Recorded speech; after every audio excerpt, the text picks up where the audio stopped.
Chapter 13. The Gate of Luxury. 5:52. Ronald wrote down the time as he sat at his desk, 8 minutes early to work. He straightened his glasses and put the pen on top of the fresh paper file. He could save money by using his smart gauntlet to write notes like the other guards, but he did not favour that approach. After a few hours, the brightness of the screen's pixels hurt his eyes, and his fingertips, ironically, smarted from the constant tapping on the device's touchscreen. The pen might cause his hand to cramp, but unlike a keyboard, it acted as an extension of his arm, flowing across the page and ushering in a wave of calm between the interactions.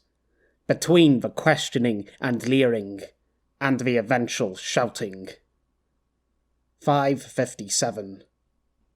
The door behind Ronald swung open, and he heard the same daily question. "Coffee?" He gave the same answer as every morning. "No thanks, I have my water." He did not like coffee. A few sips and his hands would start shaking as his head began to pound. "'Kay." End of conversation. He did not dislike the man. He simply disliked talking in general, and fortunately, Jorge had come to understand that. He hoped that would be all he had to say to Jorge until their shift change. Already knew that would not be the case. There was always some sort of ruckus caused by troublemakers. That was the Lugo apartment's greatest flaw, the only place worth making trouble in for hundreds of kilometers around. Ronald wished the fights would spark off inside the complex, away from his jurisdiction at the gate. 6 o'clock. Ronald looked up, through the bulletproof glass panel, to the alcove the security station was built into the side of. The area to the left of the wide double-lane entrance was becoming awash with dull morning light, illuminating the desert and quasi-inhabited town sitting in the middle of it. All caged off by the gate separating the civilized world of security and order from the wastes. The shutters had been replaced with a latticed grille of Martesian steel so that the guards could poke their weapon muzzles through the wide, square gaps. There was a queue already on the far side, extra keen to trade, extra keen to steal. It was hard to tell which. Jorge wandered over, next to Ronald, chewing a tocoyo, a tortilla pocket he must have grabbed from one of the food stands. Jorge nodded to himself as he ran his eye down the line outside, checking that the 4 guards, the men responsible for the body checks, waited on the apartment side, rifles ready. Jorge shouted to the group. One of them shouted back, and everyone joined in on the laughter. Everyone except Ronald. He was not listening to them. Instead, checking his pens were lined up in disciplined formation against the page's stenciled perimeter. Slam! Jorge, a little too hard, on the button, gate clattering to life as it pulled itself out of the way of the crowd already pressing forward into the widening, expressionless jaws, filtered down by barriers into one side of its mouth. Ronald checked the time on his gauntlet. 6:02. 2 minutes late. He knew it would not be worth raising the point with Jorge, nor with his employer, who had previously said such a small amount of time did not matter. Neither of them appreciated stringent adherence to the rules, no matter how many times he argued in its defense. 6:23. The morning queue was nearly processed, and once everyone was through, there would be a general quiet until approximately 8 o'clock, when the human traffic would pick up again. So far, no issues. There rarely were this early in the morning. A group of men came to the window. 6 of them, only their heads visible due to the raised position of the security booth. One designed for looking down on cars, not talking with pedestrians. Ronald began to write furiously, scanning each face between hurried sentences, knowing that he only had so much time before this large group would start complaining. Male, number 1, clean-shaven, neat brown hair, eyes brown, skin unburnt. This one had no notable facial features, so Ronald glanced to the round mirror in the alcove's far corner, reflecting an image of the men's backs. Wrote down, wearing navy-coloured trenchcoat. Name? Hawker. He noted the name against the description. Male number 2, long ginger beard, short ginger hair, eyes green, skin pale. He supposed the last point fairly obvious for ginger-haired people. Name? Firecrotch. One of the men snickered. Ronald wrote anyway, not caring if it was some made-up nickname. Any answer suited him, and the expectant blank spaces on the page. Male number 3, clean-shaven, bald, no hair at all, eyes greenish-brown, skin disfigured with varying colours accompanied by scars. He glanced up. Bandages wrapped around the neck. Hey, are you going to take much longer? There it was, the first angry comment. Ronald ignored the question. Name? Hush. He recorded the name and the peculiar, wispy voice. This is bloody ridiculous! How fucking long is this going to take? Ronald carried on. Male number 4, medium-length black beard, medium-length styled black hair, eyes obscured by reflective sunglasses, skin tanned. Name? Princess fucking Sunshine. More snickering. For fuck's sake! This is taking the piss! Ronald turned to the shouting man. Could feel the sweat beginning to form on his forehead as he tried to ignore the mounting stress. Male number 5, slight stubble, bruised face, yellow spiked mohawk, eyes dark brown, skin... light brown? Tanned brown? Ronald tapped the pen nib on the paper, stuck. Felt the pressure of the man's eyes boring into him, and quickly settled with just brown. Name? You know my fucking name, Ronald. His heart started racing when he heard the growl. Looked down at the paper, not wanting to meet the angry expression. Pretended to write something. None of the other little secretaries waste my time taking this many notes. Only you. And every time we go through the same routine. And every fucking time I tell you, you best remember me. 'Cause soon everyone's going to remember. We got a problem here?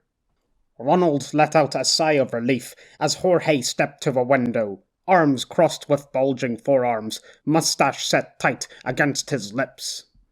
You there! Tell Ronald! The man sent spittle flying against the 12 holes drolled into the window. That he better remember my name, 'cause next... You know Ron, do you? Then you should know he doesn't like to be shouted at. And I don't like anyone being a disrespectful little shit. Ronald looked up at the group, saw that the mohawked man stood alone. The men with him had backed off a few paces. The man's eyes turned from an angry snarl to a slacking mask. Well, all I want is a little... You want to be remembered? Well, don't worry, 'cause I do, Quiddell. This isn't the first time you've caused a fuss. Write that down, Ronald, along with a 50 toss-coin fee for being disruptive to staff. Ronald jotted the details, while Quiddell stared back in abject horror. You're not serious. I'm sorry. Want to pay 100? Quiddell looked around, Mohawk swishing after him. He was greeted by the empty space between him and his companions, who were all looking off in different directions, apart from Princess fucking Sunshine, who smirked back from under his sunglasses. One of the armed guards turned at the commotion, giving Quiddell another unfriendly gaze. The man's hostility shriveled, and the tension dissipated with it. He grumbled as he opened his smart gauntlet and swiped upwards, digitally throwing the toss coins towards Jorge's already open gauntlet. Thanking you? Ronald knew Jorge would keep the toss coins for himself, but he did not mind. At least the men were moving along now. He made sure not to look at the mohawked man as he stormed off. He had already forgotten his name. That was all right. The page memorized it for him. The last man arrived and offered a broad smile. Male number 6, short beard, fuzzy hair, eyes grey, skin black. Name? Rammer. And don't worry, pal, we won't be causing you too much trouble. The man winked as he sauntered off after the others. Ronald noted the man's denim jacket, noticed Jorge still standing next to him. Thanks. Jorge tutted. If I'm not wrong, they're part of Sawtooth's crowd. A bunch of fuckers. Not for the first time, Ronald pondered the use of the glass, separating him from the aggressive crowds. Any gun made in the last few decades, with its ammunition successfully smuggled through security, would shatter the thick panels in an instant. Hawker unbuttoned his trench coat and took in a deep, appreciative breath as he entered the cool ground floor of the apartments. The best floor. The market. The line of stalls, stretched into avenues around the car park's pillars, were already coming to life. Flaps furling back, wares being placed on display, stalls simmering and frying delectable-smelling foods. And in the middle of it all were the first customers of the day, grabbing bites to eat and quick essentials before heading off through the apartment's one exit, freed from their curfew. Morning light seeped in from all sides, mingling with the fluorescent bulbs on the ceiling, giving the place a weird, shadowy presence. How he loved to mingle here amongst the small, independent shops, forming the heartbeat of everyday commerce. That four-eyed bastard! Hawker looked back at Quiddell, who made sure to keep his voice low as he ranted. A lot easier if none of the subjects of his anger heard him. He should know who I am by now. Everyone who knows what's good for them should. If it wasn't for that mustached fuck, then I'd smash his face in, I would. How interesting. Quiddell wasn't cursing the guard who'd actually confronted him. Must be some psychological reason for his choice of blame. Then again, Quiddell would probably ruin any study of the mind he took part in. An anomaly for sure. The rest of the group ignored Quiddell's raving. He picked up on the blasé attitude towards the injustice done to him. And very courageous of a lot of you, turning your backs in your boss's hour of need. Firecrotch spun around, face going red as his hair. You're no fucking boss of mine. Quiddell suddenly looked panicky again, glancing around for help, and only receiving a chuckle from Rammer. Your problem, Quiddell, Sonny said, still wearing his sunglasses despite the dim of the ground floor, is that you need to learn when to pick your battles. Getting mouthy at the entrance does no one any good, although it did bring a smile to my face. Sonny certainly wasn't smiling anymore, mouth back to its normal flat line. I like the note-taker, Hush said in that shivering, raspy voice of his. He wasn't surprised at all by my face. Fair point. Not many people could look at that robed nightmare fuel of scars, bandages, and burns without feeling queasy. Come on, then, Hawker said, joining the circle they had formed by the stairwell. What's the plan, boss? The heavy emphasis on the last word only went unnoticed by Quiddell, who beamed. All right, lads, gather round, he said to the lads already gathered round. Reckon Sawtooth's girlie must have got here last night, and she'll still be here. Couldn't have moved on that quickly before curfew, I tell you. So, we're going to find the girl, and then we'll take her back. Outstanding plan, Hawker sarcastically thought to himself. How are we going to find her? Sonny asked, looking like he couldn't care whether he got an answer or not. We'll split up. Hush, you're on the ground floor. Sonny, first floor. Rammer on second, and Firecrotch takes third. Lighting up the sky above, Rammer jeered. Fuck up. Meanwhile, I'll be moving between the basement and all of your floors, checking on you lot. If you find the girl, call the group chat." "Did you set one up?" Hawker asked. "I'll do that while everyone takes position. Make sure to check your gauntlets." "And how are we going to remove her?" Hush scratched at the bandages around his neck, as if summoning a word longer than 3 syllables required great effort. "Discreetly." "Don't worry, Hushy. I have a way." Quidel reached into his pocket and let slip a piece of cloth before hastily stuffing it back as a group of tattooed men, inked with the marks of some no-man's-land gang, sauntered past. "Drugs?" Hawker asked in a low voice.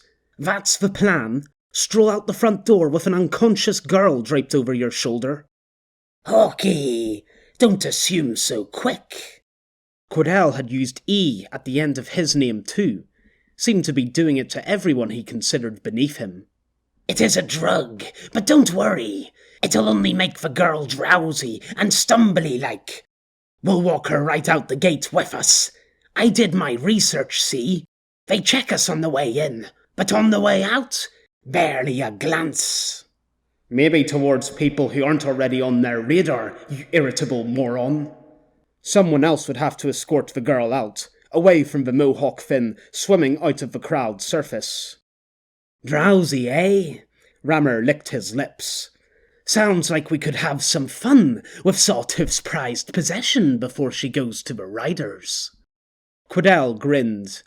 "I reckon by the end of the day, she'll be able to tell us if Firecrotch lives up to his namesake." Hawker didn't join in on the trio's laughter.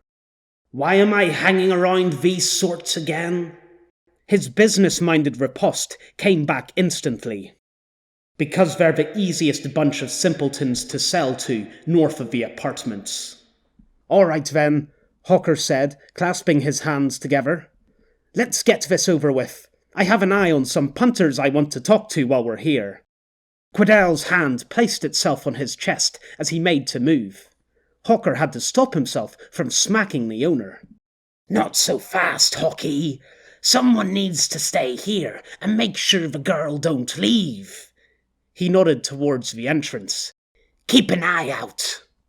"Guard duty?" Hawker asked indignantly. The rest of the group had already turned away, glad not to be assigned the task. No volunteers to swap shift at any stage either. How courteous. "Don't worry," Rammer tossed over his shoulder. "Us lot on the girl won't have too much fun without you." "I don't want your kind of fun, you deranged horny creep." "And remember not to get distracted.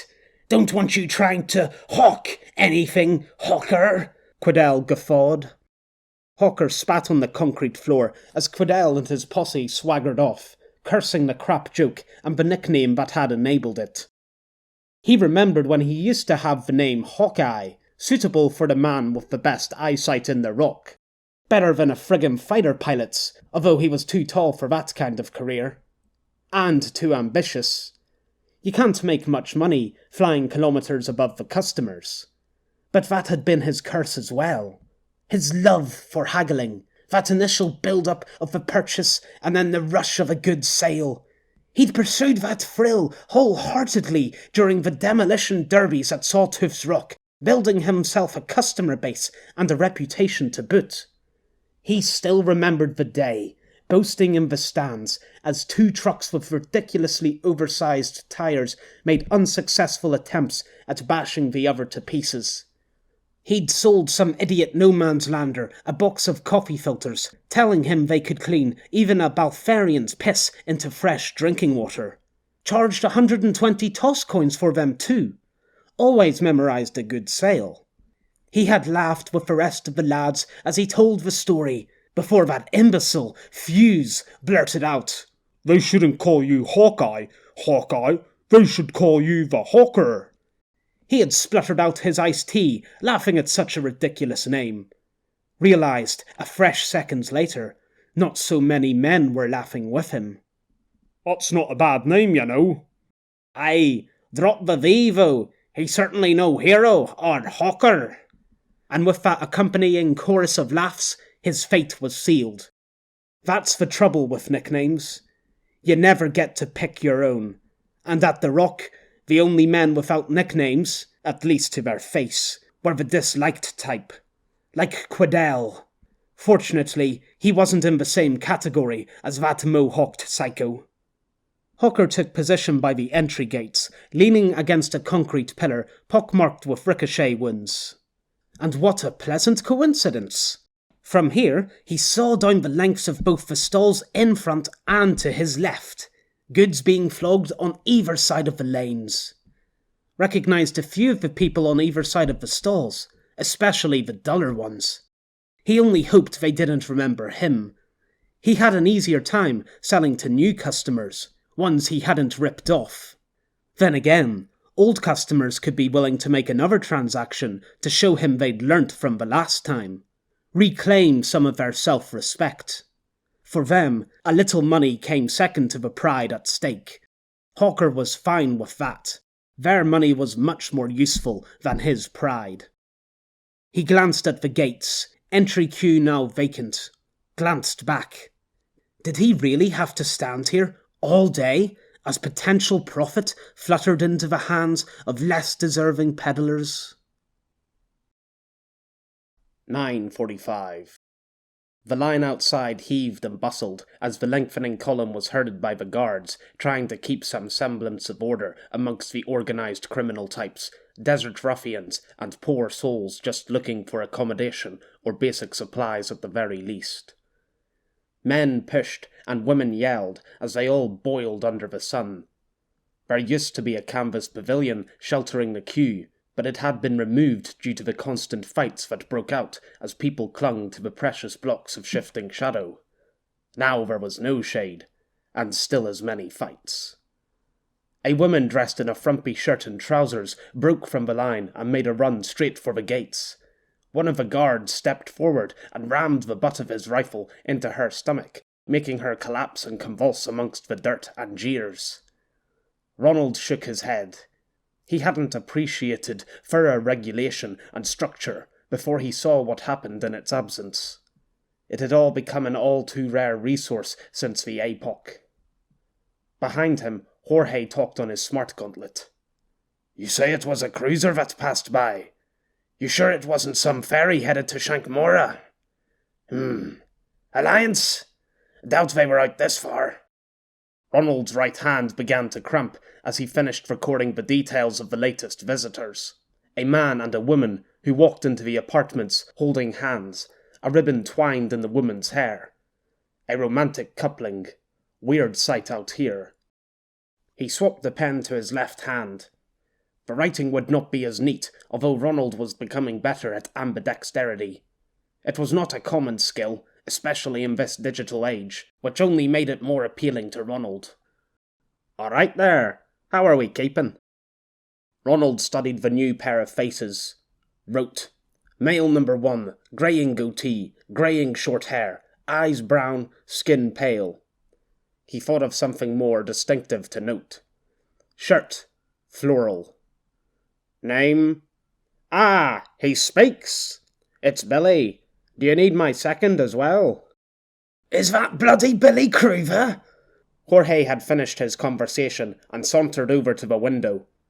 "Don't let him past, Ronald. He'll only cause mischief once he's inside." "Don't listen to him, Ronald," Billy replied, focusing on Jorge.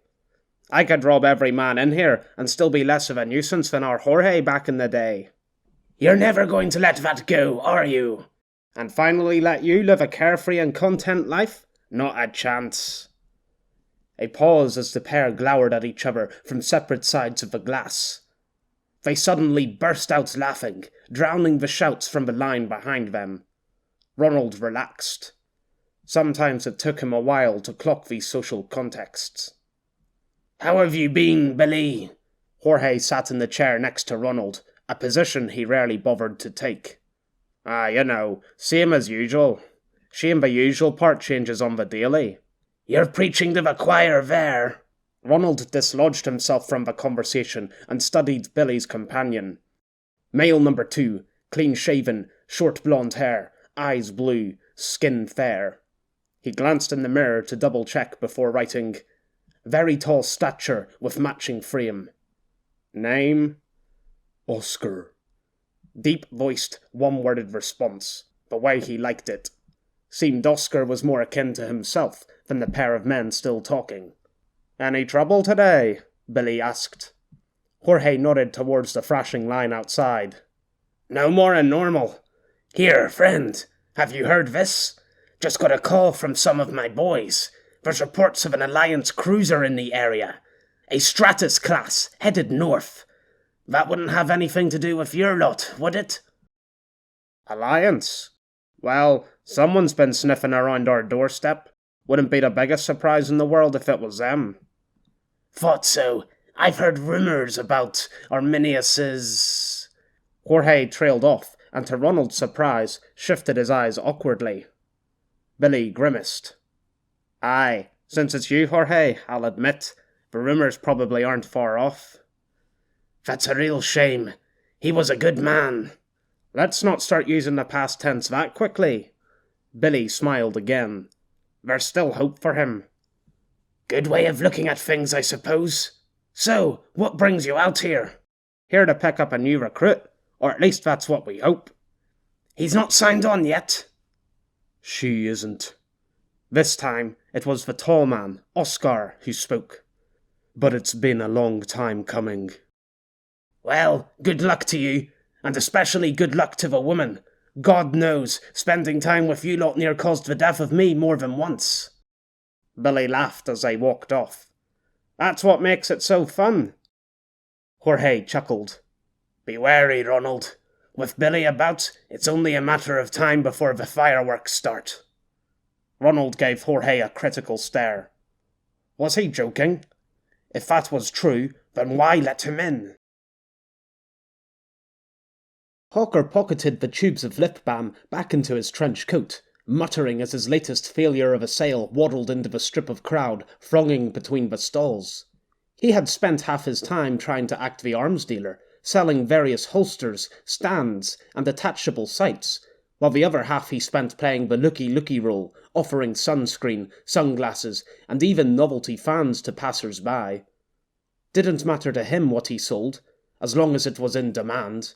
But so far, he'd shifted nothing. An abysmal performance, considering how well he normally did. He blamed it on location, the only place where he could see both the market and the entrance. A crucial factor, location. It really showed how being only 5 meters away from the established crowd ostracized a man and his decent wares. That was the Lugo apartment's worst flaw, a truly suspicious market base. Although, it wasn't a completely unfounded suspicion. Deregulated markets like this one didn't give much of a damn about fairness. Then again, neither did regulated markets. Hawker chuckled at his own joke. Noticed a haggard woman shoot him a cautious look at his grinning. Not everything's about you, Hawker snarled. Move on before you get in trouble. She spat between his feet and hurried past. It wasn't until Hawker spotted a few angry stares that he realized his mistake. Charmin', someone said, voice dripping in scorn. Bet you're a real hit with the ladies. Hawker twisted around. What did you...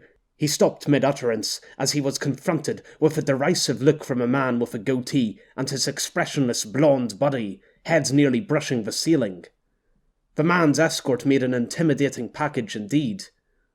The two men eyeballed Hawker as they walked by, daring him to finish his sentence. He turned away and offered his own gob of spit to the floor. It was like Sonny said, you had to pick your battles. A prickle of guilt replaced Hawker's subsiding anger. He knew he'd been the one at fault. Living in Sawtooth's Rock really did drain a man of chivalry towards the fairer sex.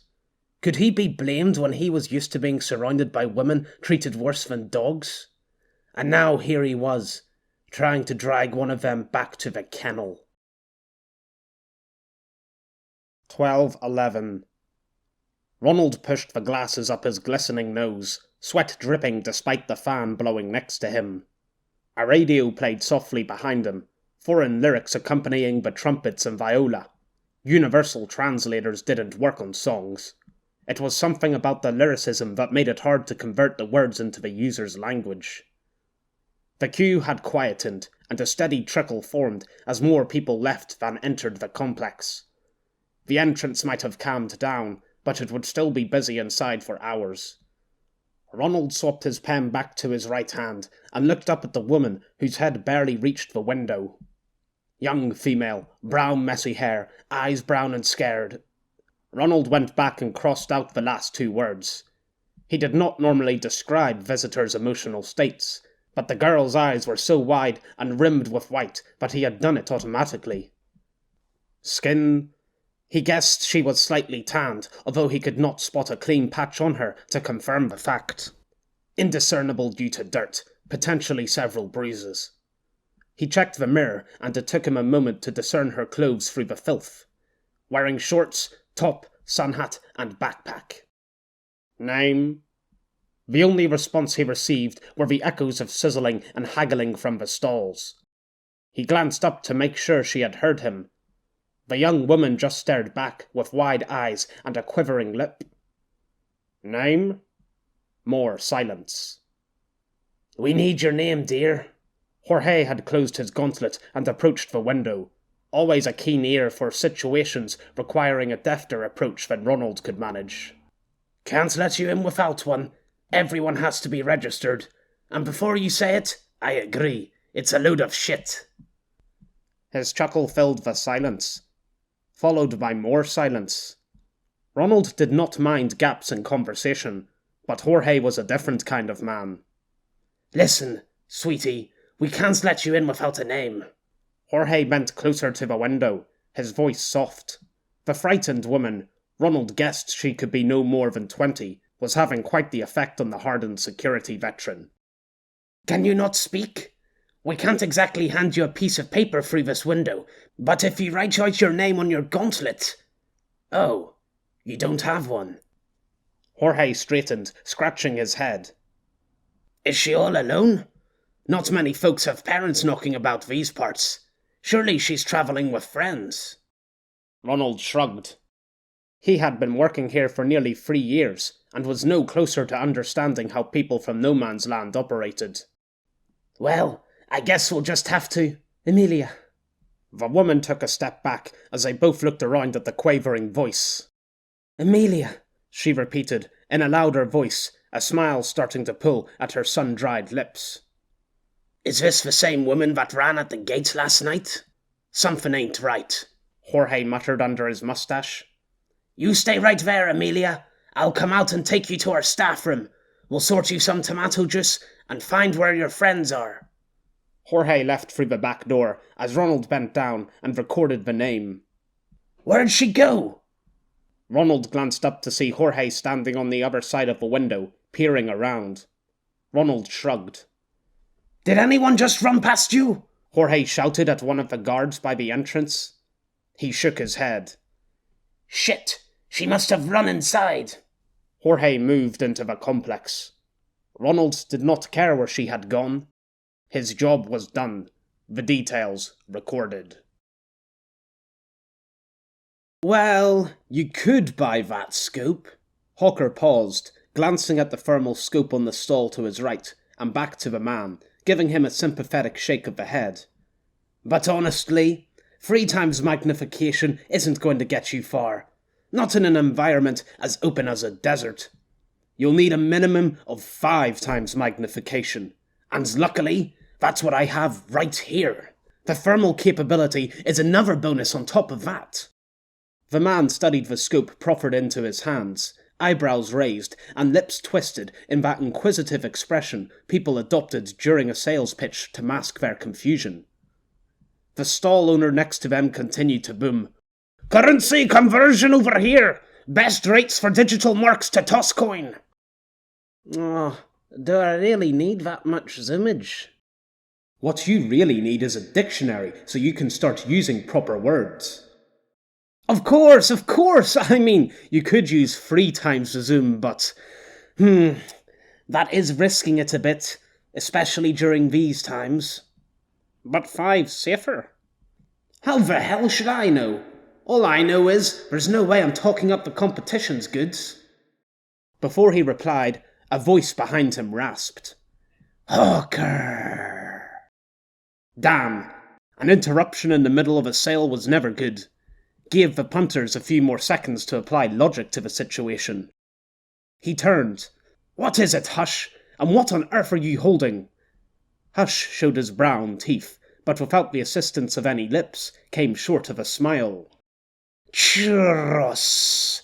These were going stale, so I got a discount." "Here, I have to go." Hawker turned and had the scoop thrust back into his arms. The man vanished into the crowd, which had thickened from a few morning dawdlers to a horde of eager shoppers. Peak trading hour. Hawker stuffed the scoop back into one of his coat pockets. "Damn it, Hush, you scared my customer away." The scars around Hush's teeth were on the verge of cracking as they broadened. "My apologies. I forgot to put on any foundation today." "Ah, screw it. You don't happen to be in the market for thermal scopes?" "Right now, all I'm in the market for is Sawtooth's girl, so I have to wonder why you're not keeping eyes on the entrance." "I was, all friggin' morning. Do you realise how long I've been standing there for? And not a hint of any runaways. Have a look yourself." Hawker gestured to the entrance, a few stalls' length away.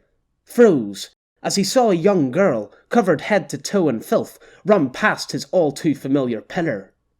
Even through the thin gaps in the crowd, he recognised the girl that Sawtooth had flaunted in front of him countless times, as he boasted how she only got prettier with each passing year. The favourite, dashing right by Hawker's eyes, wide-brimmed hat flying from her head. His mind snapped back to a lazy Saturday before the APOC, waiting indoors all day for his sofa to be delivered, popping out at 5:10 to get milk, and coming back to a yellow note. "Sorry I missed you." Crap! Hawker spun and rushed towards the entrance.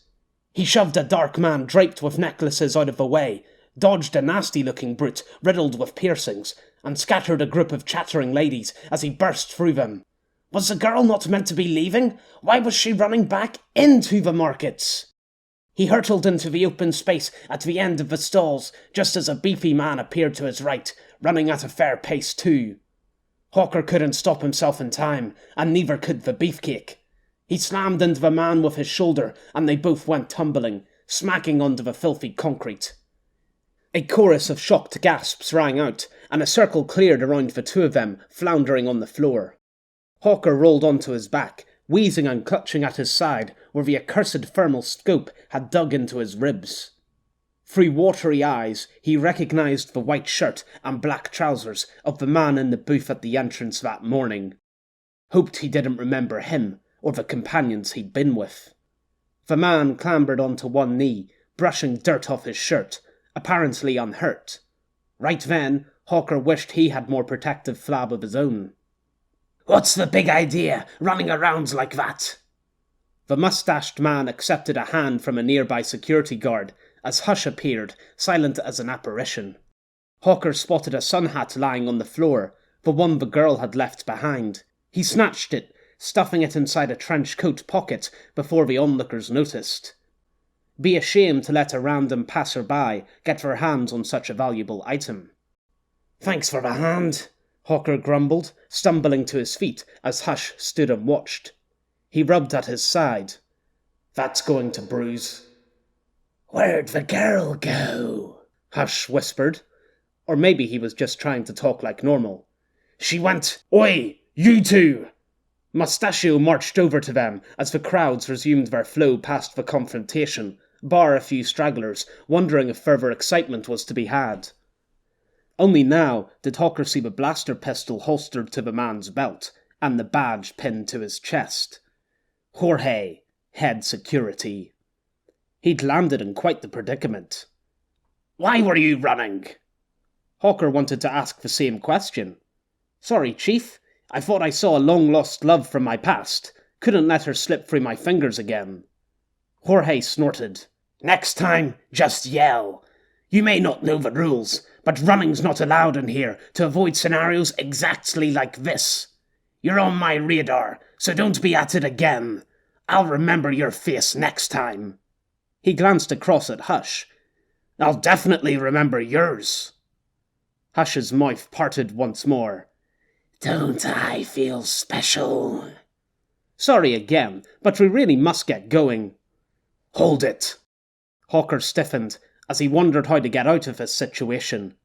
The guard that had helped Jorge stood next to him, BR-16 with its iconic curved top guard slung over his back. Hawker had his own pistol, but its payload was in one of the many lockers outside. Live ammunition was forbidden from crossing the Lugo apartment's threshold. Usually, it was a rule he quite favoured. Meant no pissed-off customer from the past could draw on him. Right then, he wasn't such a fan. He heard Hush next to him rustling for something inside his grey robes. "Don't hush. If you pull out one of your hidden cleavers, we're both screwed." Jorge's eyes flicked between him and Hush. "Did either of you see where that girl went? The one running through here covered with dirt." Hawker looked to Hush, bewildered, then back at the head of security. He didn't know how, but things had become a lot more complicated. The other guard stared down at Hush's hand. "Oh, here, give us a churro, would you?" Chapter 14. The Trap of Luxury. She'd done it! She'd said her name! Amelia had always thought it impossible, like trying to fly by jumping from a height, something that would only cause pain. But that hadn't happened. Instead, she felt great, the best rush she'd had since driving out of the Rock's gates a lifetime ago. Telling people who she was, why she mattered, like everyone else, not just some pretty statue to be gawped at. What a joy it was to speak her own name!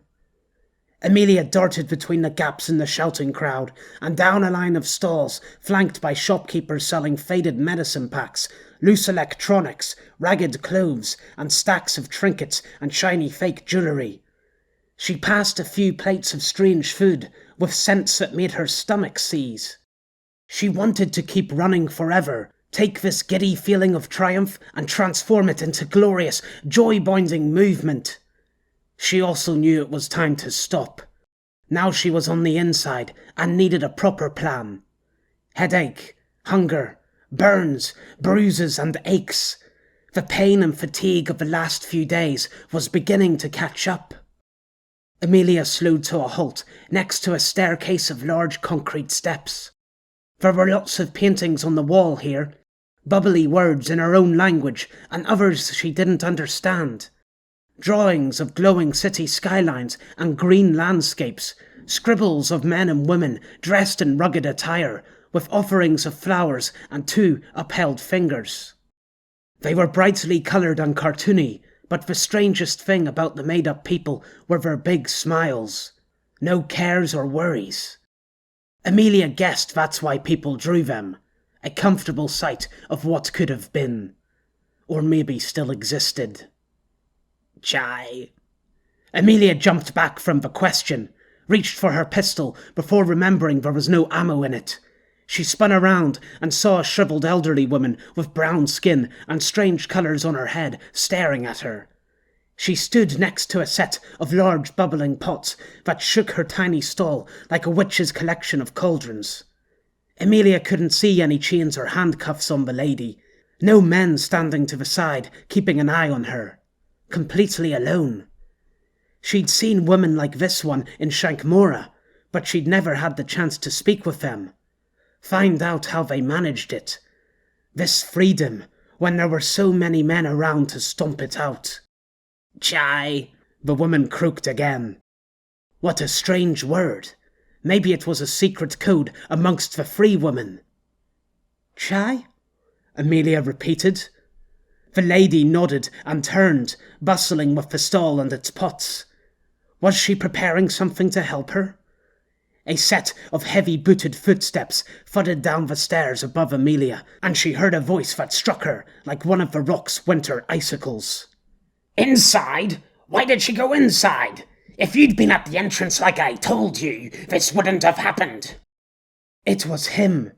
The biggest stain on the desert. The one always there to ruin everything.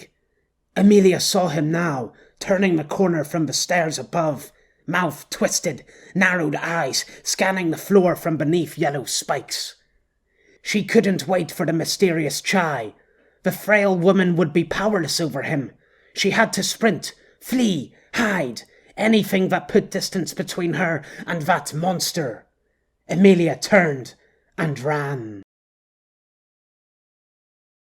Those idiots had fucked everything. His precious plan had fallen to pieces in an instant. If only he could clone himself like those insurgent fuckheads.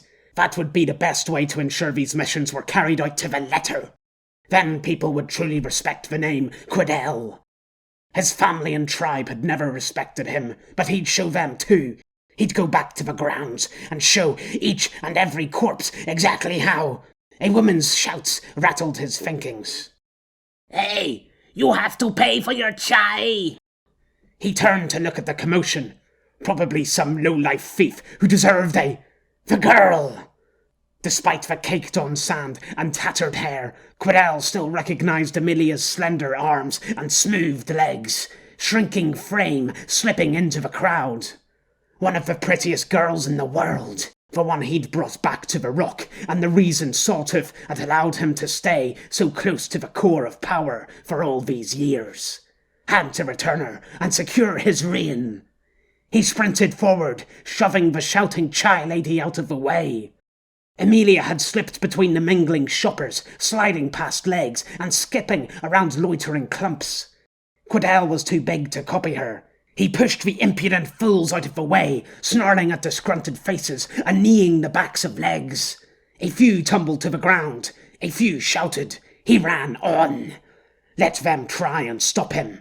There was no way he'd let the little brat get away twice. As he detangled himself from the bodies, Quidel glimpsed a flash of dirt-covered leg and a flick of ratty hair whip around the corner of the far stairwell. Fuck, the girl was faster than he remembered.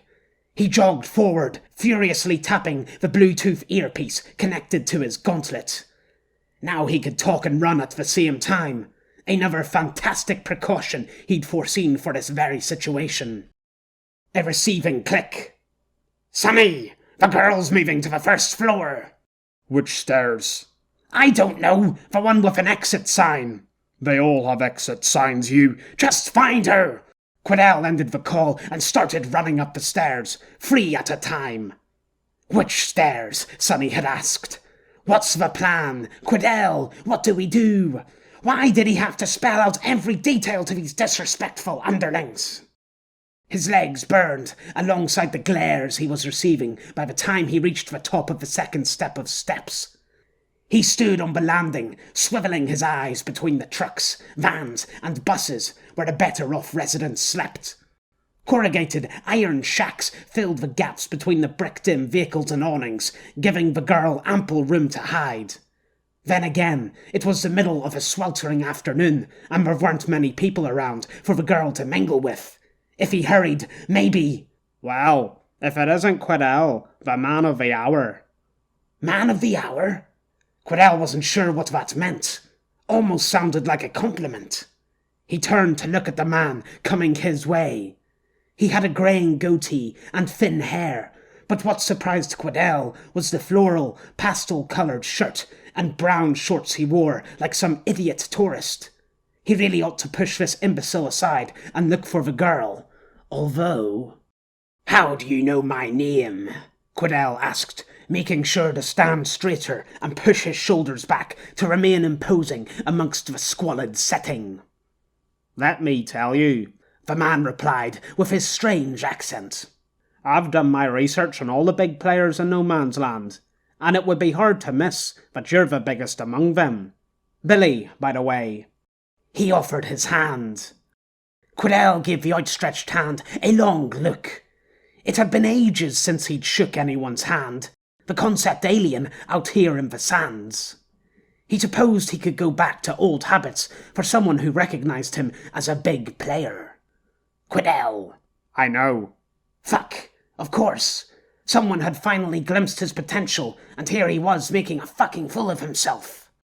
I wasn't finished, Quidel snapped. My name is Quidel Bone Crusher, starter of fires and conqueror of armies. Really? Billy asked, crossing his hairy arms and making an intrigued face. And how did you get that name? He should really get back to searching, but... I crush bones, Quidel replied. He pointed to the heavy steel warrior boots, which weren't comfortable to wear, but proved important in displaying how awe-inspiring he was. With these, I can break anything under my foot.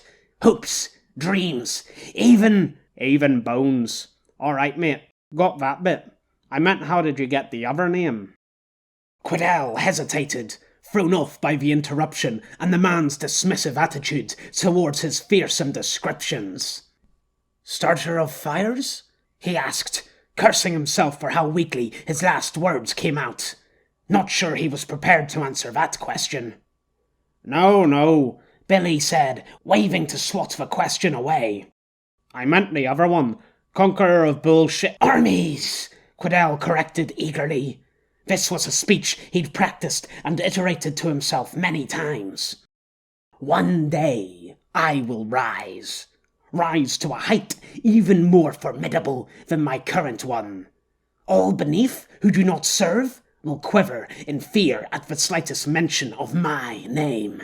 Like a whisper on the wind, my sheer power will emanate through the air. Before my minions capture the cities, my tanks flatten the earth, and my cruisers cast a net around space itself. This was amazing. How many times had he dreamed of sharing his vision with someone who would take him seriously, to recognize his brilliance from the surrounding dullards? Then I will step forward and reunite the world, forged under one creed, the creed of Quidel. At last, all will finally... Quidel faltered. He'd imagined at this stage in the story, any listener would wear a look of fascination upon hearing his prophecy, but Billy had a completely calm expression, eyes sliding off to look elsewhere. Perhaps even in a bored fashion? No, not possible. This man knew his name, had heard of his accomplishments. He must have been shielding his true dread. Finally, all will be equal. All will prosper under me as their benevolent leader. And since you have approached me with kind words, I will give you a chance.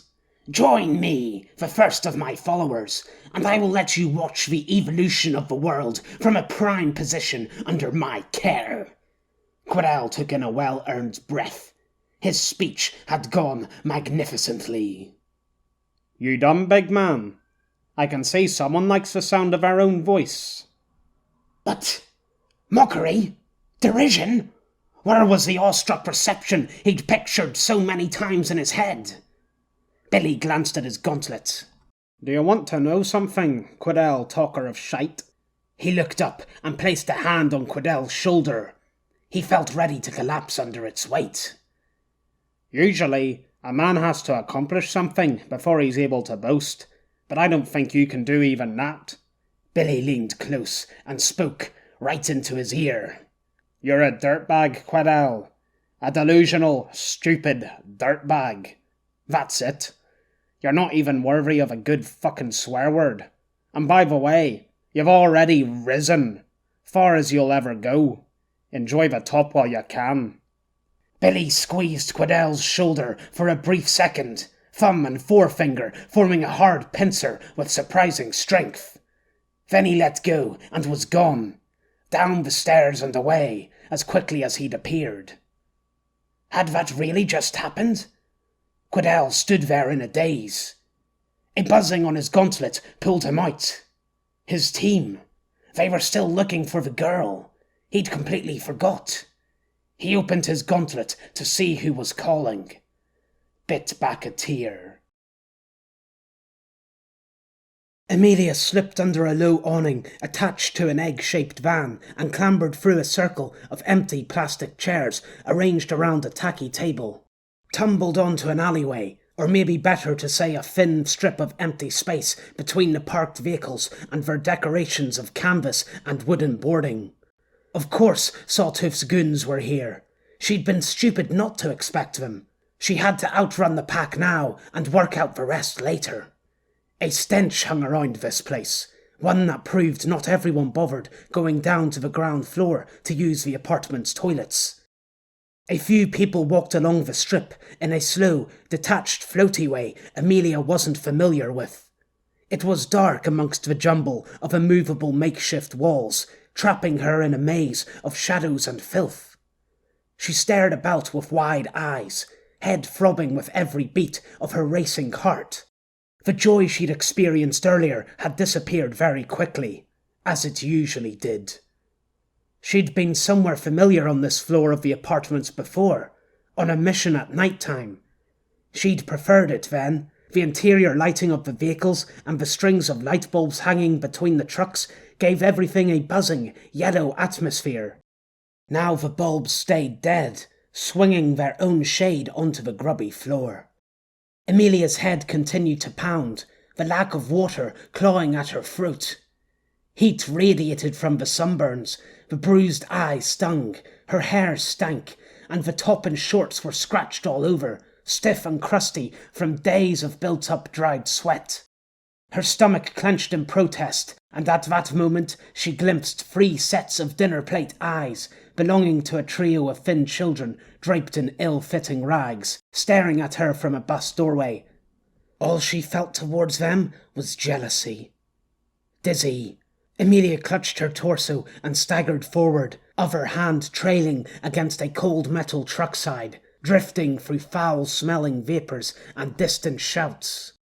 So numb, or was she just sleepy? There you are. A hand wrapped itself around Amelia's upper arm and yanked her back with such force that her shoulder felt ready to pop out again. She was spun around and marched forward, rough hand tightly clutching her bicep. Amelia looked up and saw a trimmed beard and glasses floating above her. Sunglasses, despite how dark it was. Sunny.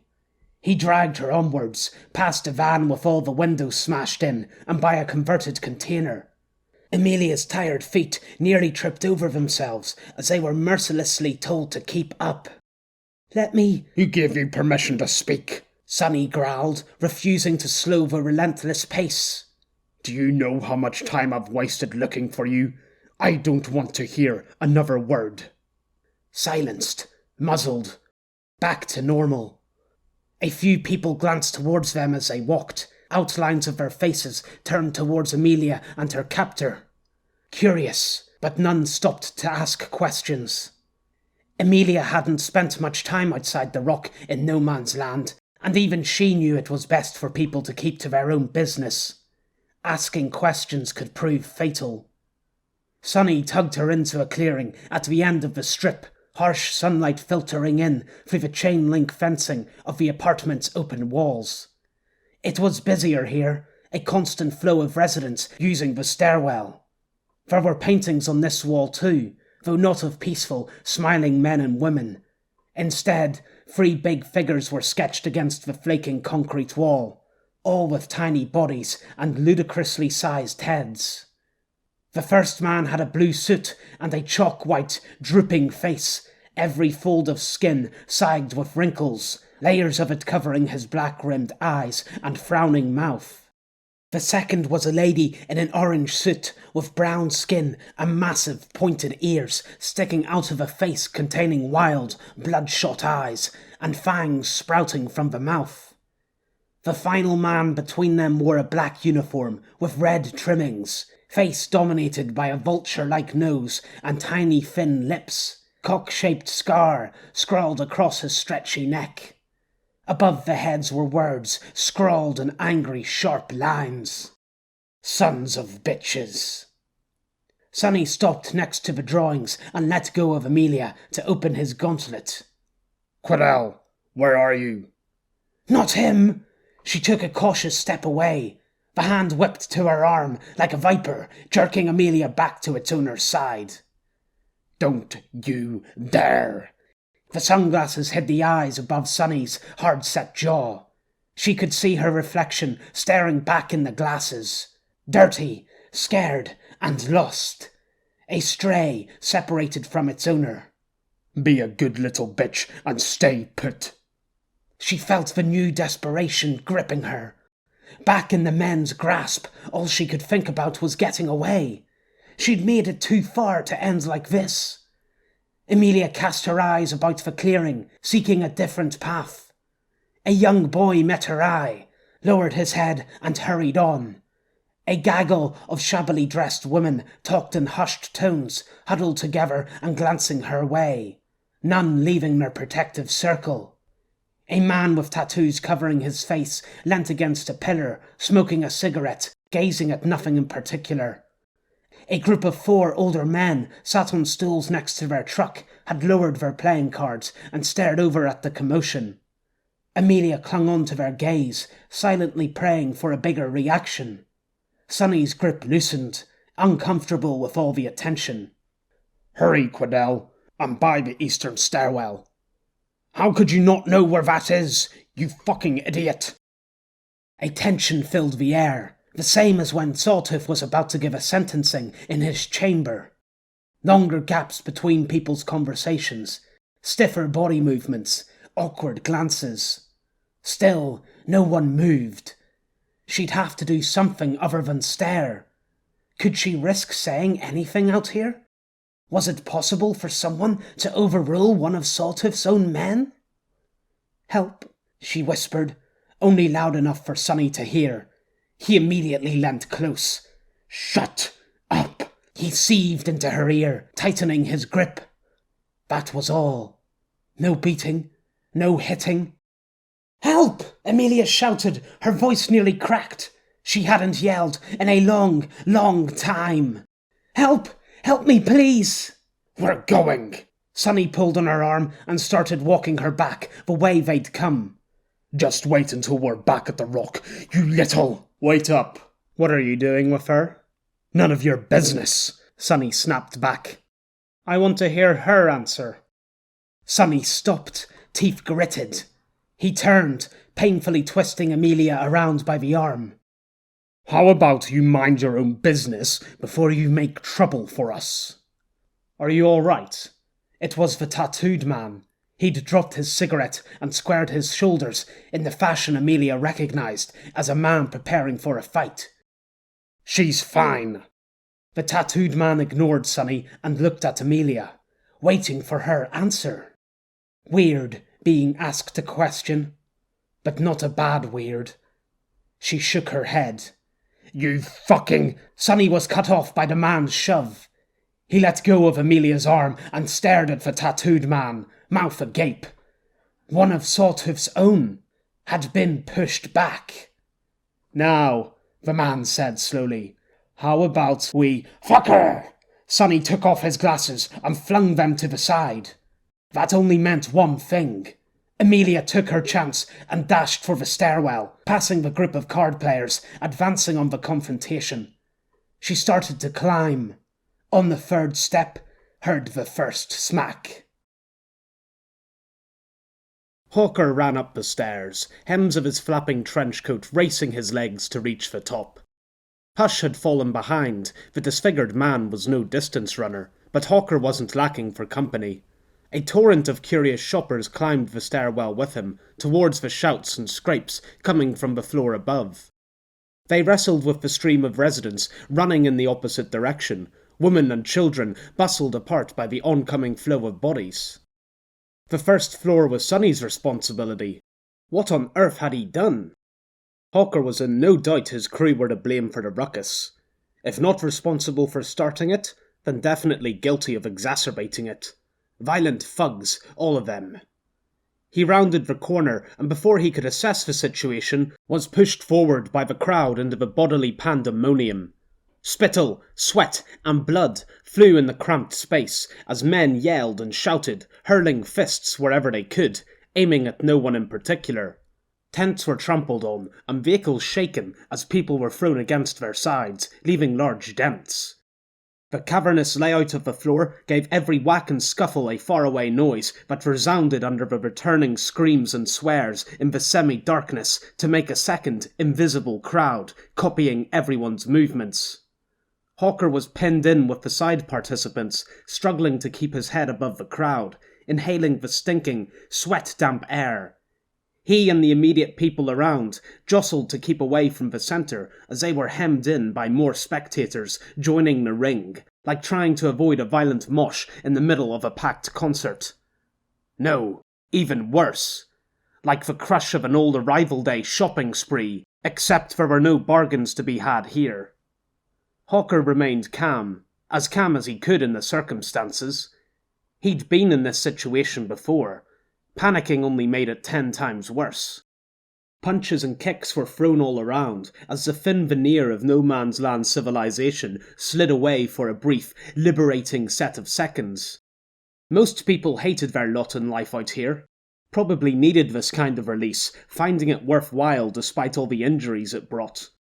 Hawker told himself he wasn't one of them, just an innocent passerby caught in the madness. Wasn't on their level. A floppy-haired man advanced towards him, looking at random for someone to hit, and Hawker had made the cut. The man locked eyes and neared as Hawker wrestled his fist up from his side, the other pinned against someone, unsure how to defend himself with only one free arm. The man yelled something incoherent under the cacophony of profanities. Hawker yelled back, making sure not to swear, annoyed at the injustice of it all. "Buzz off!" A sudden surge from behind, some unseen jerk of the social beast, made the whole crowd push forward in a wave. He flailed his arm, felt the elbow connect with the floppy-haired man's face. The man crumpled to the floor, where he was subjected to a herd of stampeding boots. Whatever caused the surge from behind Hawker, he was certain he'd never find out what, began to recede, allowing him to regain his footing. What a mess. The crowd had taken on a personality of its own during the frenzy, but now people were withdrawing. Older and more sensible fighters who'd had their curiosity for violence sated trickled out of the area. Hawker stayed behind, hovering at the edge of the trampled clearing, where the main bulk of fighting was still in full swing. Someone had thrown a monoblock chair into the crowd, and it hopped above the shouting heads, being whacked over and over by stray hands, like a balloon at a children's party. Someone grabbed the chair's leg mid-air and flung it to the side, bashing it into an unfortunate woman standing next to Hawker. He stooped and caught the shocked woman, passing her on to her friends gathering around, and turned back to the crowd, as if nothing more than a slight case of fainting had occurred. He spotted Sonny with blood spilling from a cut in his eyebrow to cover half his face. No sunglasses. Someone must have really pissed him off. He was throwing punches and definitely swearing obscenities, although Hawker couldn't hear him. The noise had somehow gotten worse, the new empty spaces left by the dwindling crowd, allowing more room for each smack and yell to bounce and clap with one another, competing to be the most unsettling sound possible. There was no way for Hawker to get to Sonny, still in the middle of the thriving mall. He saw Quidel, for once a comforting sight, amidst the uproar. He too was circling the crowd to avoid the packed-in brawling. Hawker had once sold a pair of steel-capped boots to Quidel for double the going rate by swapping the labels from Safety Construction Wear to a homemade Supreme Warrior tag. Had been a proud moment for Hawker. He didn't feel so proud now, as he saw those same boots planting vicious kicks into loose legs and hips, hopping back before their victims had a chance to retaliate. "Quidel!" he shouted, handling aside a bloody tattooed man who'd been pushed into him. Quidel turned, revealing a set of red-shot, puffy eyes. Hawker held back from asking what happened. Obviously, Quidel had received a blow to the face. "What is it?" Quidel asked, a quiver in his voice. Must have been a big hit. "Where's the girl?" "Girl? I don't know." Quidel looked about him, as if he expected her to be magically standing next to them. "Shit. I don't know." Hawker looked back at the clobbering. Sonny had finished his latest clash and was scanning the crowd, dazedly looking for his next sparring partner in a pointless rage. So much for choosing when to pick your battles. "Sonny! Sonny!" Hawker yelled, struggling to make himself heard over the discordant shouting. Sonny gazed over, blinking the blood out of his eyes. He must have spotted him, or more likely Quidel's yellow mohawk, because he raised a finger and pointed upwards, directly above his head. At least someone was quick on the uptake. Hawker opened the gauntlet and called Firecrotch. "The girl's ran to the second floor. Help, Rammer." Kidnap her? Didn't sound right when he put it into words. "Help get her."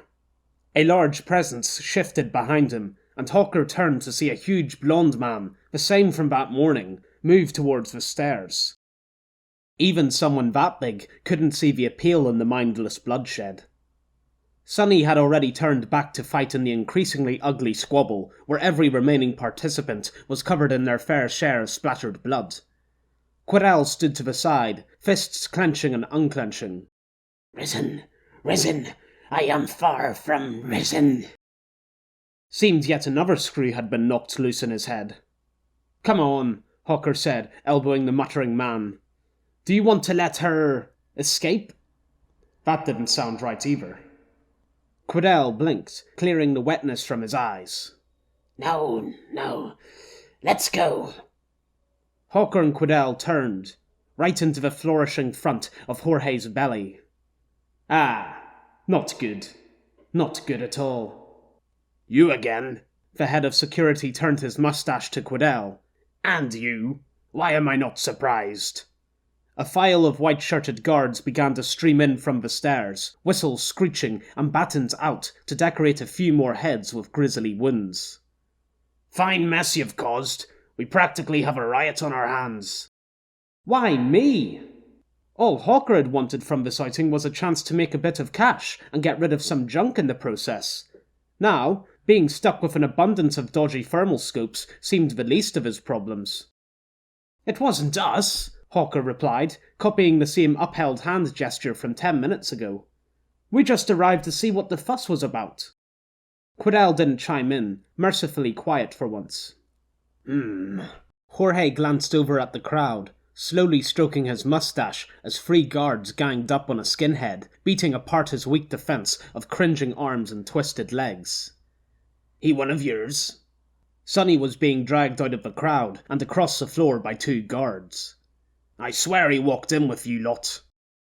Hawker squinted to make sure. Out cold. "Nope, he just happened to be next to us in line." "Anyways, we best be heading. Get out of your hair. Again." Heh. His weak chuckle went unaccompanied. "You're not going anywhere. No one is until everyone's been dealt with."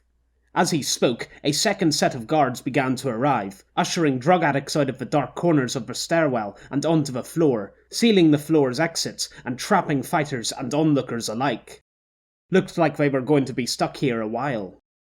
Jorge shot Hawker and Quirrell another suspicious look. Opened his gauntlet. On his first week in the job, Ronald tried to keep a tally of people leaving the apartments. It only made sense to have a running total of both entries and exits from the premises, allowing for an overall picture of the number inside. It had never been a responsibility assigned to him. Like so much of his role, he had taken on the task without being asked. He had given up after a week, because of occasions exactly like this one. A swarm of wounded fighters limped and shuffled through the exit gate, and the river of people leaving, at least 5 thick, made it impossible for Ronald to single-handedly count them. There was a medical tent on the underground floor of the apartments, next to the bar and betting ring, but it was small and ill-equipped for this many people. The injured were departing for the hospital nestled in the abandoned office block across the desert square. Private, fee-charging, and of course, heavily guarded. "Have a good one, Ronald."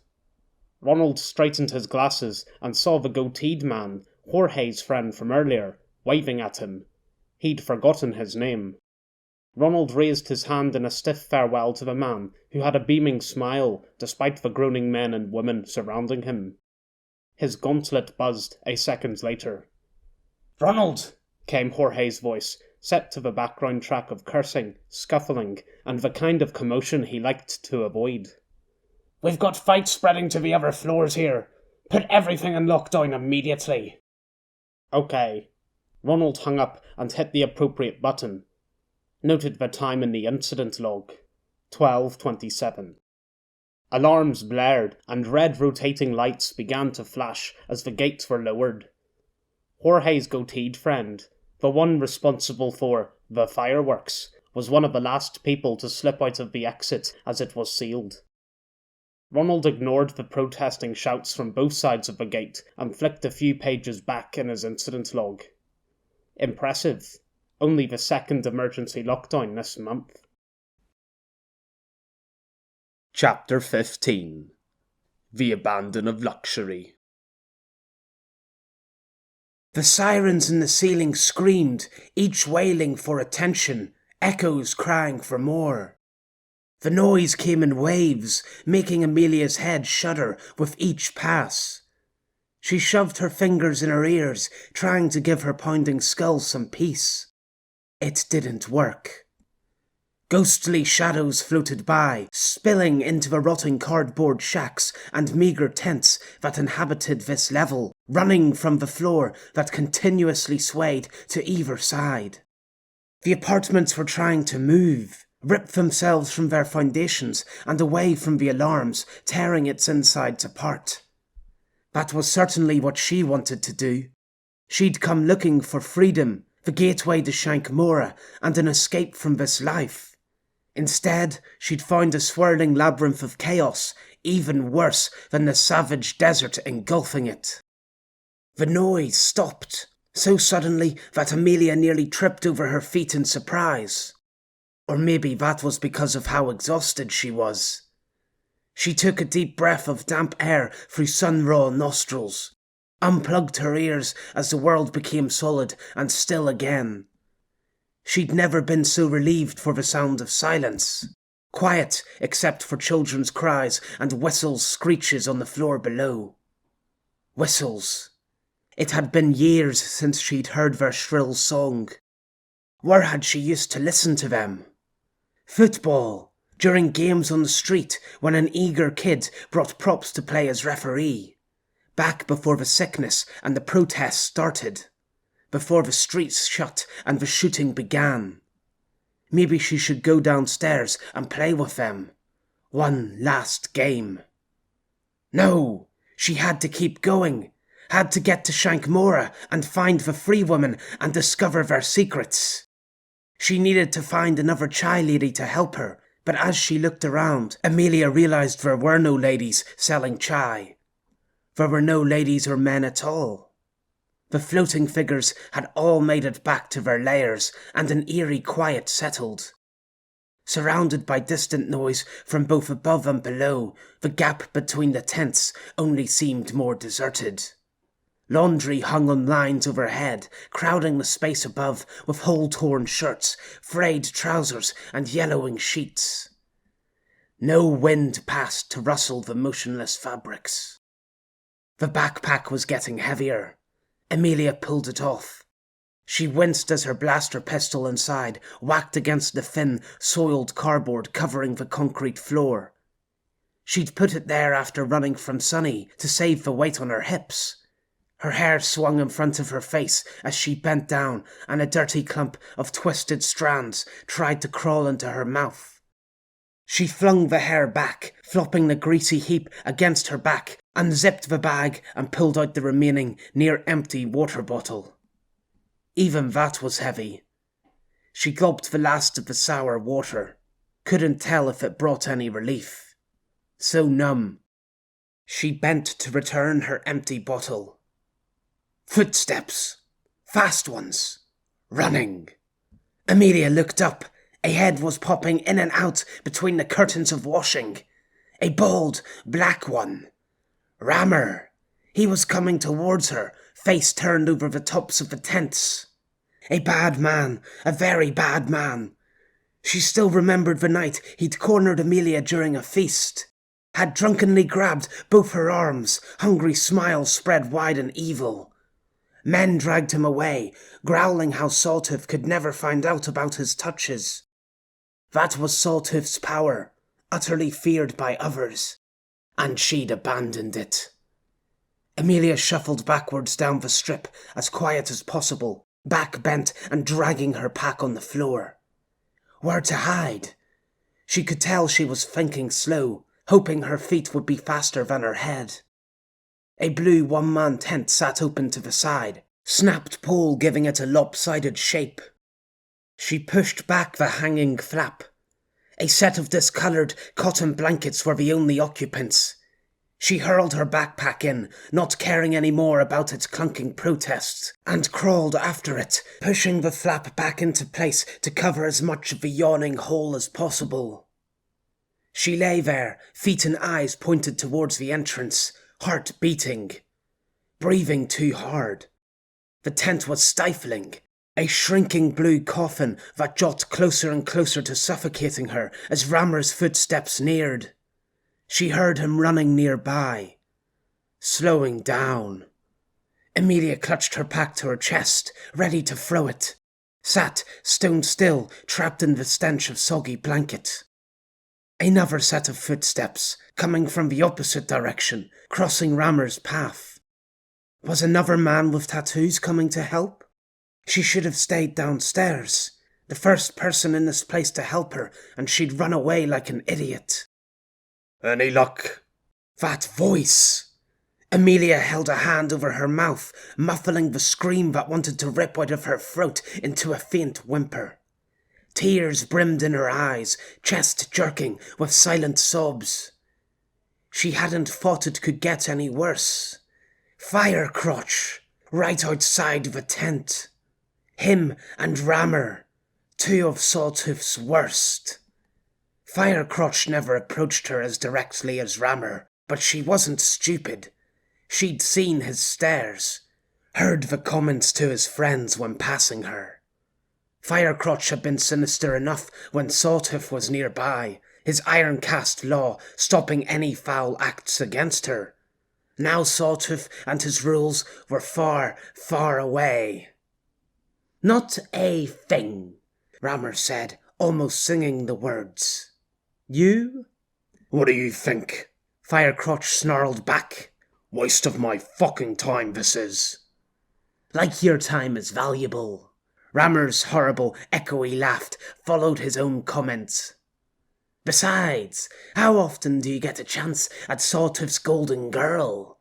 What I would do to his Amelia if I found her. He'd said Amelia, her name, even though he was forbidden from it. You're right there. Best not to waste a chance of that hot little ass. She wished the both of them would please die. Amelia felt herself tremoring, like those cold winter nights amongst the frost in the rock. Wished she was there right now. Tell you what, let's have a bet. First to find the girl gets 20 toss coin. Rammer chuckled, a deep, wretched cackling. 20 toss coin and Amelia? I can hardly wait. Well, go on then. Get hunting. Yeah. A shadow flickered over the tent, and Amelia shrank away from it like it was a boiling truck engine coasting by. She waited until there were no more steps. If only she were more awake and able to think. Then she could move. But where to? And how without anyone noticing? And why did only one set of footsteps walk? The tent's flap jumped back, and Amelia screamed. Her voice broke halfway through the cry as Firecrotch stuck his head through the entrance, wide smile splitting his face. 20 toss coin for me, he said, rare glee seeping into his words. You have no idea how long I've been waiting for this day, you naughty slut. Amelia threw her pack, muscles burning from the simple action. Firecrotch shoved a hand through the entrance and batted the bag away like it was nothing more than a pesky fly. Ha! That's it. Keep struggling, girl. No one likes a quitter. Firecrotch's other pale hand crawled through the flap and clutched her leg. She winced as the rough fingers dug into her calf and dragged her across the floor, pulling dirty bundles of blanket with her. She raised her right arm and took aim at the floating ginger head, bobbing and changing size. Through her clenched fist, Firecrotch's free hand caught it and wrapped itself around hers. He crawled halfway into the tent, and his hand slivered from her fist to her arm, started to tow. He slid her underneath him, frowning at her kicks and cries. Amelia flailed against him, but all she hit were firm muscles, met by a set of eyes that showed he was nowhere close to being tired. The sounds outside the tent seemed to muffle. The world shrank to just her, the ragged tent, and fire crotch. A miniature hell. Now, girl. Fire crotch's spittle landed onto her cheek. You should know that fighting only gets me more excited. Give me your best shot. Come on! He had clambered on top of her, arse sticking out of the tent, legs and arms pinning hers against the floor. She strained her torso, thrusting her hips and chest. She might as well have tried shifting a car. So tired, couldn't move. This couldn't be real. That's not enough, Amelia. Fire Crotch pelted her with sharp breath as he leant closer and whispered. Is that all Saltiff's best girls got on off? Amelia butted her head, aiming for Fire Crotch's chin. He saw the movement and pulled back. Her forehead met empty space, whiplashed to the floor. Had the back of her head hit him? No, that didn't make sense. He was above, and she beneath, and underneath her was... Her head had smacked the flimsy plastic floor covering the concrete. A distant chuckle clawed at her ears. That was your final push, eh? Good effort, girl, although I would be careful. That looked painful. Now don't worry. It'll hurt at first, but it always does the first time. You'll learn to love it, and then me. Amelia screamed, tried to scream. Maybe managed to sob. Why bother? Saltiff wasn't nearby to help against his disgusting minions. The further she ran from him, the more danger she found. She'd had it so good before. Never should have left. How stupid. How selfish. Her limbs were numb. Her attacker could tell. He lifted an arm and grabbed her chin, tilting it towards his. The flaring nose, clogged pores, and widened eyes filled her vision, and she knew then this would be a face that scarred her nightmares. Another to add to the pile. Maybe Firecrotch had already violated her, and this was a dream, a memory of an event she'd no power to change. What else could explain how unreal it all felt? Life shouldn't be this hard. Only one thing left to do. She burrowed and wrapped herself in the shell, the strongest she could muster. Tried to curl into a ball like she normally did, burying her glazed eyes into scratched knees. Couldn't because of the man atop her. Bet you regret running now. Firecrotch's face swam closer. Closer. A white squid caught it. Tentacles stretching across the lips and curling around the nose and eyebrows. The tendrils bulged, and the image began to shrink as Firecrotch's face was pulled towards the surface. Another squid joined its partner and clutched onto the back of Firecrotch's head, tentacles coiling amongst his ginger hair. No, not tentacles. Fingers, attached to a pair of massive hands. A huge silhouette loomed outside the tent, towering above the both of them. Firecrotch's shocked expression flashed by Amelia's side vision. The floor shuddered as a spatter of blood landed atop the spittle on her cheek. The image at the side of her eyes moved up and down with big, jerky motions. What was that word? Firecrotch's leaky face flashed by, much darker and shinier this time. It thudded against the floor. She didn't look to her side, just stared up. And again it whipped by her peripheral vision? Again. No, not peripheral. Some other word. All the commotion was interrupting her concentration. The movement to her side stopped, and she was vaguely aware of pressure releasing from her body as Firecrotch rolled to the side, left a sticky trail behind him. Emilia! Emilia! Who was shouting? So much noise, but it was hard to make it out. Where was Firecrotch? Where was she? Are you okay? Emilia! Someone was using her name. A blue eye. Sawtooth had arrived. He'd saved her. He really did care. She suddenly remembered something very important. Smiled. Or maybe she was too tired to. Periphery. What? The words periphery vision. She closed her eyes, let mind spin away from body.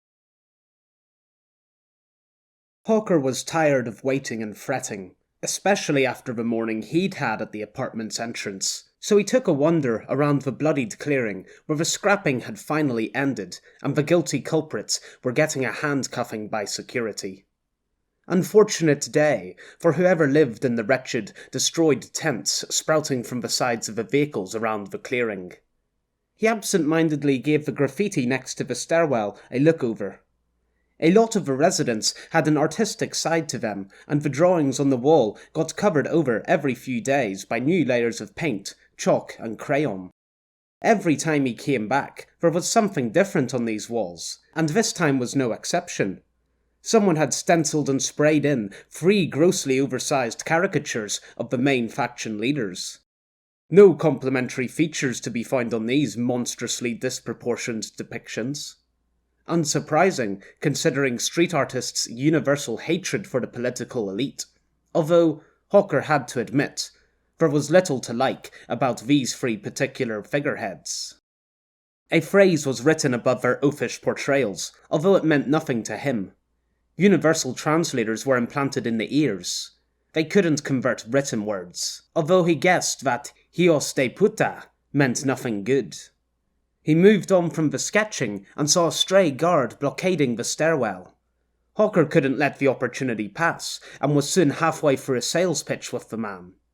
I mean, iron sights are a fine work for inside the apartments, but what about when outsiders attack? You, stuck behind the well-lit gate?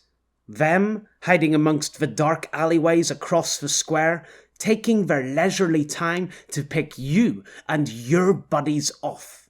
I bet by then you'd be praying for a high-quality thermal scope. The guard pursed his lips, glanced over his shoulder. How much? Oi, what are you doing? Hawker stuffed the scope into a pocket on his unbruised side. Nothing, pal. Just discussing the weather. Uh-huh, Jorge said, shoving his big gut between Hawker and the guard. Not selling any of your crap wares to my men who, I optimistically say, are on duty? How did he find out my wares are crap? Never! I wouldn't put making a profit ahead of breaking the rules. Seems I'm surrounded by nothing but angels in here, Jorge said, as he stepped aside for an especially bloodied man being carried by on a stretcher. To give them credit, the fighting had crumbled away within a minute of the guards storming the floor, exhausted boxers fleeing from the unleashed brutality of the security team, who Hawker guessed had weeks of pent-up aggression from standing on dull, endless shifts. Either that, or the sudden anarchy had provided humanity a chance to show its true face. Maybe a face interested in buying riot shields? He'd have to see if he could get a hold of some. Seems the fun's over for today, Jorge said as the last culprits were led from the trampled site. You're free to go. Free to go? You're not going to kick us out? Jorge snorted. If we start kicking out shifty operators like yourself, we'd have no business left. He sauntered off and, to Hawker's dismay, went up the nearest set of stairs. He waited until Jorge and the rest of his team's sweaty backs disappeared before hurrying over to Quidel. He was staring out of the apartment's fenced wall, smoking a cigarette. The leather jacket was ruffled and his mohawk skewed to one side of his head. He'd never seen Quidel smoke. Must have plucked a pack of cigarettes from the debris of lost possessions on the floor. Quidel, stairs are free. Let's take the far set to avoid the guards. Quidel glanced Hawker's way, then dropped his cigarette, crushed it under boot. Let's go. Call the others and see what's happening. Perplexing. No bragging, no noticeable muttering. Quidel was never so brisk. Maybe another screw had been knocked back into place. Hawker opened his gauntlet as they walked by nervous young children, glancing out of their thin-walled bedrooms. The older kids had already made their way to the scene of the crime, pilfering for lost loot. FC, Hawker said. Even firecrotch was too much an obscenity for his liking. No response. He tried Rammer next. What's happening up there? Hawker asked when Rammer picked up. Not much. No girl, and Firecrotch has stopped responding. He's not responding? That's not much. Alright, fucking mother. Vulgar Brit. Where'd you last see him? Hawker was getting sick of running in his heavy trenchcoat as he and Quidel dashed up a deserted set of stairs and split to search the area Rammer had indicated. Hawker's footsteps seemed much louder here in this quiet, dimly lit corner of the floor, clustered with ragged-looking tents, unenthusiastically washed laundry, and even worse-off occupants picking their way between threadbare guy ropes. The narrow laneway was suffocating, and Hawker pinched his nose as he delved deeper into the pit of living quarters. The floor below was a paradise compared to this.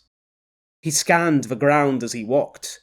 There wasn't much visible concrete beneath the layers of litter and cardboard. Something sticking out of a blue tent caught his eye. As he closed in, Hawker recognised the set of shoes he'd sold Firecrotch. Not big, clunky things like Quidel's, but lightweight sandals suitable for the desert environment. They lay across half the alley, toes reaching for the sky, with those hoop-and-loop fasteners. The type of fastener that attested to the power of marketing.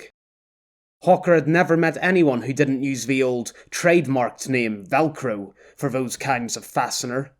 The APOC may have killed off nations and millennia-long dynasties, but the subliminal brand recognition of jacuzzis, bubble wrap, and post-it notes were a wholeheartedly stronger beast to tackle.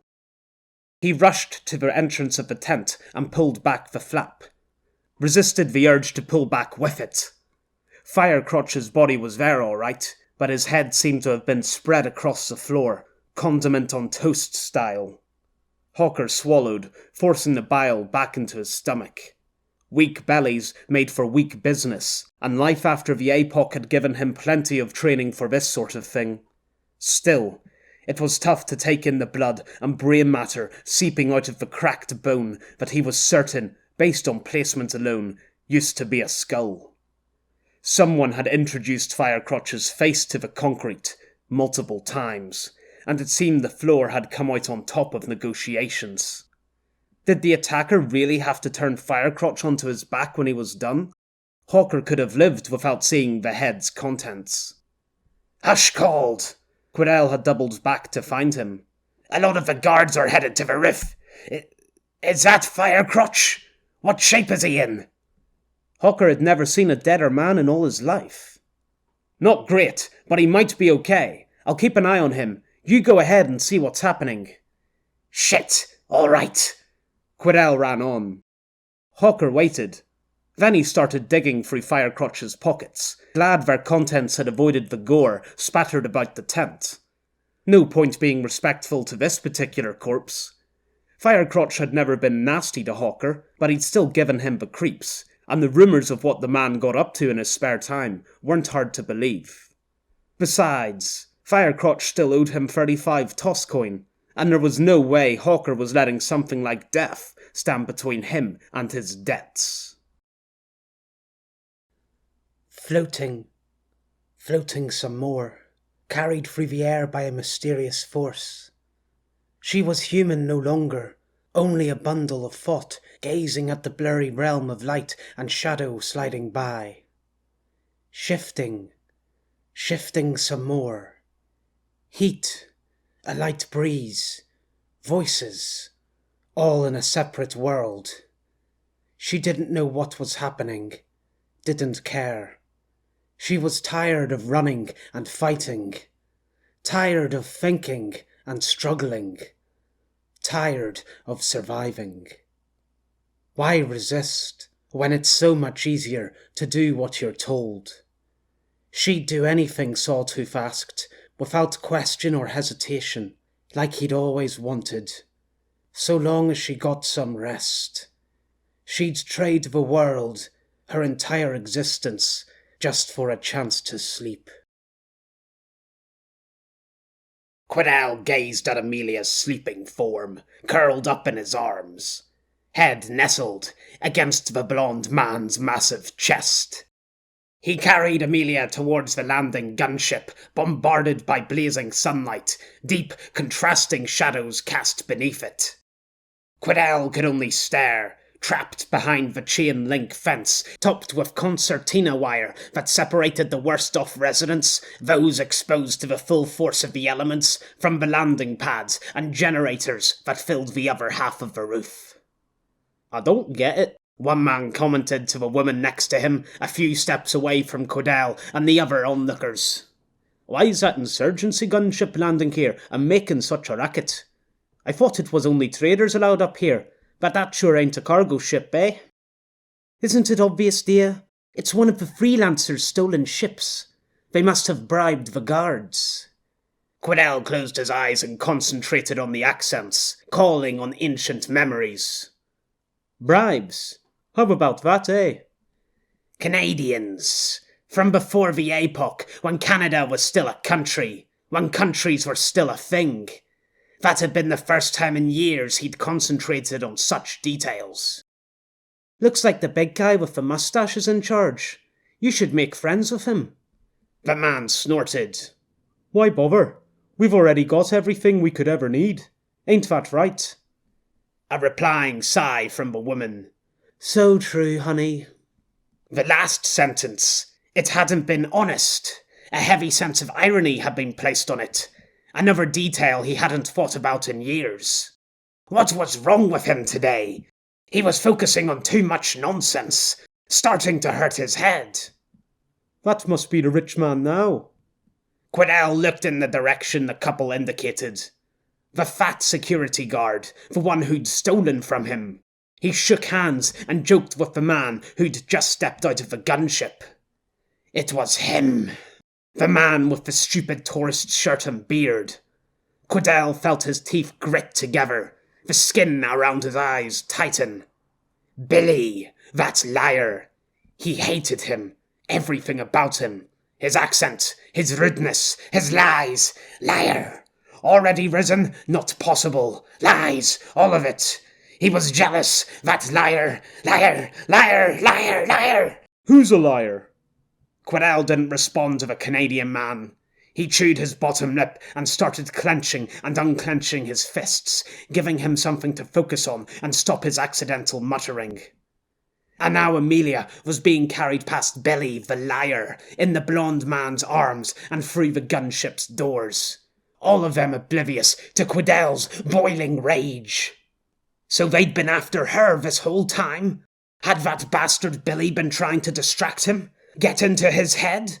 As if that would ever work. Never. Not against him. Never. Never. Never? "What do you mean, never? What's wrong with you?" Honey, don't.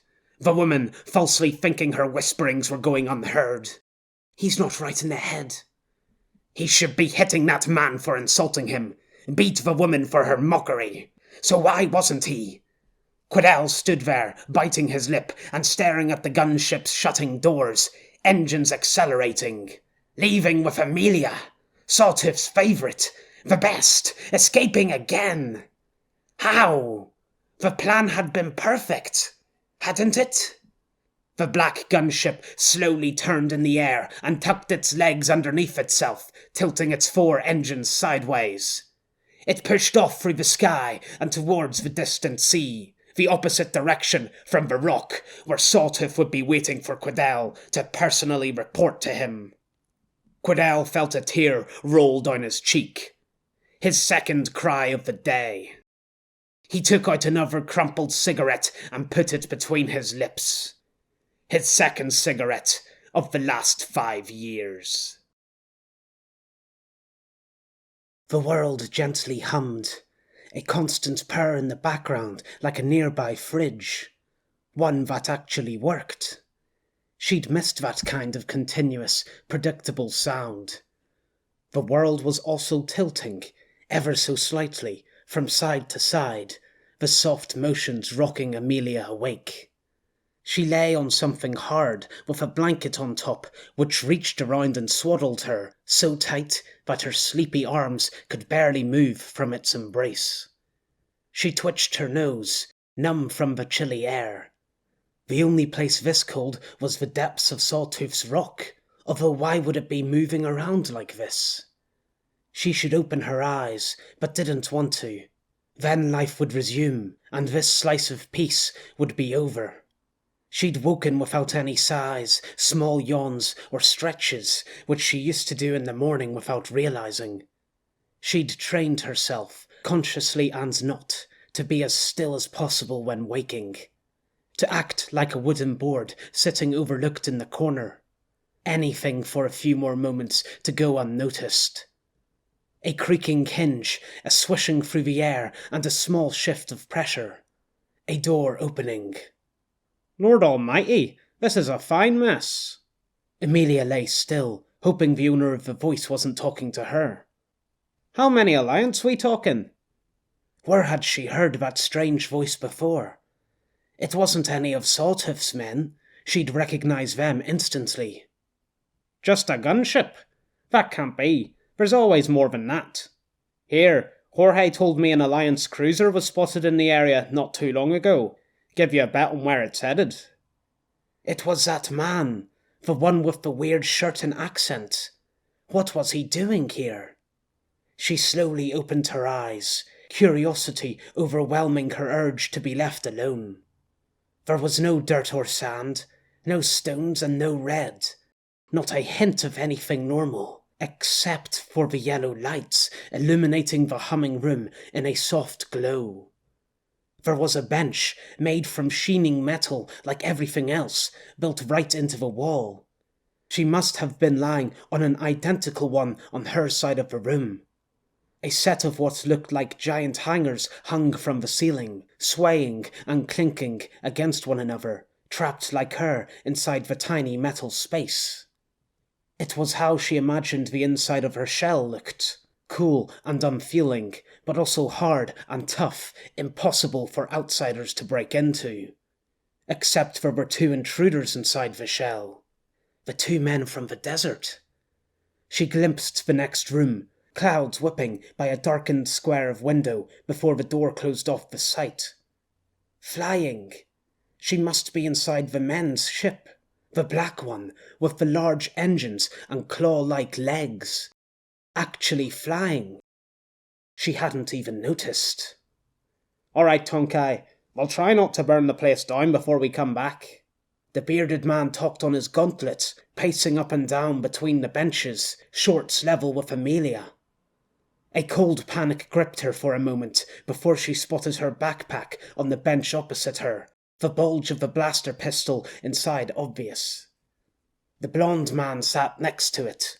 He was looking at the floor, sad, creased lines in his face. He looked up at Amelia and saw the lines continuing into his eyes. Blue eyes. It hadn't been Sawtooth who'd saved her from Firecrotch. It had been this man. The man opened his mouth to speak, closed it, stared at the floor again. Why did he refuse to talk to her, even after saving her, unless he hadn't really wanted to do it? You up? The man with the goatee had finished talking on his gauntlet. Have to say, you're looking a lot worse for wear from when we last saw you, and that was already bad enough. He plonked himself down on the bench next to the much larger man. You had us scared for a while there. Didn't think Sawtooth's boys would be coming to get you that quickly. Nearly did too. Good thing Oscar found you when he did. He patted the big man, Oscar, on the back. Got anything to say to her? The man who'd smashed in Firecrotch's head stayed quiet, the same as before.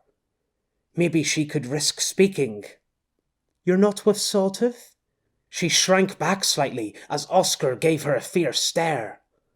The bearded man screwed up his face. Course not. Do we look like we're with Sawtooth? You don't, Amelia said, pointing towards his flower shirt. She felt herself smiling, able to put thought into words, to say those words to others, to just talk. I'll take that as a compliment. Who? The words croaked out of Amelia's throat as she coughed up the rest of her question. Oscar handed her a bottle of water and she clawed at it, pulling out the stopper and gulping its contents. That's Oscar, and I'm Billy. Did I not tell you our names when we first met? Goes to show how different conversations are when they're one-sided. Amelia wrestled free of the blanket and pushed up straight to get a better drink from the bottle, barely listening to Billy's words. Well, at least you're talking to us now. Amelia lowered the bottle, suddenly remembering something. I didn't kill Rusk. I just hit him. Why'd you hit him? Billy asked, his smile dropping. He was going to get you out of that place. So he'd been the one to leave the door open. Amelia lowered her head, unable to meet the gaze. Leave her be. Oscar, talking for the first time. Rusk mustn't have had a chance to tell her in advance. She couldn't have known. Amelia glanced up, saw Billy give Oscar a sidelong glance and sigh. Well, if that's how it is, we'll have to help him later. He won't be coming back to the fort now. Fort? Amelia asked in a peep. Billy nodded. That's right. We're going to the jagged fort, on Prosperity. Prosperity? Isn't that a word? Aye, but it's also the name of an island, right in the middle of the Atlantic. The Alliance's old headquarters, actually. And now, it looks like they want it back. Chapter 16. Earth and Air. The thunderclouds had arrived, slowly swelling from the flat grey pancakes of early afternoon to dark floating cliffs, threatening to burst at any moment. Under the blackening clouds, the city sat muggy and expectant, and the downtrodden Alliance soldiers, marching along one of its dead streets, fared little better. Michael could sympathise. Defeat was a heavy burden to carry, not helped when weighed down by a literal load of armour on top. He heard the soldiers' heavy breathing through their helmets as they walked in full body armour designed for battle, not traversal, small debris crunching beneath their boots, straining against the loaded belts at their waists and packs on their backs. With 2 squad members dead and imminent bad weather on top of that, Michael could sympathise a lot, but sympathy can only drag you down so far, especially when you've got something good to feel about. The Alliance lived. All wasn't lost. It never had been. The forces of good had once again proved unstoppable, no matter the odds. It left Michael in such a good mood that only one thing dampened it.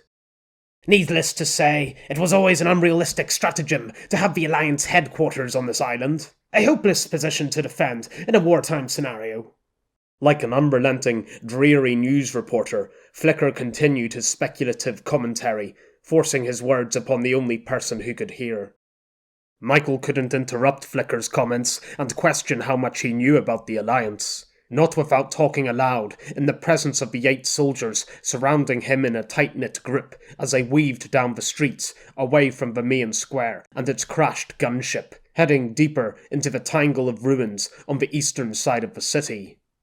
Why, the slightest antagonistic force would have forced the Alliance from here. Not only did Prosperity rely solely on imports to sustain itself, but it also had no defensive lines or resources to fall back on in the case of... I can't believe how much has happened to this place, Michael said. Flicker angrily tutted as his one audience member paled off. Michael had been walking in a strangely uncomfortable silence amongst the soldiers since they'd retreated from the square, but now he spoke to a woman walking next to him, desperate for answers, and to escape Flicker's lecturing. A lot has changed, Michael continued, since... how to phrase it? Since the Battle of Yapakana? The woman turned her armoured head towards him, an edge of excitement creeping into her voice. Yapakana, the name of the jungle in Venezuela he'd last fought the rebels. Something big must have happened there for the woman to recall it so quick. I guess so, Michael replied. That wasn't the only one. You fought in Balgan and the Suez campaign before that, didn't you? The woman's words were getting quicker. She was the same soldier who'd asked Michael if it was really him, and it was a voice Michael was quite happy to listen to. However, hearing a list of his past deeds was quite another thing, and he looked away from the woman's helmeted face. He hadn't expected old wounds to be suddenly prodded like this. I'm sorry. We've all heard so much about the old victories. It's hard not to ask, now that you're actually here. It appears your absence has attributed you an undeserved reverence. The soldier's silence made sense now. Like most, they wanted to ask him about his past, but they were unsure how to approach him, ready to burst when he eventually made the first move. Michael couldn't blame them. He wouldn't know how to react if he met someone with a reputation like his.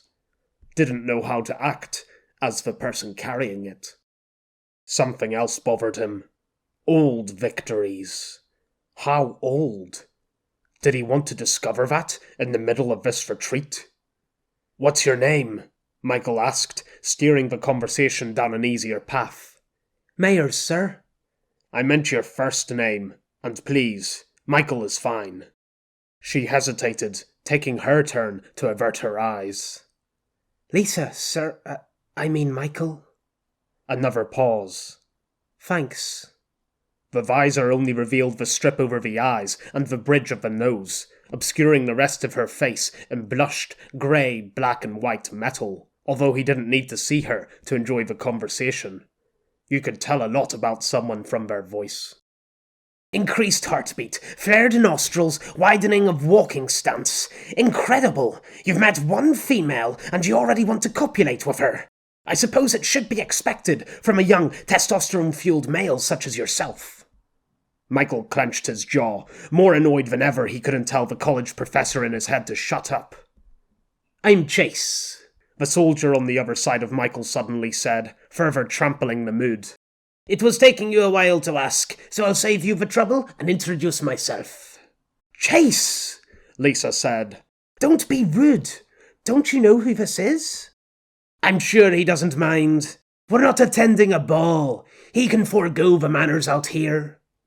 Chase's voice, filtered by his helmet, certainly wasn't lacking in lazy confidence. He had a thick European accent, although Michael couldn't pinpoint from where. How did you get that injury? Michael nodded towards Chase's arm, where the armour had broken and the bare skin underneath bandaged in a sling. He was in the cockpit when the gunship crashed, Lisa said. Pilot? Co-pilot, Chase said scathingly. If I'd been piloting, then we wouldn't have crashed. You think that's true? Michael asked, irked by the man's cockiness. I know it's true. Let me tell you, Mr. Big Shot, this mission is lucky to have me. I'm sure you'll see that soon enough. His words are yet to be proven, but I find this man's bravado quite appealing. Flicker's approval of Chase only made Michael more wary of the man. Everyone, to me! The sergeant leading the group had stopped at the edge of a four-way intersection, remarkably clear of debris, apart from one overturned truck, stacks of flimsy plastic chairs spilled from its back like scattered offal. The lamppost he stood under remained dark against the dimming evening light, as he shouted to the squad, mainly for Michael's benefit, he was sure. The Roebuck is still 2 days away. Michael glanced to Lisa with a questioning look. The Roebuck is the name of our cruiser, she whispered. The second gunship is the only other one on board. Our gunship should be here within the hour, the sergeant continued. They're taking longer because they're flying in from the north side of the island. Until then, we need to clear these chairs from the road and secure the area. Stick close to the buildings. The enemy could have deployed drones. Why is the gunship coming from the north? Chase asked, butting into the sergeant's commands. We had no problem coming in west. It will be quicker, no? The sergeant turned his head, slowly. Sir, Chase finished, half a second later. Now listen here. We slipped in earlier when the enemy was unaware of our presence. They were unprepared, and we should have won. Our edge made us sloppy. Chase opened his mouth, but a tilt from the sergeant's head changed his mind. Now they know we're here. Don't be mistaken. Some of these men are untrained and disorganized, but we're also dealing with professional mercenaries. We're on their turf, and they'll be calling in their best people. So no one lets their guard down until we're on the gunship and off this island. Do you copy? A few mumbled agreements. I said, do you copy? Yes, sir! The group shouted in unison. Michael was jubilant to hear the familiar words, the rousing chorus that spoke they were all in this together. The sergeant beckoned for Michael as the rest of the group broke apart. After the initial burst of questions thrown upon Michael at the square, the sergeant had dismissed the excited privates, telling them to focus on retreating first and talking later. The time had finally come. Michael saw the metallic badge of 3 blue and white chevrons on the sergeant's shoulder as he held out a hand. It's an honour, Noah, but everyone here addresses me as Sergeant Black. Of course, you can call me by whatever you want. Michael took the hand. Sergeant Conway, sir. The sergeant replied with what sounded like a smile. Not at the minute, Conway. I'm afraid the Alliance has classified you as missing in action. MIA? Michael couldn't keep the surprise from his face. Then you didn't come here for me? For you? Michael, no one knows where you've been for... Noah stopped, and Michael realized he'd been holding his breath. The sergeant looked at the squad, scraping chairs from the intersection to the dark sky above. Sorry, Michael, but now's not the time. I need everyone on their top game so we can get out of here. 1 hour, that's all I ask. Once we're on the gunship, I can explain everything. Deal? Michael nodded. Of course it was a deal. He couldn't let his own wants get in the way of everyone's safety. The first drops of rain began to splatter around them, pinging off the sergeant's armour. The seams in the black clouds had split. Go back downstairs. I don't need any amateurs getting in my way. Parker froze at the top of the stairs, taken aback by the woman's brashness. He hadn't even opened his mouth. Good. This would be more entertaining than he'd expected. Parker finished his climb and stood back against the brick wall, arms crossed, unseen by the woman who now had her back to him. The bitter wind was fierce on the keep's battlements, and Parker observed the spraying sheets of rain, working out how much adjusting the guns would need to compete with the thrashing air. The 3 gunners were bathed in the yellow glow of the lamppost, flecked by spitting raindrops and a fair whack of incompetence on the side. The trio clearly had no idea how to operate the cannon, dwarfing them, thicker and squatter than a standard tank gun. Why, they hadn't even extended the barrel. Whatever Parker's results, they'd be a damn sight better than the current butchering. Move the barrel up 15 degrees. They'll be coming in above the cloud cover. The woman had a country accent, although any accent from the southern United States sounded country to Parker. We can't. The gun's not responding, one of the 2 lackeys said. The button on the screen's frozen. On the console? Can't you fix it? Maybe if we... the second man said, making noise to stuff his gaping knowledge. Aren't there manual controls in this thing? She pronounced it like fang instead of thing. Should be somewhere. We'll find it. A sigh from the woman. We don't need to rush. We're not here yet. Parker chuckled, loud enough to be heard over the wind and rain. The woman's shoulders stiffened. She turned her head to the side. Her dirty blonde hair was tied up in a high-riding ponytail, allowing Parker to see a flared nostril on her babyish nose, and one narrowed eye glaring his way. I thought I told you to go downstairs. Like being told off by the lady of the manor. Marvellous thing I didn't. The woman's eyes widened at Parker's accent. Most people were thrown off the first time they heard it. If I had left you running the show, then we'd all be buggered by the end of the first act. The woman finished her turn like an unleashed coil, stomping her foot on the floor. Who are you? Coming up here and... Your Mark 13 blaster cannon isn't working because it hasn't been updated, Parker said, cutting her off. I can see the old interface from here. The two men suddenly looked over at Parker, like grazing animals catching a scent of expertise on the wind. And secondly, that massive gun is meant for cruiser-to-cruiser combat or naval defense. What a Mark 13's doing on this side of the keep, I have no idea. I'm told Charlene's the one in charge here. Parker pulled himself off the wall and sauntered to the woman. Her face was pretty, hard and soft in all the right places. I'll take it you're Charlene. The icy silence spoke for her. Parker grinned, with a smile designed to annoy.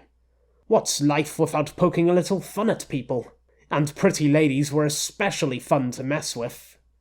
Charlene was thinking of some response. Parker waited until her mouth began to open.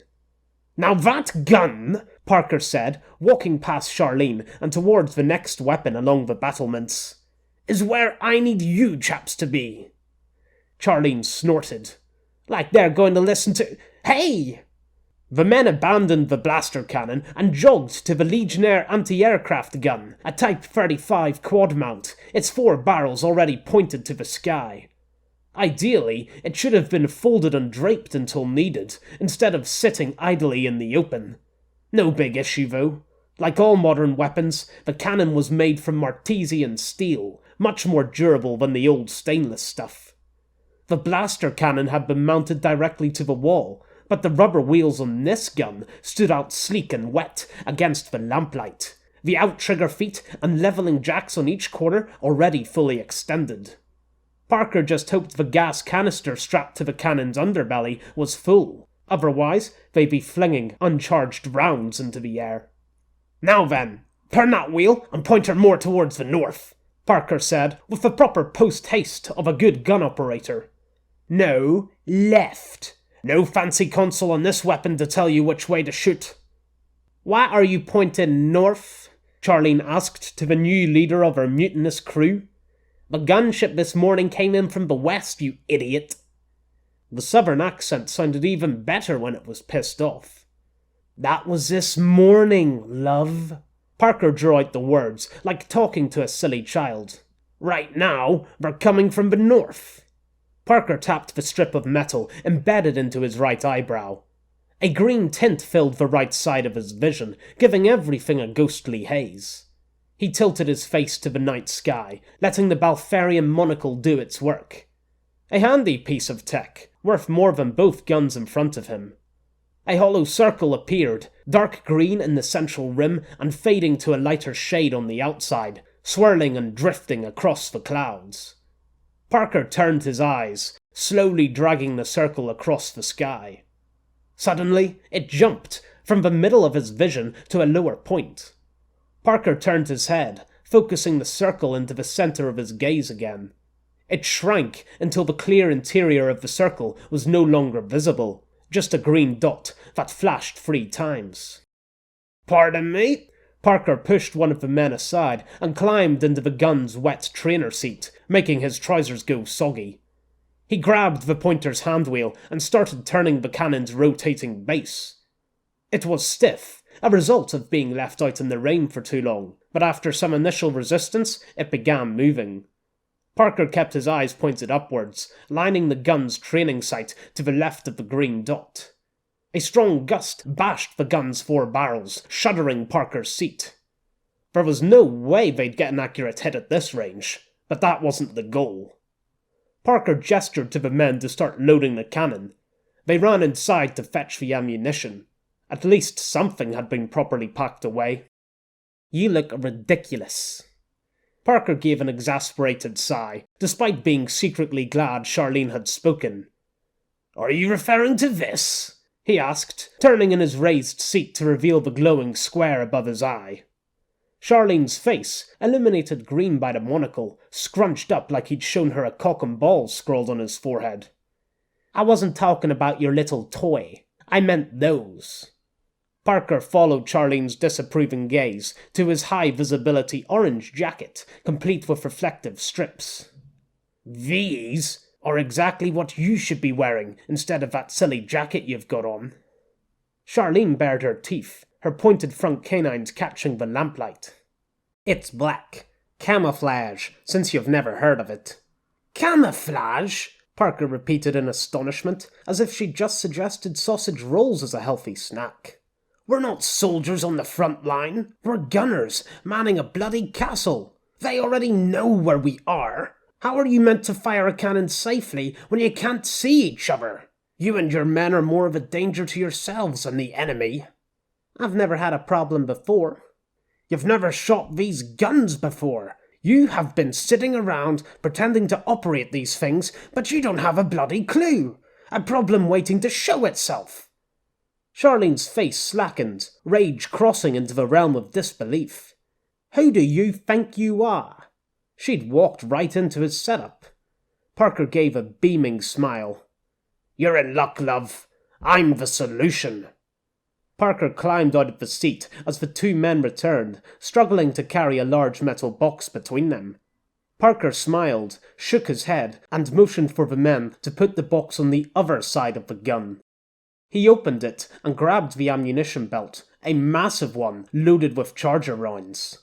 Each brass round, the length of a child's forearm, was pointed at the top to accommodate the proximity fuse, and powerful enough to punch a hole through a row of buses. Parker lifted the start of the belt to the receiver. It might look long now, but the line of rounds would be fed and spat out of the 4 barrels astonishingly quickly. Who wants to do the honours? Parker asked, stepping back and allowing one of the eager crew to climb into the trainer seat.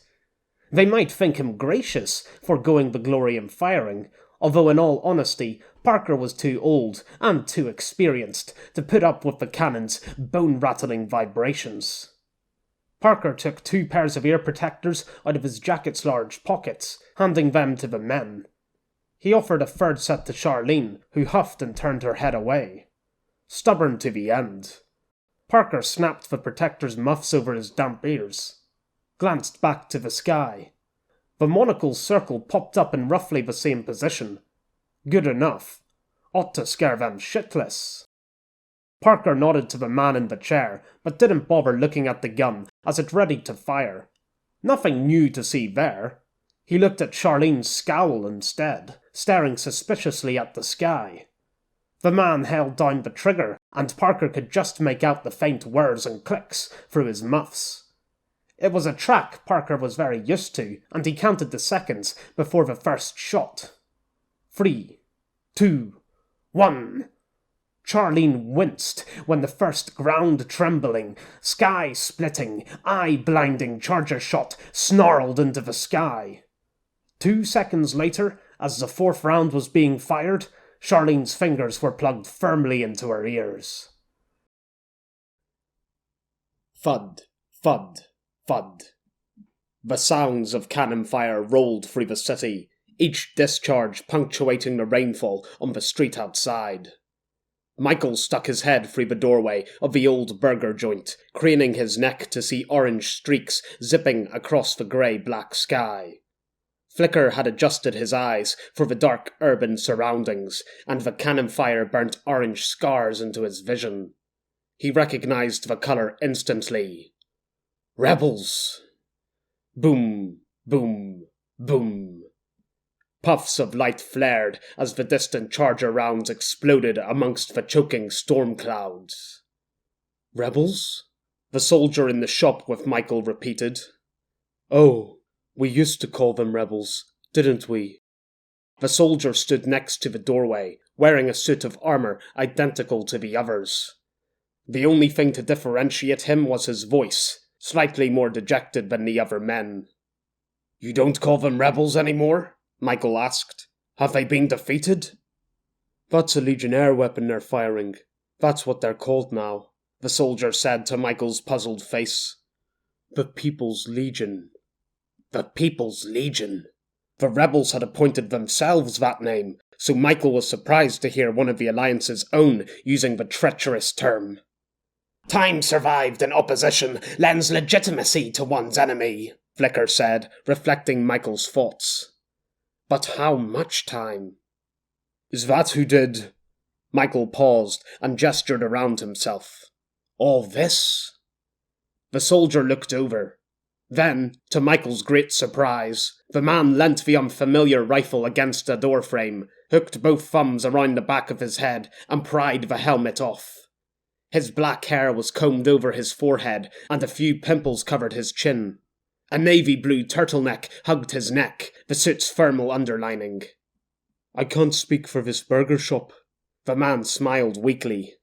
But no, the Legion didn't do this. It was something much worse.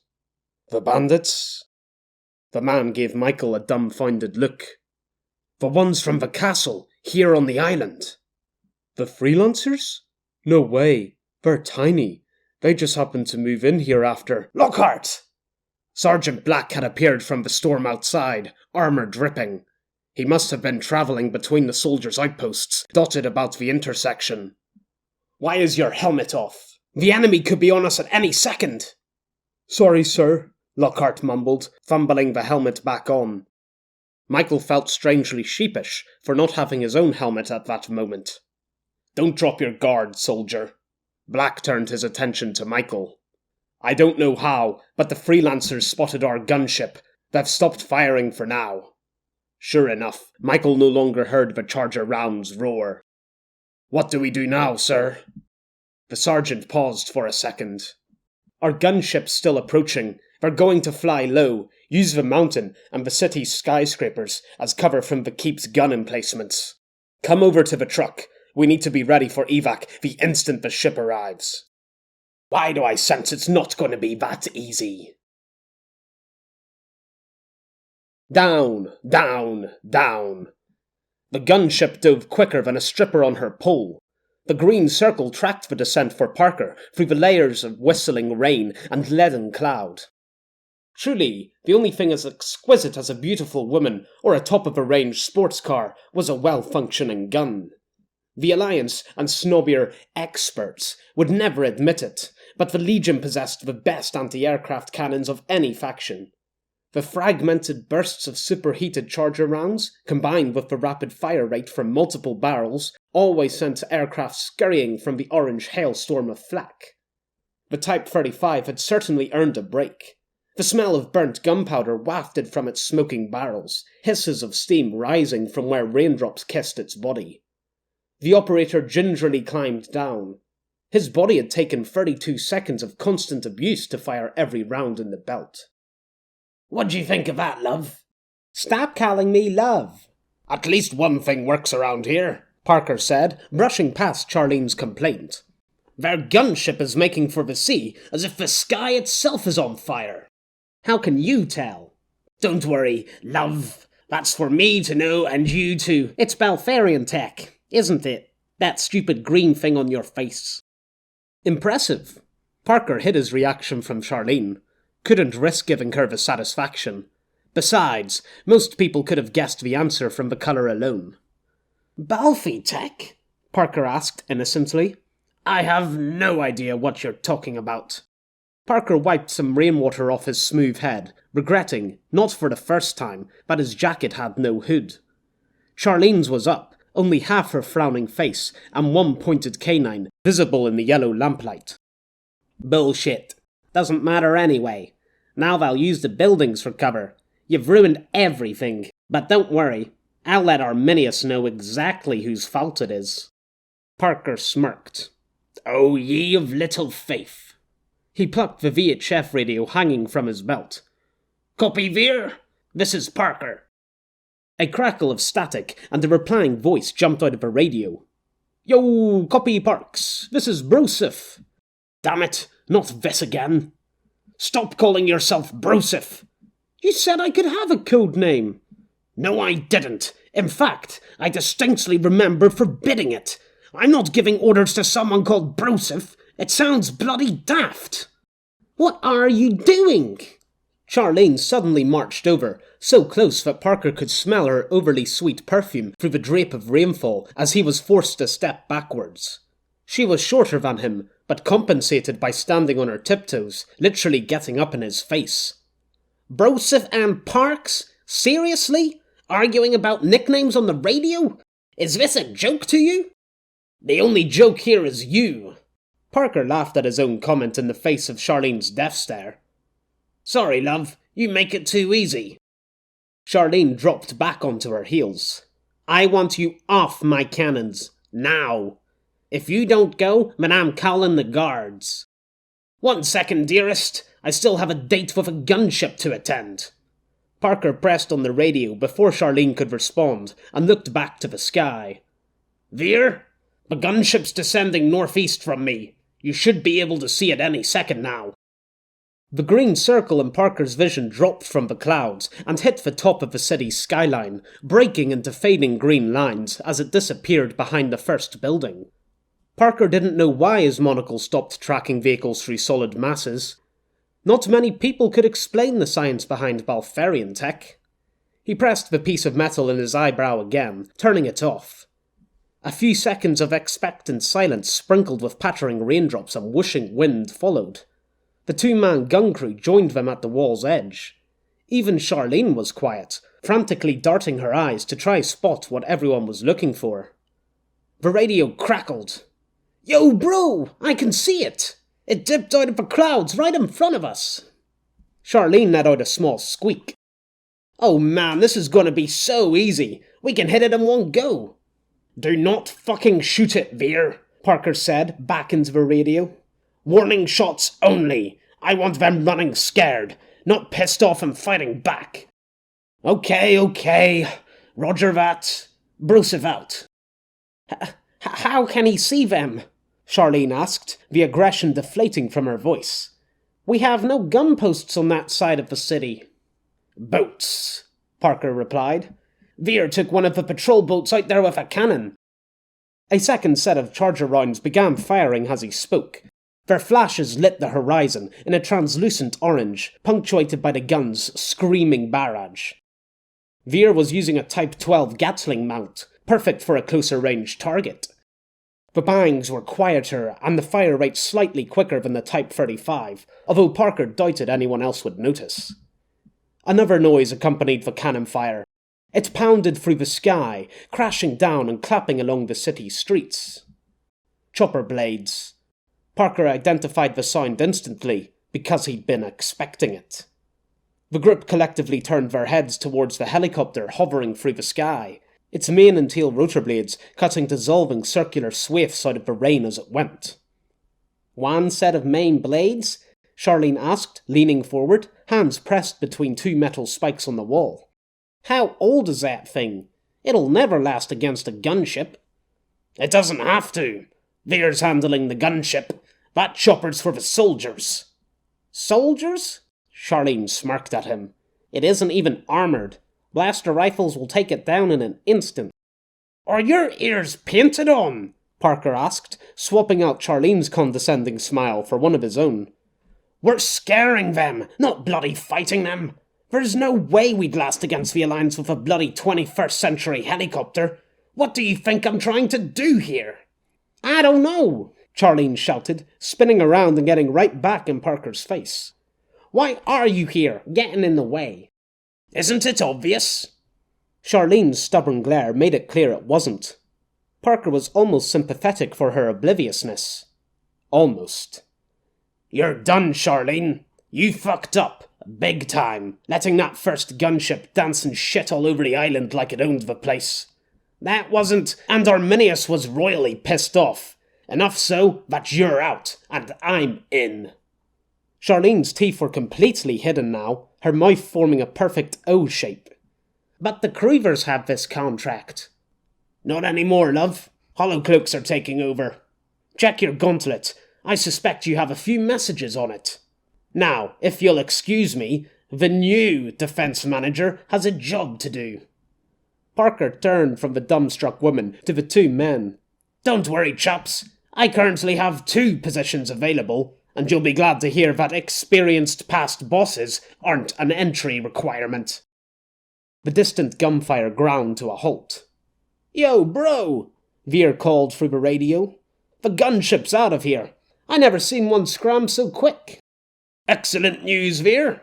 Perch yourself there for now. I'll let you know if our friends come back. Parker turned his monocle back on. 2 circles accompanied the green tinge, one rising and shrinking into the far clouds, the other much larger and floating directly above the city's buildings. The helicopter had found its prey. Now it just had to keep on top of the soldiers, scaring them underground and keeping their thoughts much too occupied for any counterattack. Parker looked back at Charlene. She stared at her open gauntlet, illuminating her wet, slouched shoulders and enlarged doe eyes. He almost felt sorry for her. Almost. But where's the fun in feeling sorry for people? Charlene? She swiveled her head, blinking some of the wetness from her eyes. Billy's not going to be very happy when he hears you lost the Creevers such a large contract. Don't worry, though. If you go make us a pot of tea, then I might let you become my personal assistant. She showed her glinting canines again, eyes turned fierce in an instant. Screw you, asshole. Parker chuckled. What a woman. Very fun indeed. Even through his helmet, the noise of the helicopter was monstrous. The gigantic rotors beat the air directly overhead, whisking the rain into a shattered flurry. Despite its size, the aircraft was outdated, with a weak metal body. No Martesian steel armour to protect it. James lifted his arm 9 and lined up the helicopter's soft underbelly in its sights. A few blaster shots would easily take it down. All he had to do was shoot. Lockhart! What are you doing? James lowered his rifle, hated how his legs suddenly went wobbly. It was only one man shouting at him, but James's shoulders hunched and his jaw tensed as he turned to face the sergeant. Everyone stared at him, packs and belts occupying a large part of the subway tunnel's entrance. He pictured the cruel smirks and amused stares under their helmets as he was berated yet again by Sergeant Black. Even Michael Conway was looking, blank expression aligned with the rest of the group. 3 hours, and Conway already fit in better with the squad than James had after 3 months. The sergeant gestured, and James slunk over, joining the rest of the squad in the shelter where the cascading rainfall resounded in the empty tunnel. At least the helmet made it easier for him to avoid everyone's staring eyes. What were you thinking? James sucked down a gulp as it became clear the sergeant wasn't finished with embarrassing him in front of the whole squad. Well? James wasn't sure why he'd done it. He was so fed up with running, and the helicopter had been such an easy target. Of course, he couldn't say that. The sergeant had strictly ordered against it. I don't know, James mumbled weakly. Never point your gun without knowing why. I know. Do you realize how serious that was? Aiming at that gunship could have engaged the enemy. You would have got yourself and everyone else here killed. He was nearly 22. Why was he being lectured at like a child? Look at me when I'm talking to you. This isn't fucking fair, James thought. Not fair at all. He looked up. Do you understand? Yes, sir. Maybe the sergeant caught the quiver in James's voice, already close on the verge of tears. He turned away without another word. It was a very long walk after that, even though they didn't go far. James stayed at the back of the squad, following the others' helmet lights, beams shooting out the sides of their visors that cut through the pitch-black tunnels. He didn't turn his on to join them. They eventually found an abandoned train in a far-off limb of the city's eastern line. The sergeant announced they'd be staying the night there in a carriage with all its windows and doors intact. The plan tomorrow might have been explained. James didn't know. He was too tired and too despondent to care.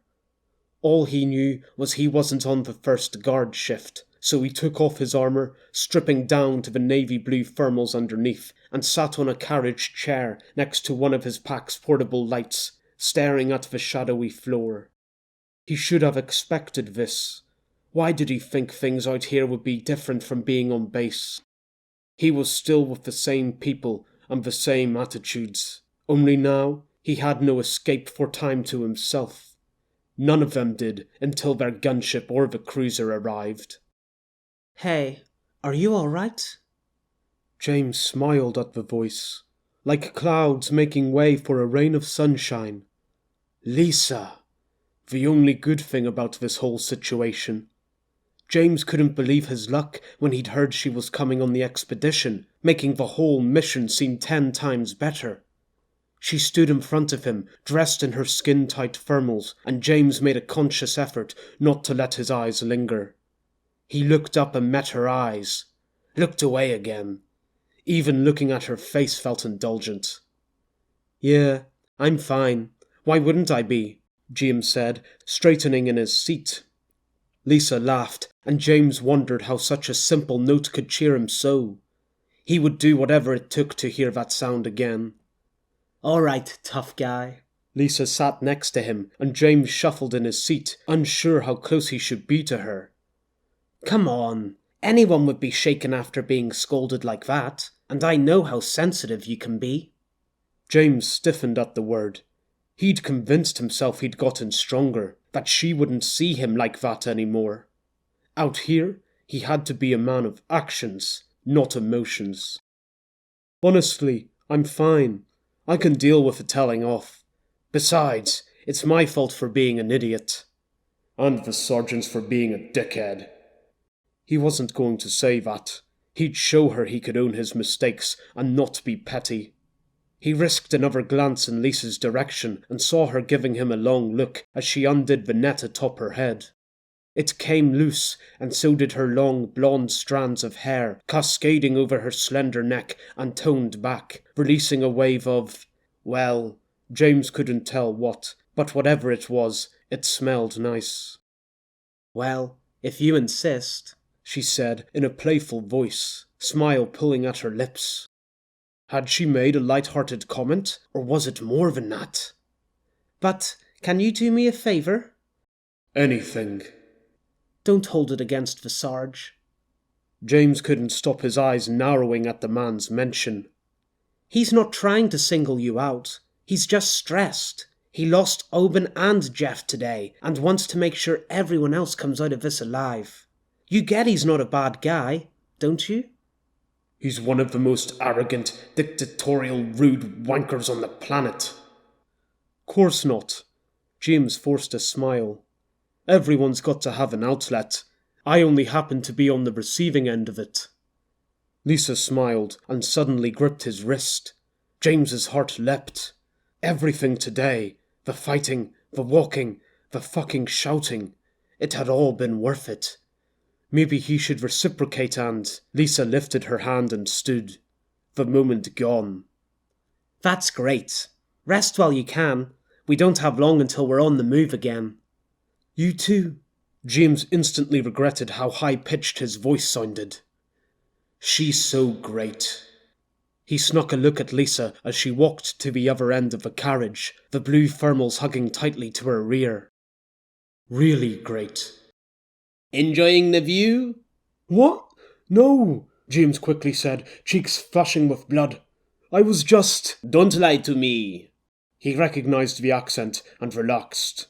It was the Frenchman, Chase, whose lanky body had seamlessly slid into the seat next to him. Anyone who says they don't love that woman's derriere is either lying, blind, or a completely unappreciative homosexual. Can you keep your voice down? James whispered. He glanced around, but thankfully no one else was at their end of the carriage. I'm talking at perfect volume. Chase leant back and brushed the sandy-coloured fringe out of his eyes. Talk too quietly, and people suspect you. Act like what you're saying doesn't matter, and no one will give a shit. No one gives a shit what I have to say anyway, James mumbled, as he felt himself slip back into the reproachful mood that had plagued him all evening. Yes, yes. Chase was already looking around the carriage, his attention span shorter than James's withering sense of pride. Here, he suddenly said, slapping James on the arm. What do you think of that Michael Conway dickwipe? Dickwipe? Chase shrugged. You know he didn't introduce himself to me. Well, He is the famous hero, isn't he? Exactly, Chase said, leaning in close. a famous dead hero.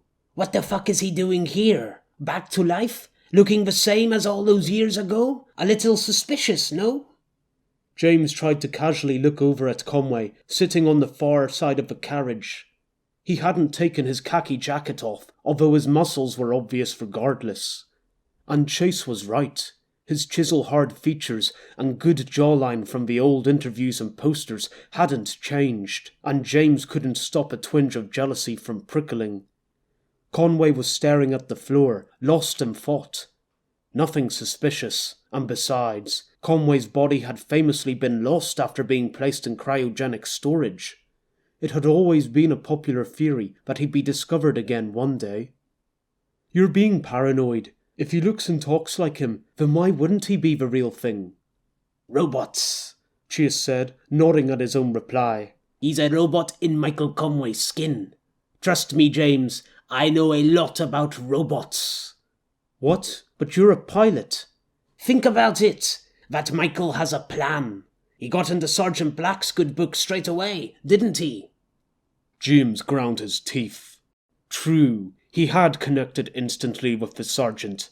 Better than James ever had. No, this was Chase just being overdramatic as always. By tomorrow, he'd be talking about the next grand theory that popped into his head. You're being crazy. How about you get some sleep so you can focus on the real enemy? Looks like Lisa's found someone other than the enemy to focus on. What? James's chest tightened at Chase's smirk. That was never a good sign. He followed the gaze and saw its recipient. Lisa was in the middle of a conversation with Conway, handing him a ration packet. He said something, and she laughed. What's so funny? Why do I care? It's not like it means anything. He's going to fuck her. James barely held back from spinning around and shoving Chase off his seat. How do you know that? James asked, trying to keep his voice calm and nonchalant, almost certainly failing. They're wrapped with one another. Look, they're giving each other fuck me eyes. You can't see that? Maybe you're a little rusty, eh? Rusty James, Rusty James! Chase chanted, elbowing him. James swayed in his seat, hardly noticing. He could lie. He could try to rationalize it away, but some deep part of him knew Chase was right. There was something in the pauses, the long looks and subtle glances exchanged, the same way he prayed Lisa secretly looked at him. Maybe Chase was onto something. This Michael Conway might be trouble. Chapter 17. Fire and Water. The day was calm, tired after all the excitement of last night, its reserves thoroughly emptied of rainwater. It wouldn't be correct to say the skies had cleared. More accurate to say they were less grey, with more shades of white thrown into the mix. The sea had relaxed as well. The mighty swells crashing against the fort sea walls a few hours ago turned to gentle splashes, lapping against the long row of stone steps leading into their depths. The coffins sat above the rising and falling crescendos, merrily bobbing atop the waves. There were 8 in total, strengthened cardboard boxes containing the bodies of the island's latest dead. In them lay Bram, the first of the week's casualties, accompanied by Massif, the self-proclaimed mastermind, the strong hand whose blaster launcher turned the battle yesterday, and Isaac, otherwise affectionately known as Eyebrows. At least, he had been to Fen. The other 4 boxes held the members of Tonkai's patrol, mowed down by the Alliance's gunship. Names Fen didn't know. Names that didn't matter knowing now. They were gathered to the right of the sea ramp, where a line of scuttled ocean liners and cargo ships formed a man-made bay of wave breakers to shelter the much smaller ships coming in to trade with the fort. The cliff of multi-story boats and rusty tankers to the left, and the Black Mountain sloping into the calm waves on their right, provided a fitting final stretch of coast to cast off from. The blare of arriving boat horns and rumbling ship engines took away a little from the ambience. After all, the living still needed to do business. That could have been me, shoved into one of those boxes, about to be set to the flame, body burned to a crisp before sinking to the floor. My box can't be far off, times being what they are. Would I be content with today being my last? Move over! The crowd shuffled as a fat man trailed by a line of ladies pushed past, filtering Fen back up the steps, further from the water's edge and the mournful atmosphere. God's sake, this place is too busy, Fen complained as a woman with hair pinned at perfect eye-obscuring height stepped in front of him. Why is it so crowded? There was plenty of room last week. Last week? Coffee asked, pressed against Fen's side. There were one of those that recently? Of course, when that man shot at the mysterious, Alliance gunship. Ah, from your clan. A Kruver funeral. A Kruver funeral? Only Kruvers were killed in the fighting last week, so just their own clan members and a few close friends had shown. This time, packaged away inside the floating coffins, were members from all 5 clans of the freelancers, plus Massif to represent the independent contractors, although they weren't the sort to stick together. Every clan chief had arrived to bid farewell to their fallen employees, but Fen couldn't get a good view of them from atop the steps, so far from the water's edge. He barely made out the seagull swooping onto one of the coffins, curiously pecking at its lid. The mutterings from the surrounding crowd were far louder than the distant breeze-swept speeches. Who's standing down there? Mary Hales, I think. Who? From the Gearheads. She's speaking for him today. So no Arminius then? Seriously? That's a disgrace. Not even showing for his own clan members. What's she saying? Sush, I'm trying to fish and chips! Woman's fish and chips! Really? Who would eat it? Over here! Fen stuck a hand above the surface of the crowd's heads, beckoning the eager merchant. The man bustled over with a tray of food strapped to his neck, jostling the grumbling gathering out of the way. Want any coffee? Coffee looked suspiciously at the greasy offerings. Just the grilled fish for me, no batter. 15 doscoin, the man said, beaming from ear to ear when Fen placed his order.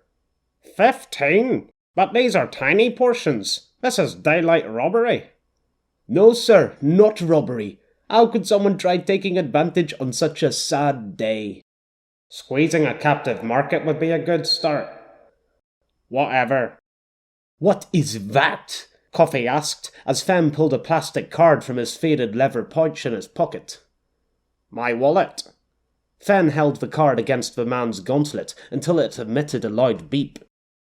Ancient technology, Coffee whispered in awe as Fen handed him a paper cone. Fen munched on the citrusy fish as the boxes below were lit and set adrift. The licking flames took to them remarkably quick, and soon the fiery coffins wobbled towards the open sea. Fen hadn't seen if the seagull made it out in time. One of the newly deployed patrol boats floated past to greet the departing coffins as it carried on its continuous circling of the island. Bloody thing. The booming cannons aboard the boat and the battlements had woken the whole fort last night. Fen's arm was still sore from where he'd rolled off his shaking bed, whacking the floor and wrestling with a pair of tangled trousers before he realised what was happening. That was the problem with war zones. You were rarely consulted before the shooting began. The procession was dispersing from the flaring spectacle, the area too crowded and cold to encourage much post-funeral chat. As the crowd thinned, Fen spotted a familiar face headed their way. Oi, broken boy! Over here! Want a chip? The one-handed man stomped over, formidable scowl on his scarred face. It's wit. He took a chip and sniffed it. Relax, it's only vinegar. I thought you went by Broken Boy. Broken Hand, Wit said, and I don't want to be called that anymore. Doesn't feel right without strong. Fen glanced towards the ocean, wondering how much of the strong hand's body was inside her coffin. The blaster turret hadn't left much to pick up. Why are you in such a hurry to leave? Fen asked, nodding towards the chiefs at the bottom of the steps. Didn't fancy spending time with Tonkai? Wit munched the chip before answering, eyebrows rising in approval. He's annoyed at me. What'd you do? Mention his latest sales figures? It's because of you. Of course. Why wouldn't it be my fault? He says Strong and I should have been the ones to shoot down the gunship, instead of letting you take all the credit. Take all the credit? Fen heard his voice pitch higher in indignation. Look at that! Coffee said, slapping Fen on the back. There's no stopping the reputation of fearsome Fen! Gods, that name better not catch on. Well, maybe you could have shot the gunship if you hadn't been too busy chasing girls. Where is that cloaked lady, anyway? Tamar? Wit's eyes widened, and he turned his head, searching the shifting crowds. Have you seen her? There she is now, Coffee said, pointing. Tamar was climbing the steps, wearing a black cloak that billowed with each springing step. Shit, she never leaves me alone. I need to get away. No need to boast, Fen said, as Wit hurried up the steps towards the large pedestrian archway in the fort's western wall. Hello there. Tamar, was it? Tamar looked their way before practically hopping over to the step below. Her hood was down today, revealing a soft, middle-aged face filled with light brown freckles. She studied Fen and Coffee, eyes sparkling, lips sealed in a smile. Fen realized there were no words coming forth. So, how are you today? Tamar nodded silently, keeping her constant smile. You can't answer an open-ended question with a nod. The steps were quickly emptying, and Fen noticed a few people throwing curious looks their way. Fen was starting to understand why people didn't talk much with the famed speechless killer. Tamar didn't seem to mind the silence. She continued to unabashedly stare at them, especially Coffee, whose body she slowly ran her eyes down, smile widening as she did so. Coffee shifted, adjusting his jogging pants in a vain attempt to loosen them from her ogling. Tamar barely glanced at Fen's slouched stance and ill-fitting wrinkled jacket. No surprise there. Ahem! Coffee cleared his throat and pulled up the loose neckline of his gym shirt. Is that a new cloak? Smiling, Tamar reached up and patted Coffee twice, lightly on the cheek. Okay, this is too weird. Well, would you look at that? Fen said, looking behind Tamar towards the sea. It's that guy. You know, Coffee, the one we've been meaning to talk to for ages. Oh, yes, Coffee said, glancing at the same collection of empty steps. Let's go talk to Guy. That guy, not Guy. Tamar continued to give them the exact same smile as they shuffled off to the seaweed-crusted steps, the smell of salt growing stronger. She's a strange one, Fen said between mouthfuls of his last chips. He threw the leftover paper into the sea. Fen! What? It's just a bit of paper. It'll disintegrate. Coffee tutted. That's not the point. He bent and began picking the mushy pieces of packaging out of the waves. Oh, don't do that. You're making me feel bad. Well, it's bad for the environment. The APOC's already happened, Coffee. Don't you realise cleaning a few pieces of crap doesn't matter? Don't see that often. I know, Fen tossed over his shoulder to the newcomer. Soon he's going to hang up his rifle and arm himself with a litter picker. That too, but I was talking about you pair striking a conversation with the speechless killer. Not many willing to do that. You were watching us? Oh no, don't tell me I've picked up another stalker. Fen turned around to face the new man. Instantly regretted his words. Why can't I bloody look before opening my mouth? Standing above Fen was a man with a greying goatee and thinning hair clinging to the sides of his wrinkled head. Like the other clan chiefs, he dressed in a black suit for the occasion, the Kruger's insignia pinned to his lapel. So, you reckon you're important enough to have a stalker after you? Billy asked, with a raised eyebrow. Fen grimaced. Not really, he replied to his boss. I find stalkers go after people who are the direct opposite of important. Don't know if I'd call fearsome Fen the opposite of important. Ah, shit. The name had caught on, and worst of all, it had attracted even more attention from the chiefs. You did well. Billy continued. "Taking down that gunship. The clan needs all the good publicity it can get right now." Fen didn't know what to say to that, so he jumped off the complimentary track. "Where are you from, anyway? You sound like some Scottish-Irish half-breed." Billy broke into a smile that ran all the way from his bristled dimples to his eyes. "Something like that.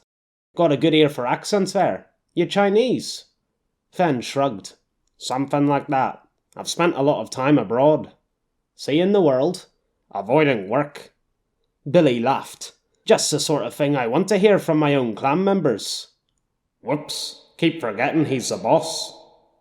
"And who's this?" Billy asked, turning his head towards Coffee, still holding the freshly fished paper cone. "How long have you been with the Croovers?" "Me? I'm a steelbreaker." "Really? One of Saburo's lot? I bet you don't get a lot of words out of your chief." Coffee chuckled. "Mr. Saburo only speaks when needed. You'd get more words out of a freshly rubbed chicken." He winked. "If you know what I mean." "What do you mean?" "I get you," Billy said. "Even a bit about the chicken?" "Sounds like someone I know. Isn't that right, Oscar?" Only then did Fen notice the man in a green bomber jacket behind Billy, an achievement on Fen's part, as the big man was hard to miss. Oscar, who'd been gazing at the colossal stranded wave breakers, looked over at mention of his name. He stared at Fen. The silence stretched as Oscar took his time to formulate some words, and Fen felt a certain expectancy spill into the air. "So," he finally said, "you're fearsome Fen?" "God's sake." "He sure is." "No, I'm not. It's just Fen." A splashing sounded from the steps, like that of a fish floundering in shallow waters, and Fen spotted someone else lingering at the side of their impromptu gathering. A woman, judging from the large coat and trousers illy fitted to her frame, and the frazzled, dark brown hair hanging off her face. She was crouched on the last step by the lapping waves, hands splayed flat in the water. Not washing, just moving them around. Playing with the water? Who was this weirdo? The water rose and fell, climbing and swallowing her fingers, falling back and dribbling away, letting her skin breathe again, already freshly drying. Amelia held her hands still, stretched between crouching legs, letting them get engulfed again by the approaching liquid and resurface in the retreat. It sent a chill tickle through her every time her palms went under the cool waves, massaging the hidden throbs and aches. Amazing. If more of her went into the water, all at once, how would it feel to be completely suspended inside the chill? She was also worried. If she went in, would she be able to come out? There was so much, stretching all the way to the horizon. A desert of shifting black and blue, merging with grey-white sky, interrupted by a boat that crawled through the floating floor. It was too far to see any people on it, but close enough to spot the big round gun sitting on its deck. She wasn't concerned about the gun. That was normal. The sea wasn't, and neither was the cold. The thick, puffy coat draping Amelia made her feel like a doll bundled in a giant fluffy paw, and it still failed to shield her face from the biting slates of wind. Weirdly, she found herself missing the heat that had nearly killed her days before. Too hot, too cold. She could never escape discomfort. Couldn't escape the red either. She turned her gaze to the wall, stood, and craned her neck to take in its full height. The looming top finished with spikes that made her think of Sawtooth and his jagged chair, an ominous reminder of where she really belonged. The wall seemed solid from here, but up close, Amelia saw the thousands of stacked bricks that had allowed the wall to grow so tall. The cavernous mouth at the top of the ramp, pulling in trucks that poured from the ships, was big enough to fit most of the rock inside. Made her think a stupid question. Was there someone more powerful than Sawtooth? "Who's that, anyway?" Amelia's stomach clenched. The men talking to Billy and Oscar had taken notice of her. She turned to the stairs she was now at the mercy of. There was a man with skin darker than Rammer's and springy hair like an unshaven llama, and the man next to him looked even stranger. It wasn't just the bone-white hair and moustache, but also the odd face and eyes. With his wispy eyebrows and triangular beard, he looked silly. And someone else was approaching. A woman, who also had similar features to the silly-looking man, but with a stern expression, and Amelia gasped when she saw what was strapped to the woman's shoulder. Fen didn't know what to make of the young woman staring at them with horrified, full-moon eyes, as if they were holding her at gunpoint. She audibly gasped as Yuna joined, a frail woman Fen would have thought the opposite of intimidating. With Yuna there, everyone conspicuously shuffled on the steps, trying to remain at reasonable heights with one another. Oscar motioned with a nod, and the silent woman shuffled into the gathering, standing on the lowest step with her head down, feet splashed by sea spray. She clearly wasn't from the island, with such a sunburnt face. Fen saw the dark eyes looking through the curtains of hair at Yuna's blaster rifle. "This is Amelia," Billy said. "New recruit." "Can she not speak for herself?" Yuna asked, giving Amelia a disapproving stare. "Where did you find her?" "No man's land." Yuna snorted. "A barbarian. She doesn't belong here, not unless you train her proper manners." "You let us worry about that," Billy said, a sharp edge to his words. "Wouldn't want you to be fretting about whether our clan members are saying please and thank you." Fen cast Coffee a sideways look, who returned an uncomfortable grimace. Oscar's expression remained unchanged amidst the bubbling tension, probably used to bickering like this. Fen thought these bitter exchanges only occurred in the chief's meetings, but resentments were clearly boiling out of the pot and onto the communal floor. Yuna met Billy's cool stare. "Proper discipline ensures results. You should give them a try at some stage." "Weren't you the one talking about good manners, Yuna?" Billy asked, all the good humour in his voice evaporated. "That's a nice gun," Fen said, sticking his foot into the middle of the pair's jabs. He bent and studied the double-barreled weapon hanging off Amelia's hip. "Where'd you pick that up?" Amelia stared at him, mouth slightly parted, eyes quizzical. Looked away to Yuna without answering the question. "Well, that was rude." "Chai?" Amelia suddenly said to Yuna. "What?" Yuna asked, breaking her glare with Billy, her normally guarded face clouded with confusion. "Chai?" Amelia repeated, her eyes wide with appealing desperation. "What's chai?" "Indian tea. Usually has masala in it." "Why's she asking me about tea?" "I don't know," Fen snapped. "She's not with me. You've definitely picked up a peculiar one, Billy." Billy crossed his arms, one hand stroking his beard. "Aye, lots of peculiar folk about these days." "Well, yes, but this is a little much." Now the woman stared at the floor, blushing. "Amelia." Fen heard the sharp intake of breath when Oscar addressed her. "What does chai mean?" Amelia looked at Oscar, then back to Fen.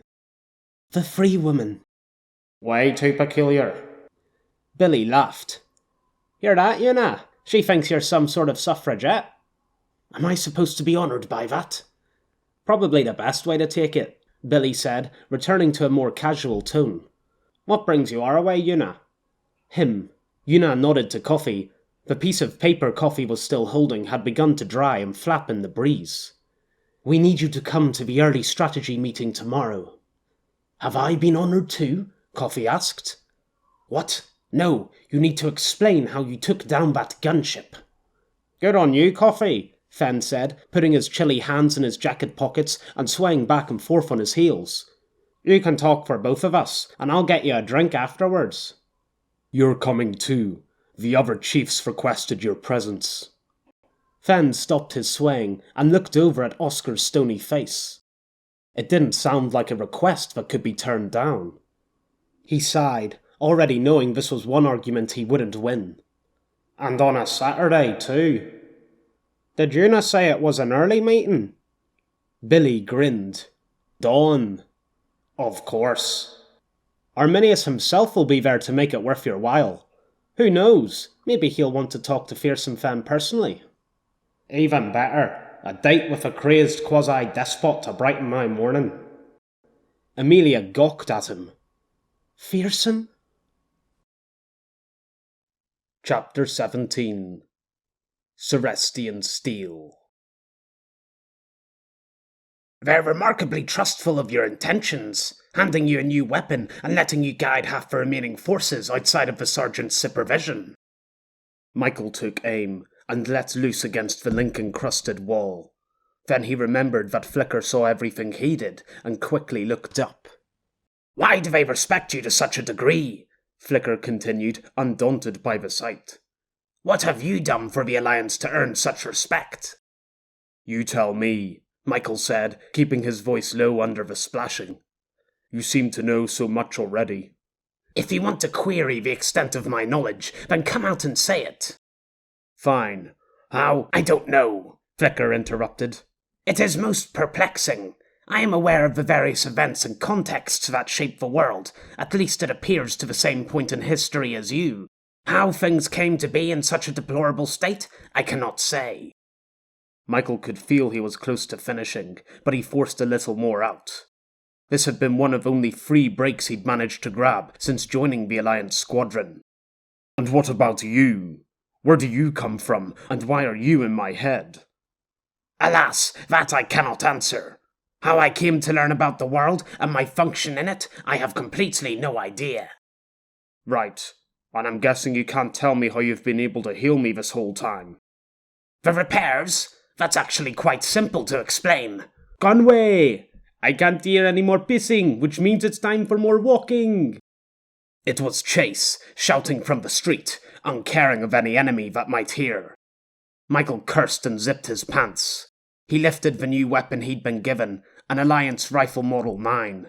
The modern Arm 9 lacked a rounded top guard like the BR-16, and instead had a longer, thinner body with a straight, double-columned 12-cell magazine, a filled-in triangular stock, and a dark Martesian steel barrel. Chase waited around the corner, standing in the open sunny street. He wore full body armour and helmet, like the rest of the men on patrol. The armour was made of interlocking squares, which could be individually swapped out and adjusted for different physiques. It wasn't hard telling the sexes apart due to the tight-fitting design, but differentiating between men was another thing. Chase was easy to identify, not only because of his arm still bandaged in a sling, but also by the way he idly brandished his blaster pistol, resting the lethal weapon against his good shoulder. You should be more careful with that pistol, Michael said as he joined Chase on the curved stretch of chopped tarmac. I'll worry about my gun, and you yours, Chase said, nodding to Michael's crotch as he strolled. You piss more than my ex-girlfriend, and she had a fetish for the stuff. How crude. Is that appropriate? Michael asked, annoyed at the man's jokes. It felt like the 100th he'd made that morning. I thought not, but she disagreed. Conway, come over here. The drone's ready to go. It was the corporal, Daniel Wainwright, giving the command. Daniel was the same height as Michael, and much taller than his companion, Bayou, who squatted next to the drone. Not an easy thing to do in body armour. Bayou stood from his crouch, metal segments clacking, holding a remote the size of a blaster rifle magazine. The drone it controlled was even smaller, 4 tiny wings extended out towards separate corners of the manhole cover it sat atop. Bayou pressed both thumbs forward on the remote's joysticks, and the drone's blades whirred. It suddenly whooshed into the sky. Michael followed it for only a few seconds before the drone shrank to a dot and disappeared. How many floors up? Daniel asked. Michael studied the towering skyscraper and the massive gash dug into its skin, scores above their heads. Somewhere in that hole. He pointed. It must be where the street-facing wall has been ripped out. You don't know exactly where? It had been hard enough finding the correct building, let alone the room. Prosperity's grime-covered buildings made it hard to pick out individual streets from the green foliage that covered them. They'd already backtracked 2 wrong turns, and it was only because of Bayou's drone that Michael had been able to find the spot, thanks to the obsidian black skyscraper with its shining face of windows that marked the right street. Michael shook his head at the question. The corporal gave him a long look through the visor, then walked to Bayou without saying another word. He doesn't trust you. Michael didn't need Flicker to tell him that. Daniel had been questioning Michael all morning, suspicious in every area where Sergeant Black wasn't. The distrust was understandable. A soldier miraculously appearing in the middle of a mission after years of absence? Michael would have felt the same in Daniel's position. That was why it was crucial to retrace his steps, not only to help bury the doubts of his story, but to also learn more at the source. Bayou was a specialist, the badge on his armoured shoulder carrying the engineer's insignia, and it would be him who examined the tanks. Anything? Daniel asked. Michael peered closely at the screen on Bayou's remote, a small square displaying the drone's live camera footage. Have you ever done beekeeping, Corporal? Bayou asked. He had an immature, boyish voice. No. Why do you ask? Because this reminds me of looking at a beehive. Without the wall there, each room is like a segment in the honeycomb. Then hurry up, drone man, Chase called from across the street. Without a lid, it should be easy to find the honey, no? Martel! Daniel shouted. Keep your eyes on the perimeter. They were on the eastern side of the island, the opposite end from the bandits' fort, but Daniel was still being cautious. A good trait.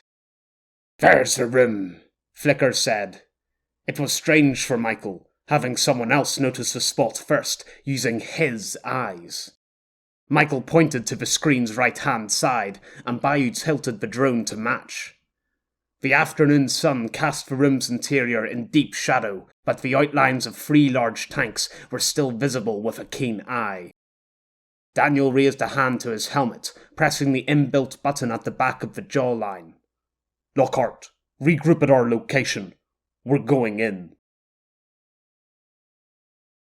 This was a dead city, one gripped in decay and despair, by soulless metal and concrete slowly crushed under the advance of nature's greenery, reclaiming more of the city every day. A late autumn breath with a stark bite rushed along the street, driving the wildlife to shelter. Trees rustled, and a nearby pole rattled as its absent flag's counterweight bashed against the post. The wind whistled through hollowed car husks and blew against smashed windows, whisking down pipes and between the gaps of wooden benches, creating an eerie, city-wide harmony. James didn't feel the wind's chill, only the slight change in pressure as stronger gusts pressed against his armour. It shocked him yesterday, being here amongst the absence of life. Now James was already used to the setting. He should probably feel uneasy with how quickly the change had come, but he'd been enjoying the brief half-hour on his own, scouting the periphery streets for any lurking enemies. It provided an opportunity to freely think without the worry of a passing stranger's stare. He wondered again about how the rest of the squad were doing. Sergeant Black was leading the others west, towards the freelancers' fort. Their task was far more dangerous than his. Hopefully they were okay. Well, he couldn't give a shit about the sergeant, but he hoped the others were all right, especially Lisa. Lisa was an enigma to him. It was nice to recall little things about her, like her laugh and knowing, playful eyes, leading to fun fantasies of better times spent alone. Then there was the other side, the one that lamented those fantasies never coming true, getting angry at his constant dwelling on her and the lack of progress made after all these months. Too much time spent alone on the topic could lead to strange and bitter thoughts, so it was with some relief that James received the corporal's order to return. He walked, rifle strapped to his back, becoming only a little tired under the armour's weight. Only his rifle was strapped to his back, backpack left with the rest at their temporary base closer to the island's centre. The men were waiting in front of a crumbling office building, 3 armoured soldiers, and then Conway in his brown jacket and dark trousers. Before James reached the group, Corporal Wainwright, the tallest man in armour, turned and entered the building, the others following behind. "Couldn't he have waited for me?" James and the corporal didn't get on like actual friends, but at least Wainwright wasn't openly hostile to him like the sergeant. Hopefully, the shameful display last night hadn't lowered the corporal's opinion of him too much. James caught the group at the stairwell on the far side of the ashen-grind floor, forming into single file and leaving Bayou last in line ahead of James. They only climbed a couple steps before Bayou paused and turned his helmet towards James. "Exciting, isn't it?" Bayou asked, grabbing the chance for small talk. Bayou was the chattiest person at base, and some of the time James appreciated the approachable attitude. More often, however, he grew irritated by the idle chatter. "Exciting," James replied through his helmet's filters. "Climbing stairs?" Bayou laughed. "No, I mean being here." They continued climbing the stairs as he talked. "Prosperity, it's like we've come home." "I've never lived here," James said. He didn't know many who had. Bayou laughed again. That was another thing. Always extra keen to laugh. Trying too hard to be friendly. "That's not what I meant. The Alliance. We've come back to its homeland, and for our first mission too. It's glorious." There he went, putting a positive spin on things again. James felt less optimistic. Prosperity might have once been the Alliance headquarters, but nowadays it was far from the southern front lines, or anywhere else that mattered. An island claimed by mercenaries when no one else would. It was barely a step above its closest neighbours, the wastes of no man's land. Alliance Command saw it the same way. Why else would their patrol, Sergeant Black and Corporal Wainwright excepted, be filled of inexperienced infantry? This was supposed to be a scouting mission to establish the freelancers' intentions, one that quickly careened off the tracks when their gunship had been shot at last week. That's when it had been decided to send the only cruiser available. "And we got to meet him," Bayou babbled on in a lower voice. "What are the odds?" "Extremely low." It had been pure coincidence that their drone spotted Conway patrolling above the old spy droid 3 days ago, accelerating what had been little more than a training exercise into a full-blown rescue operation. They rounded a corner, and James saw Michael's back disappearing around the next. "Are you not suspicious?" James whispered, anxious not to be heard over the echo of their bootfall clapping against the stairwell's walls. "I mean, where did he come from?" "That's what we're here to find out. Come on, James. Why don't you want to believe it's him? This could be the biggest thing to happen to the Alliance in years." "Exactly. It's too good to be true." Bayou seemed to be thinking of a response. Then he sighed. "Whatever." Screw it. If Bayou didn't want to apply critical thinking to the situation, then that was his problem. Most people at the base got their hopes tangled up in the slightest bit of good news about the war, no matter how many times it turned out to be wrong. James was hardly going to turn around and apologize for being the voice of reason. People didn't like hearing the truth, leaving him to carry the burden of reality alone. They finally reached the landing, gathering around a metal door. James couldn't stop his eyes sliding over to Conway. Was this really the same man whose interviews he'd watched countless times, heard quoted so often? It didn't feel natural, having such a legend suddenly dropped in front of them, almost as if it had all been planned. Then again, maybe he was becoming too suspicious. "I recognize this door," Conway said, pressing a hand against the steel. "It's behind here." The corporal stepped forward and tried turning the handle. It didn't budge. "It's double barred on the other side." Bars? The corporal asked. Michael levelled his hand against the door, one at shoulder height and once at the waist. Bayou? Bayou unclipped a pouch from his belt pocket and began rummaging. The kinetic pulsar will work. Pulsar? Chase asked. I'll just kick down the door myself and save you the trouble of using your little toy. Your leg will break before you knock that door down, Bayou said, replacing the empty pouch on his belt and sliding on the large black glove, designed specifically to fit over an armoured fist. 5 small blue lines glowed on the back. My pulsar can topple it in 3 goes. Bayou flexed his gloved fingers, and James glimpsed the disc of white light shining in his palm. The trick is, Bayou said, turning a knob on the glove's back, getting the distribution right. A pulsar will emit the same force every time it's used, emanating in a circle from the palm. So, if you set it to the largest distribution, the force will spread over a much wider area and have a weaker strength. But, if you narrow the distribution to, say, the width of a door, that force becomes a lot more concentrated. Bayou finished fiddling and strode to the door. He held out his hand, hovering it a couple centimetres from the metal.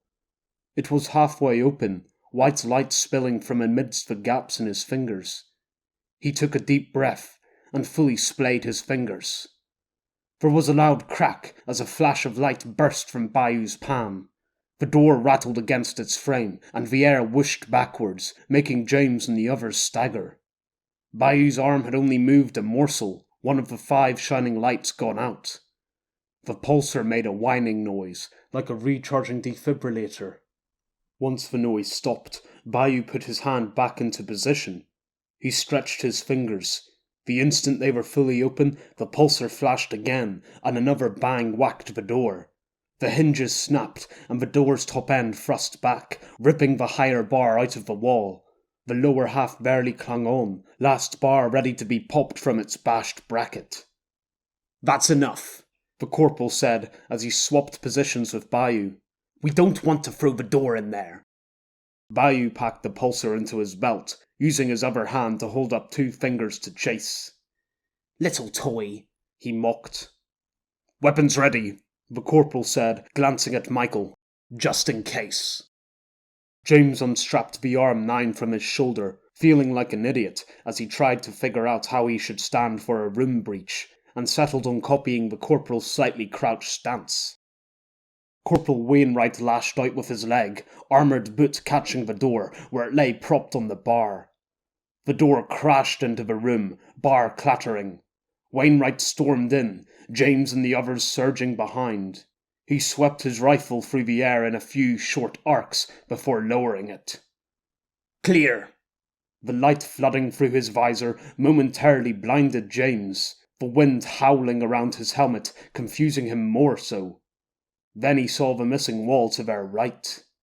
Can you even call this a room?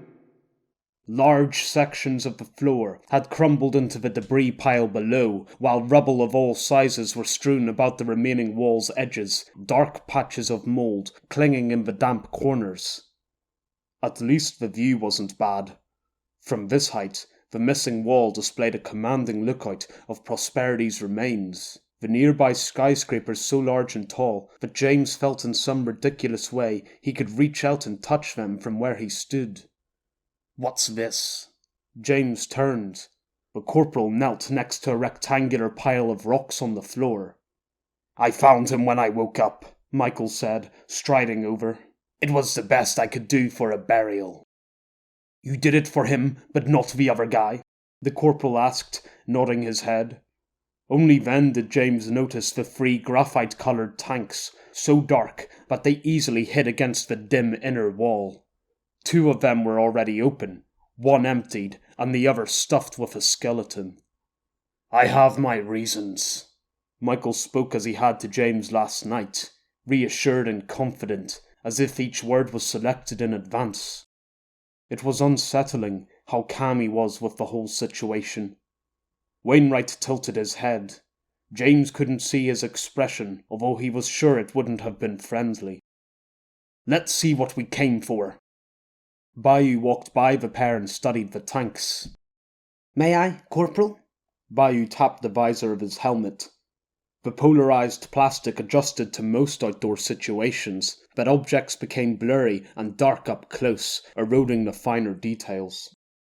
The corporal nodded. He set his rifle down and reached up, using both thumbs to unclasp his own helmet from the back of the neck. Wainwright's face was lean and light brown, still enjoying the impeccably smooth skin of a man in his early 30s with good genes. It was a contrast to Michael's paler, stubble-crusted face, but both men were clearly in a league of their own. James felt better when Bayou took off his helmet, displaying his round head and large protruding ears. He was like a ballast, levelling out the scale of attractiveness in the room and leaving James looking better than at least one man present. There's cables leading from the ceiling, Bayou mused aloud. They must be connected to the solar panels on the roof. Amazing that they survived. The metal segments in Bayou's boot clicked as he knelt in front of the empty middle container whose body-length doors were wide open. Was this the liquid you were frozen in? James walked over to get a better look. There was a footwell in the tank holding a small pool of milk-white liquid. Yeah, Michael said, standing next to James. Even without boots and helmet, he was still taller than him. Lots of it fell out with me, but it dried up pretty quick. Bayou whipped out a test tube from his belt and dipped it into the liquid. It came back empty. Bayou frowned and repeated the action. Another empty vial. The stuff hadn't even rippled. He rubbed the tube and glanced at his finger, lined with fabricated mesh like the rest of the armoured glove's underside. Then he gasped and stared, not at the liquid, but at the tank it sat in. No way. Spit it out, gasping man, Chase said. We have better things to do than watch you gawk. This is incredible, Bayou whispered, ignoring Chase. He grabbed his helmet and plunged its top into the liquid. What are you? Look! Bayou raised his helmet. Everyone leaned close. I don't, the corporal began to say. It's completely dry. So, the water slipped off it. Not slipped off, travelled through. How can it do that? Well, I'm no physicist, but I'd say that the particles making up this substance are somehow smaller than normal. Small enough to seep through something as dense as metal. An ultra-thin liquid, maybe? This fell out of the tank with you? Michael nodded. The tank was full of it. Then it probably travelled all the way through this building and the ground after. With nothing dense enough to stop it, this liquid will eventually burn up at the Earth's core. A waste. This stuff can't have been easy to make. Now hold up, science man, Chase said, taking off his helmet and unleashing his sandy hair. James glanced at the corporal, who didn't comment, and so he finally took off his own helmet. The frigid air was like being slapped by a bucket of water. If nothing can hold it, then how do you explain this tank thing? That's why I tested it with this, Bayou said, lifting the helmet. Martesian steel is the second hardest metal known to man, and even it has no effect. So this has to be the hardest, which is? Cerestean steel, the corporal said. Whoa. James paced back, taking in the darkly glinting tanks with new awe. He was familiar with Martesian steel. No soldier could escape being around the metal that all modern weaponry and armour was constructed from. But Cerestean steel? The material so dense and strong that it was rumoured to be immune to energy weapon fire?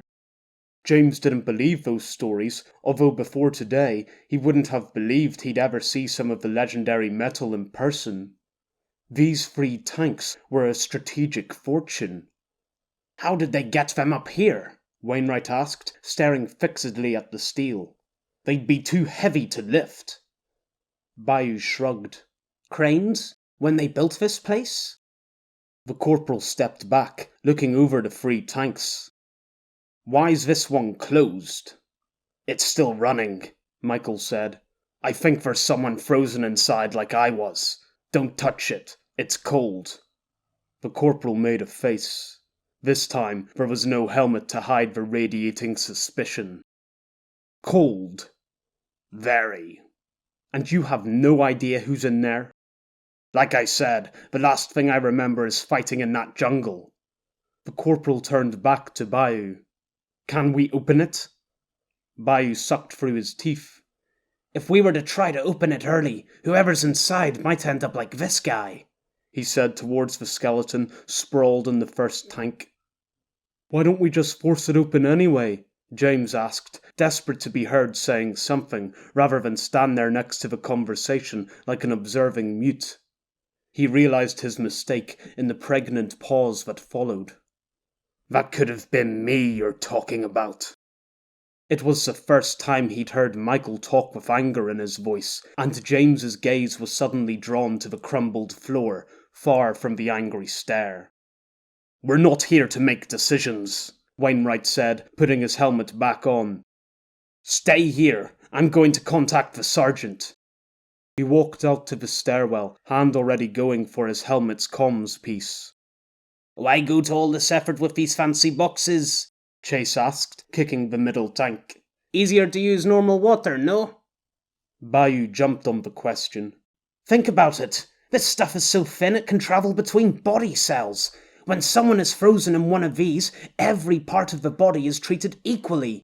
Failure is quite common with normal cryogenic freezing because the internal body systems are impossible to fully regulate. That's why a normal freezing won't last for much more than a year. A year? Michael asked, at last tearing his eyes from James. Yeah, there's no way you could have been frozen for 15 years otherwise. Michael's eyes suddenly went wide. Bayou saw the reaction and grimaced as Chase rolled his eyes. They'd been told to withhold any information from Michael until the sergeant explained everything later, but Bayou had blown it. James held his breath as he looked at Michael, at the man who'd just found out he'd been sleeping for 15 years. 15 years. In the grand scheme of things, it wasn't that long. Not even a quarter of a century. Most lived much longer than that, and besides, the years weren't stolen from him. He hadn't aged, not that he could feel. He'd only been put on pause. Then again, it's all relative. Michael was only 26, and to him, 15 years was a very, very long time. So much could have happened, and it had. He looked at the stacked rocks by the door. How long ago had Finn been killed? How many years had his brother's killer been left to roam free? The questions bubbled to the surface, raw with rage at being ignored for so long. How dare he be happy with simply rejoining the Alliance? Congratulating himself when he hadn't done anything for Finn, for anyone. Lying around uselessly for 15 years. Despicable. You seem surprised, but you shouldn't be, came Flicker's remorseless words. This city is overgrown and decrepit. There is easily a decade's worth of vegetation waylaying the streets. 15 years should not— Michael bit the inside of his cheek, hard, teeth rough and gritting against the soft flesh. For once, Flicker got the message and shut up. Michael tried focusing on where he was, the here and now, to anchor himself from being swept up in the billowing anger. Are you okay? The awkward man, James, asked. Michael couldn't let his troubles get in the way, so he took a deep breath and spoke. I'm fine. Bullshit, Chase said. You just found out you lost 15 years of your life. He hadn't actually lost them. Bayou, apologize to the man. Yeah, sorry, Bayou said with a wince. There was definitely a better way to tell you. Honestly, it's no big deal. Really? James asked, frowning. You're not bothered? Of course Michael was bothered, but he wasn't about to let his feelings distress Bayou and jeopardize the mission. I had to find out eventually. Don't worry about it. If you say so. Great, Chase said, seemingly satisfied. Then let's hurry and finish here. You actually want to be quick? Bayou asked. What brought on this change of heart? He doesn't care about the mission, James said dryly. He just wants to get back to flirt with the girls. Kai, no. But what Lisa Bird? Chase gave them a lazy smile. She's a pretty girl, no? Michael thought of his last conversation with Lisa last night. Not only good-looking, but an instantly approachable and cheerful person. A woman it was hard not to like. He wasn't surprised the other men, Chase in particular, had taken notice. As if you had a chance, Chase, Michael said, casually squaring up to the rivalry, a sorely needed distraction from the swirling anger inside. Chase's smile widened as he sat on a large block of rubble, armor crunching the loose stones atop it. Who says I haven't already? What? James asked, snapping his head around. Bayou coughed and turned towards the tanks. Chase stared off at the surrounding cityscape with a contemplative expression. We had a lot of fun together. She pretends to be such a good girl, but under the sheets... He slid his eyes back to Michael and shrugged. Oh, what am I saying? Doesn't really matter, no? Chase barely managed to hide the smirk pulling at his lips. He was loving this. Well, if that was how he wanted to play it. You're right. Michael, slowly, walked over to a second block of rubble. It doesn't really matter. Not to me. He sank to the block, locking eyes with Chase. The man looked back, grin now on full display. You're not interested? Maybe. Maybe not. I like a bit of competition to motivate me, but right now... Michael made a show of glancing around the room. I don't see much to go up against. Chase's expression darkened. It was fun seeing the man lose some of his swagger. You don't see any competition? After last night, I couldn't see Lisa exactly swooning over anyone here. Maybe she wasn't impressed by what she had before. You don't say, big man. You're with us, what, 1 day? And you already have everything sussed. Think you're some kind of dog.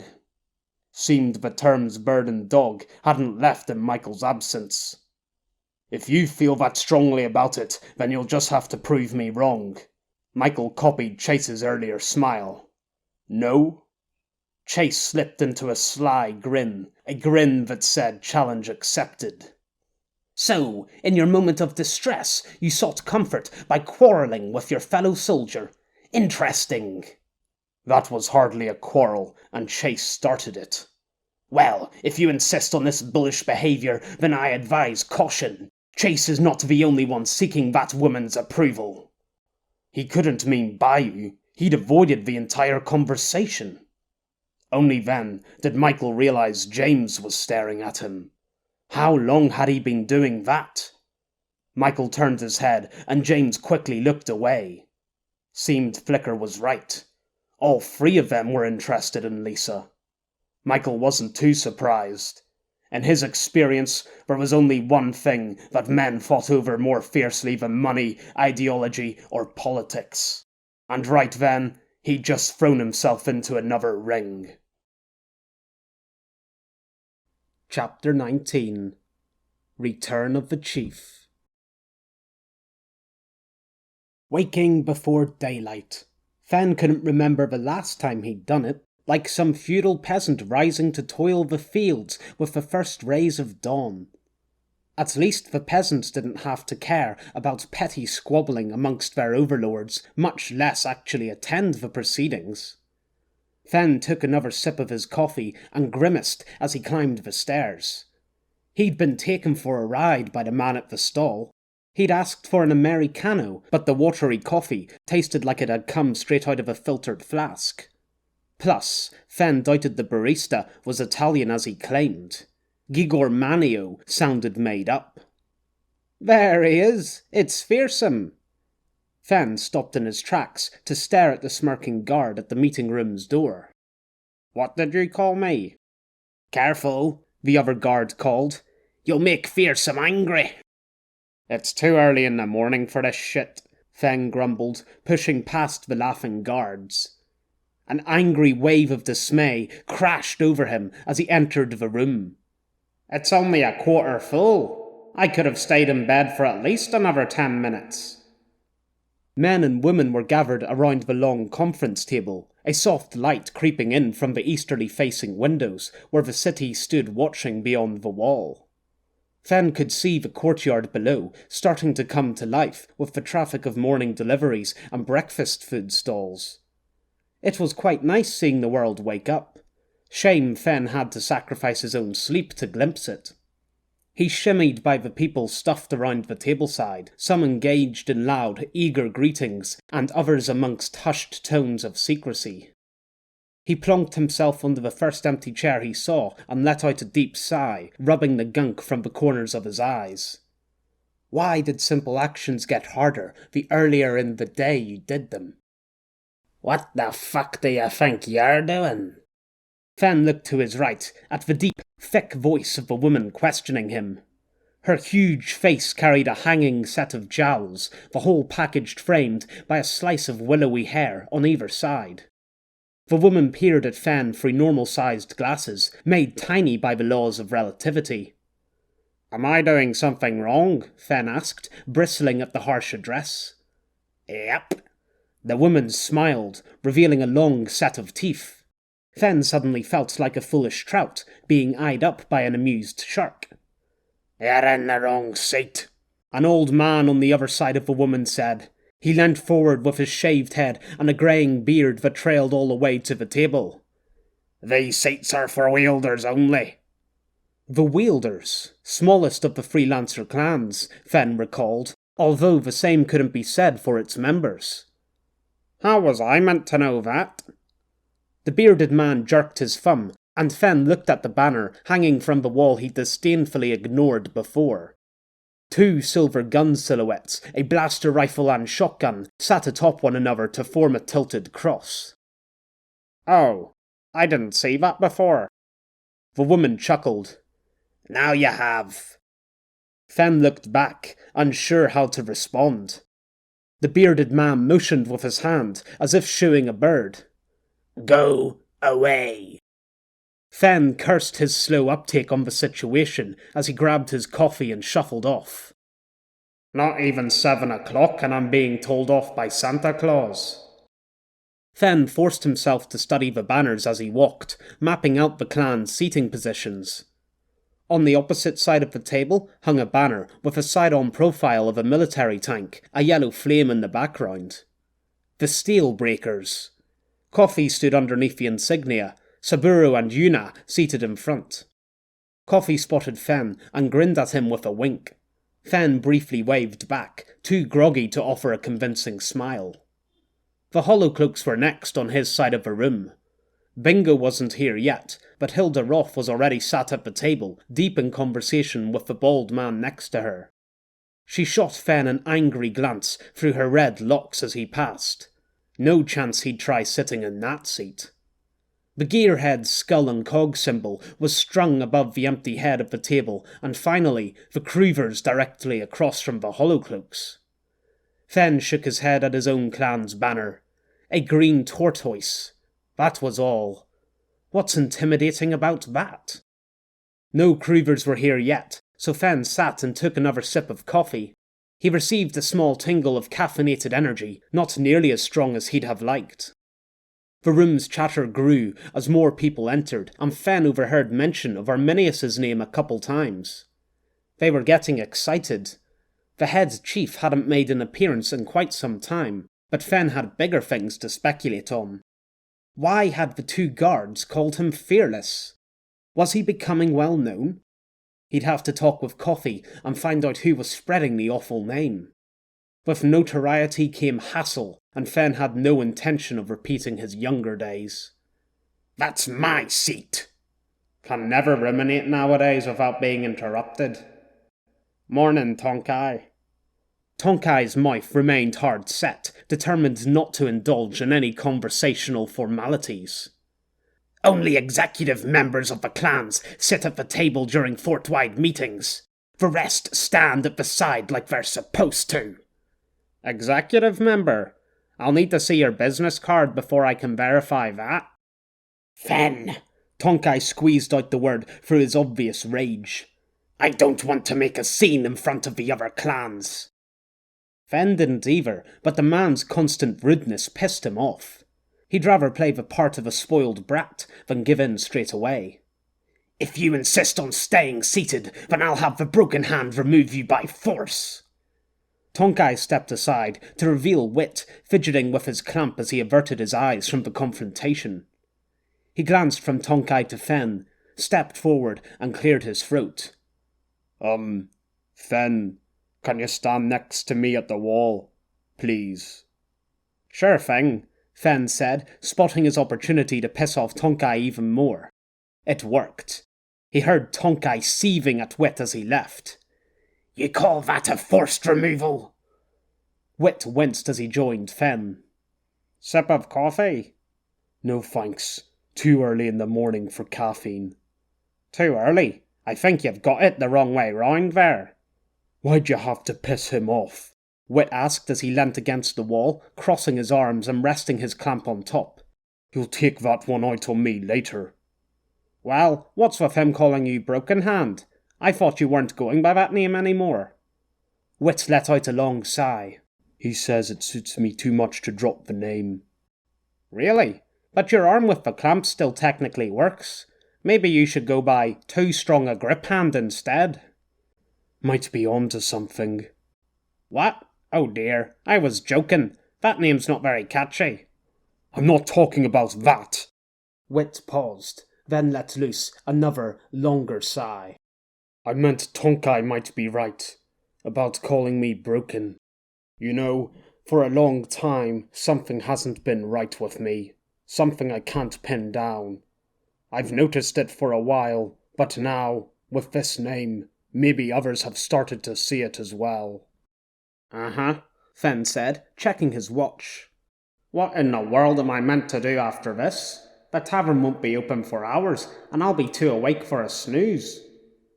Sure, I work out a lot, but that's not enough. There's something deeper inside. Something that can't be mended, not physically. I don't know if I'm strong enough to approach the problem any other way.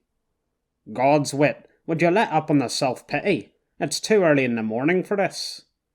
Shock flashed across Wit's face before he composed himself, looking more downcast than ever. When is the right time? He said to the floor, words almost a whisper. How about never? Fen asked between sips of rapidly cooling coffee. Life's too short to go on worrying about your inner self and all that chakra nonsense. Concentrate on the practical stuff, and you'll find there's plenty to keep you occupied. Wit looked at him again. This time a different form of surprise sat under the facial scars. The practical stuff, huh? You might have a point there. Maybe not. Now, you done with all that deep thinking? 'Cause I need to rant to somebody about that bearded bastard over there. How about new contracts? How have they been affected? New contracts are still coming into offices outside the fort, Oscar said, scrolling through his gauntlet. But Arminius has frozen any new requests arriving through the central office here. The only new things appearing are defence projects for the island. Projects? Contracts? And how could you freeze a request? This was all going over Amelia's head. She was more preoccupied with keeping proper strides as they climbed the stairs, Billy in the middle, Oscar on the far left. At first, she had trailed behind the pair until Billy told her to walk beside them. It was completely different from single file, no one in front to match her steps with, or behind to usher her on. She kept struggling to alter her speed with the men's constantly changing pace, trying not to look over too often and make her plight obvious. It was exhausting, but at least there were fewer people filling the corridors this morning. Less glares and questions. Jesus, Billy said in that weird way of his. Don't talk to me about defence projects. Do you know how much losing that defence management post cost us? I can tell you exactly how much it cost. Amelia jumped from the new voice to her right. She bumped into Billy and gripped his arm to steady herself. The intruder, a woman not a lot shorter than herself, but much wider, stared in surprise, and Amelia realized the whole group had stopped moving, startled by her sudden movement. Amelia quickly let go of Billy's jacket and pointed her eyes downwards, unsure whether to say sorry or if that would get her into more trouble. The woman and Billy burst out laughing, and Amelia felt herself redden. "You scared the living daylights out of me," the woman said. Amelia looked up to see her place a hand over her chest as she laughed, shaking her silver hair. "Did I frighten you, dear?" "You gave us all a queer shock, Mary, especially this one." Billy clapped a hand on Amelia's back, and she had to stop herself from leaping away again. "She must have short nerves." What did that mean? "Didn't get much of a reaction out of dark and brooding over there," Marie said. "I don't jump."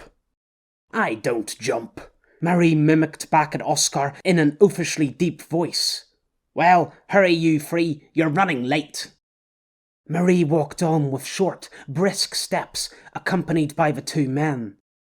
Amelia thought this place strange before, but now she was truly bewildered. Woman at the Rock, who so much as giggled at the men, would get a beating at least, and likely publicly shamed at the next car smashing. Had she found the free woman at last? Amelia had an inkling these were good things she was seeing, although it didn't feel right. It was too weird, like the word inkling. Not only had Marie made fun of Oscar, now he followed her, as if completely natural. Amelia couldn't even look Oscar in the eye without cringing away. He'd saved her in the Lugo apartments, but she'd obviously made him angry because of it. The way he'd demolished Firecrotch's head. The raw power behind those hands. She wanted to avoid it as much as possible. Amelia dashed to the group, falling behind Billy and Marie, relieved there wasn't much space in the corridor for 4 people to walk abreast. "It's only us 3 running late, and where do you place yourself?" "Come on, Billy," Marie said. "We all know the head chief can't be late." "The head chief?" "Arminius won't be happy if he hears you saying that." Marie paused as they reached a set of doors before replying in a low voice. "We're not exactly happy with him, either. He's gotten worse. We'll need to talk after the meeting." "How bad is it?" "Oh, you'll see, Freer." Marie's words were swept away in the explosion of conversation that burst through the doors. They entered a room. A big room full of people sat on black chairs at a long wooden table, and windows and flags, and even more people, and... Amelia blinked and rubbed her eyes. So much to take in. They'd stepped out of a dark brick corridor and into an arena of bright foreign sights, and she was meant to go in there. Her chest constricted, panicking. She looked to the floor and concentrated on getting her breathing under control. A few slow seconds to help organize. Someone bumped into her, making Amelia stumble. "What the? Stop standing in the fucking doorway!" Amelia thrust herself into the blaze of activity, scurrying away from the rough voice behind. She clung close to Oscar's back, who hadn't noticed the commotion. That was good. She didn't want to anger him any more. All she seemed to do was make mistakes, constantly falling into every pitfall and social horror waiting to ambush her. She felt the usual stares from men lining the walls as she squeezed between them and the row of chairs circling the table, inching further into the press, trapped in a suffocating, odorous cage of bodies. She glanced out of a passing window, and her stomach lurched when she saw how far down the courtyard was. Like the high-up room she'd been sleeping in, another fall waiting to grip her, body plummet to the ground and smash. "Amelia." She flinched as Oscar turned and said her name. It felt off, hearing it spoken by anyone other than Sawtooth, like a carton of drinking water with a sour tinge. Oscar quietly glared at her with those penetrating blue eyes. "You don't have to worry. You're safe here." Amelia bit her lip and looked away, unable to believe the words amongst so much noisy chaos. Oscar fell quiet for another moment. Stand back with the others and watch. You'll see that things are different here. They're better. Better? Emilia didn't dare argue and tell him nothing could be further from the truth. Oscar guided her to an empty spot on the wall between two men. You can stand between Fen and Broken. Emilia recognized Fen. He was in the middle of a big yawn, eyes screwed closed, and white mustache stretched wide like a cat's whiskers. A shirt poked out from the middle of his unzipped jacket with brightly coloured words saying Antimbindu, the place to go to. Was this really the man they called fearsome? The man on the far right, Broken, looked like the one who should have had the name. A cruel-looking clamp formed the end of his arm, 3 claws the same blushed metallic colour as Dagger's many knives at the rock. And then there was his face, a wicked scowl, decorated with a grisly scar, identical to many of Hush's old cuts, puffing out the aura of a vicious past. Emilia squirmed as she squeezed in next to his thick, knotted arms. It's not Broken anymore, the man said, turning his scowl to Oscar. It's Wit. Oh.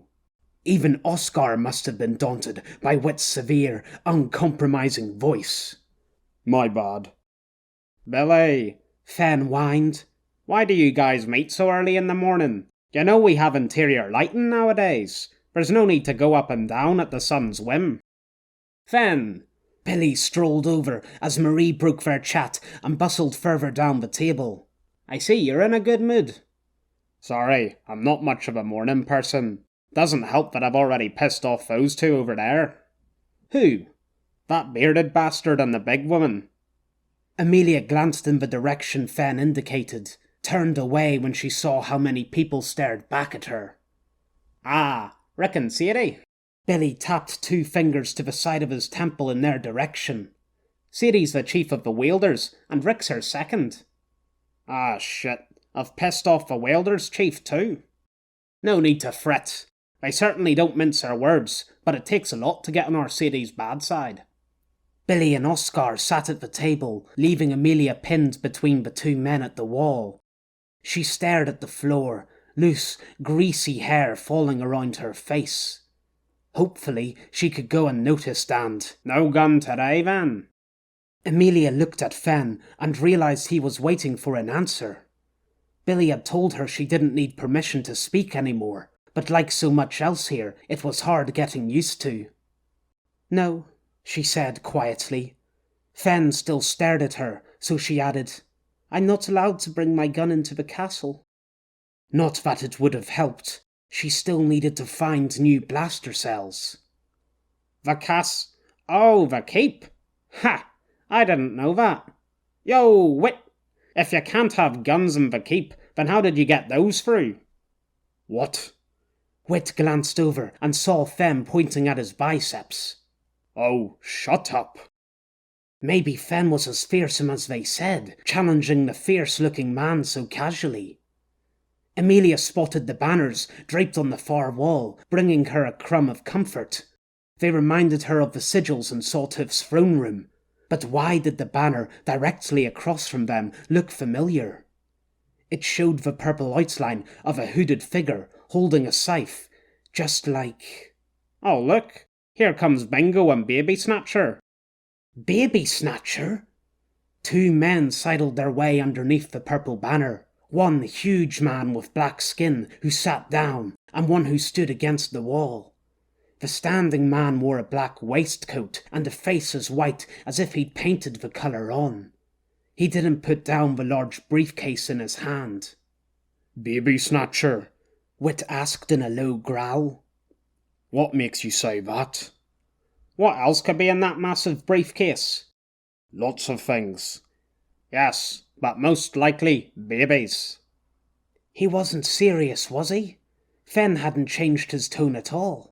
Then Emilia noticed someone staring at her, more intensely than the others. The man who'd just sat down, Bingo, was eyeballing her. She felt herself blush, sweat beginning to bead on her hands. Marie slammed her palm onto the table 3 times, and Bingo broke his stare. The half-finished sentences faded, and eyes turned towards Marie, sitting at the head of the table. She slid her gaze around the room, more of a grimace than a smile on her face, scanning all that were present with quick, cool efficiency. Then she spoke, loud and chirpy. "All right, let's begin. And remember, a quick meeting's a good meeting." Fen stifled another yawn, not for the sense of propriety, but to protect his general health. If he yawned one more time this morning, he'd be sure to sustain a permanent jaw injury.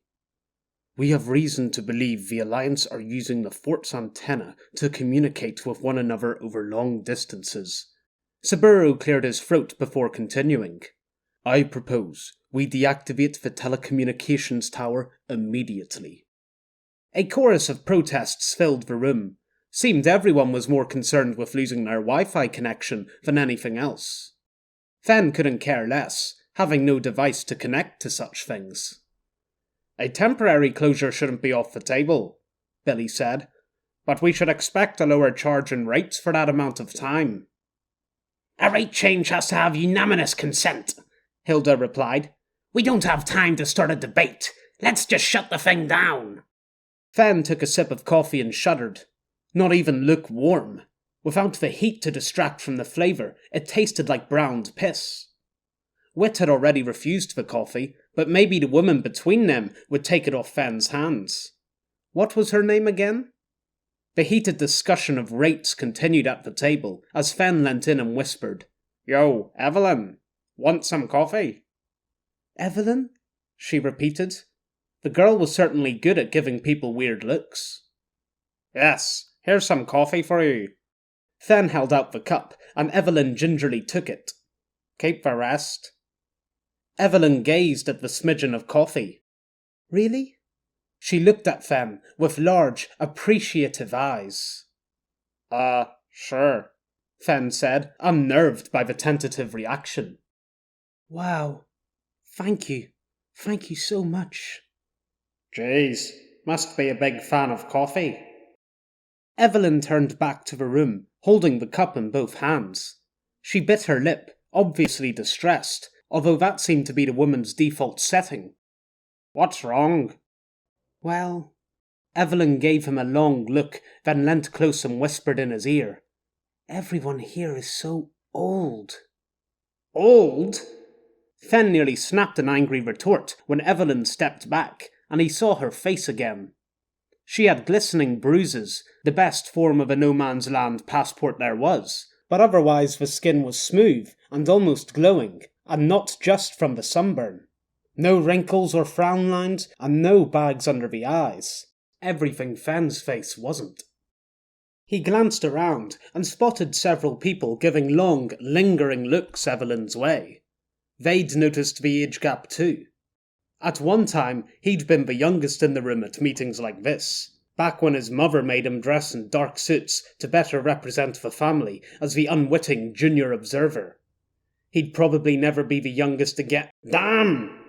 Fen shielded his face as the sun shone painfully into his eyes. It wasn't coming directly from the window, but rather reflected off the bright strips of a man's high-visibility jacket across the table. He was in the middle of addressing the new lull in the room. 10 minutes later, my team's patrol boat off the northeasterly side of the island opened fire on the gunship." The bald man gave everyone a wide smile. "They didn't stick around for long." "Yo, Wit," Fen whispered to the one-handed man who'd whipped on a pair of reflective sunglasses against the light. "Who's that?" Wit leaned forward to talk around Evelyn's head, who recoiled as he did so, staring in terror at the glasses. "That's Parker. Weren't you listening?" Fen stared blankly at him. Wit let out another of his favoured sighs. "He's the new defence manager. Just replaced one of our own." "Defence manager?" Ah, shit. That had been Charlene's job.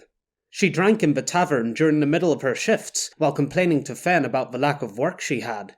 She'd probably be drinking and complaining at double the rate now. "The main problem with the defences," Parker said, slowly savouring his capture on everyone's attention, like an old dog lounging in the sun, "is weapon placement and training. You're lucky I'm here. I can get everything into proper order for you before I get the boot. I'll be too expensive to be kept around any longer than that." There were a few grumbles, although not many audible complaints. Parker wasn't wrong. The bigger factions paid top prices for the best freelancers. The clans themselves, on the other hand, preferred receiving their cut rather than spending it back into the collective pot. Parker certainly had guts, or maybe a lack of brains, laying out the facts so bare. Tonkai gave the loudest objections. "Don't forget whose guns you're using." Fen only saw the back of Tonkai's head, although he could imagine the colour his face was turning. "You've got the best quality cannon outside the Colossus, thanks to me." If there had been a Minute Keeper present, they would have noted the exasperated groan from everyone in attendance, bar Tonkai. "You can talk about your cannons all you want," Sadie said, the shark-grinning woman Fen had discovered led the wielders. "but those guns didn't take down the first gunship. Where's this fearsome fighter, or whatever the fuck he's called, I've been hearing all about?" A ripple of whisperings and glances spread out to the corners of the room, bouncing back as people pointed and gestured in Fen's direction. Sadie followed the gentle swell, tracing it through to its end.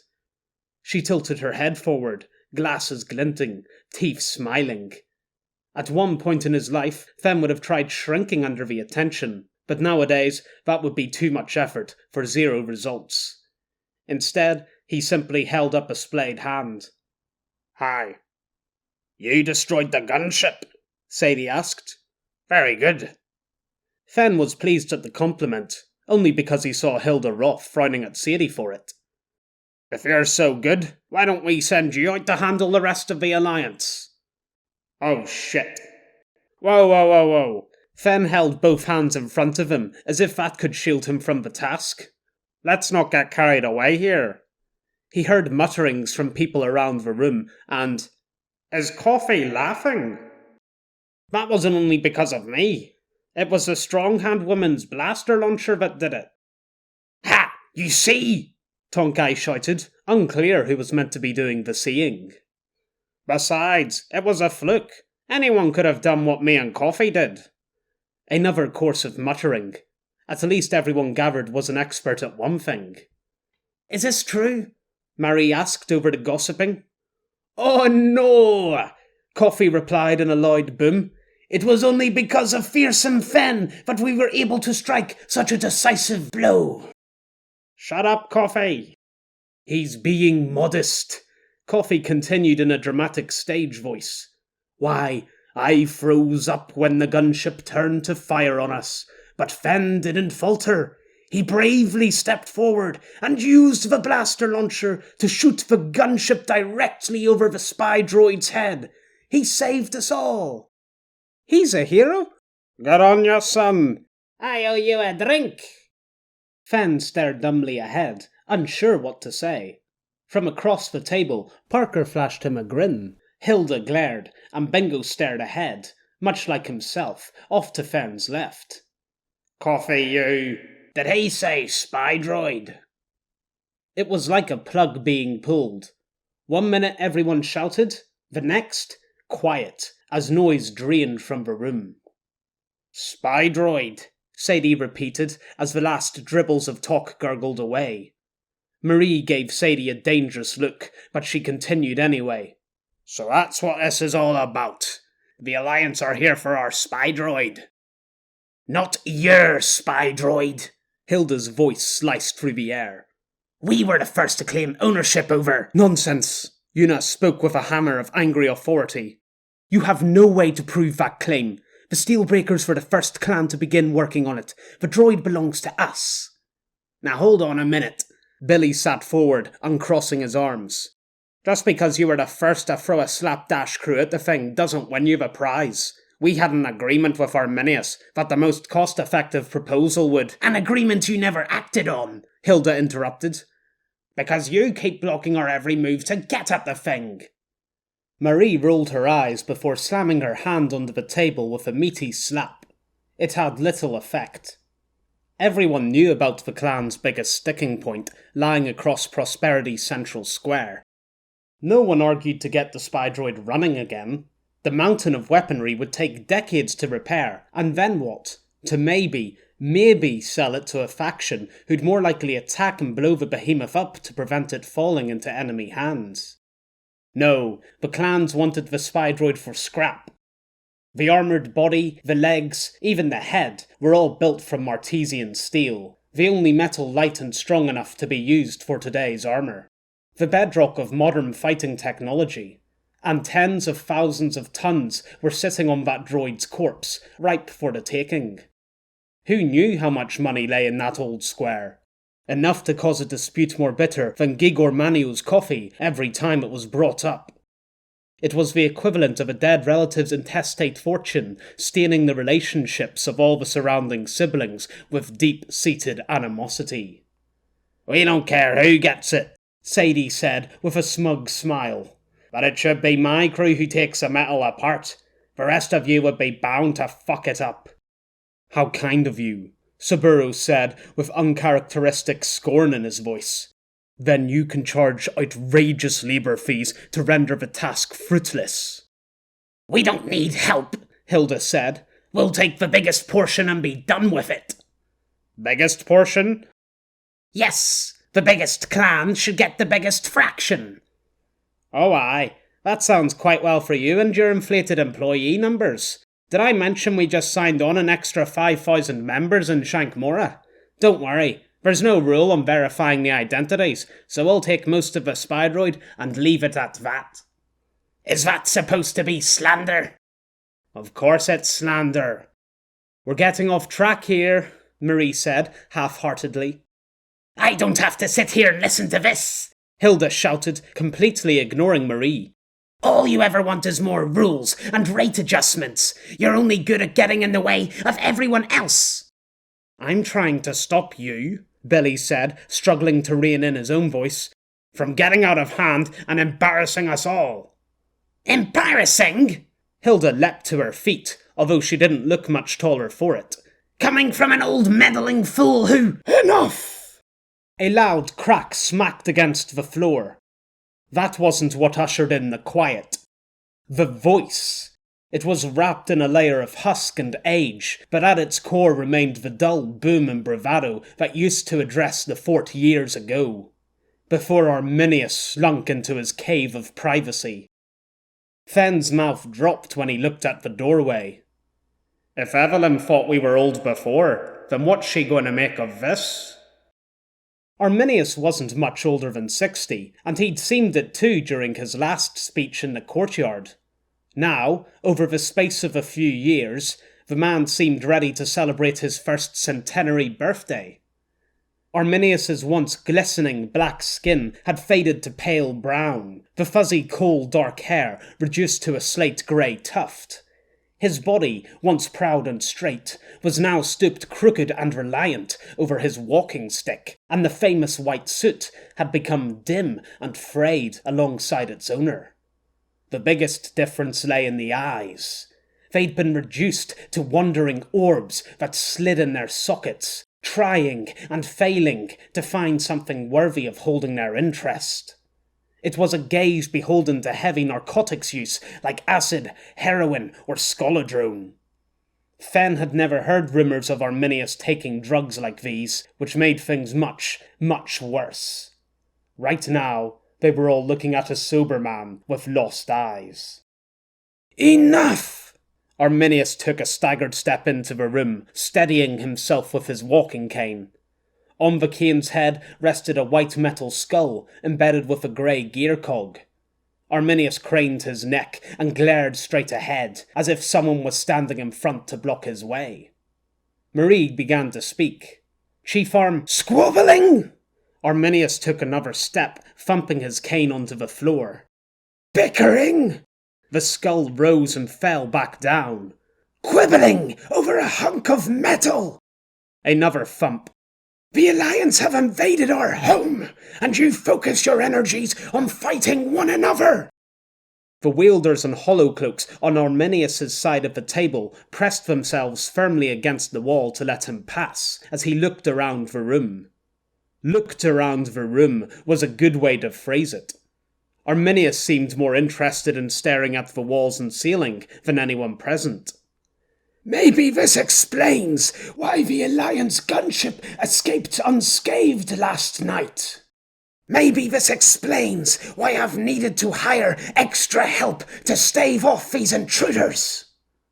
It was only for Fenn's shock that he hadn't noticed the man walking behind Arminius, a man the pressed spectators were giving an even wider berth to. Fenn knew he was worse at recalling people than a geriatric nanny, but even he recognised who owned the lazy eye amidst that weathered face. Torben the Handyman. There was history in that name.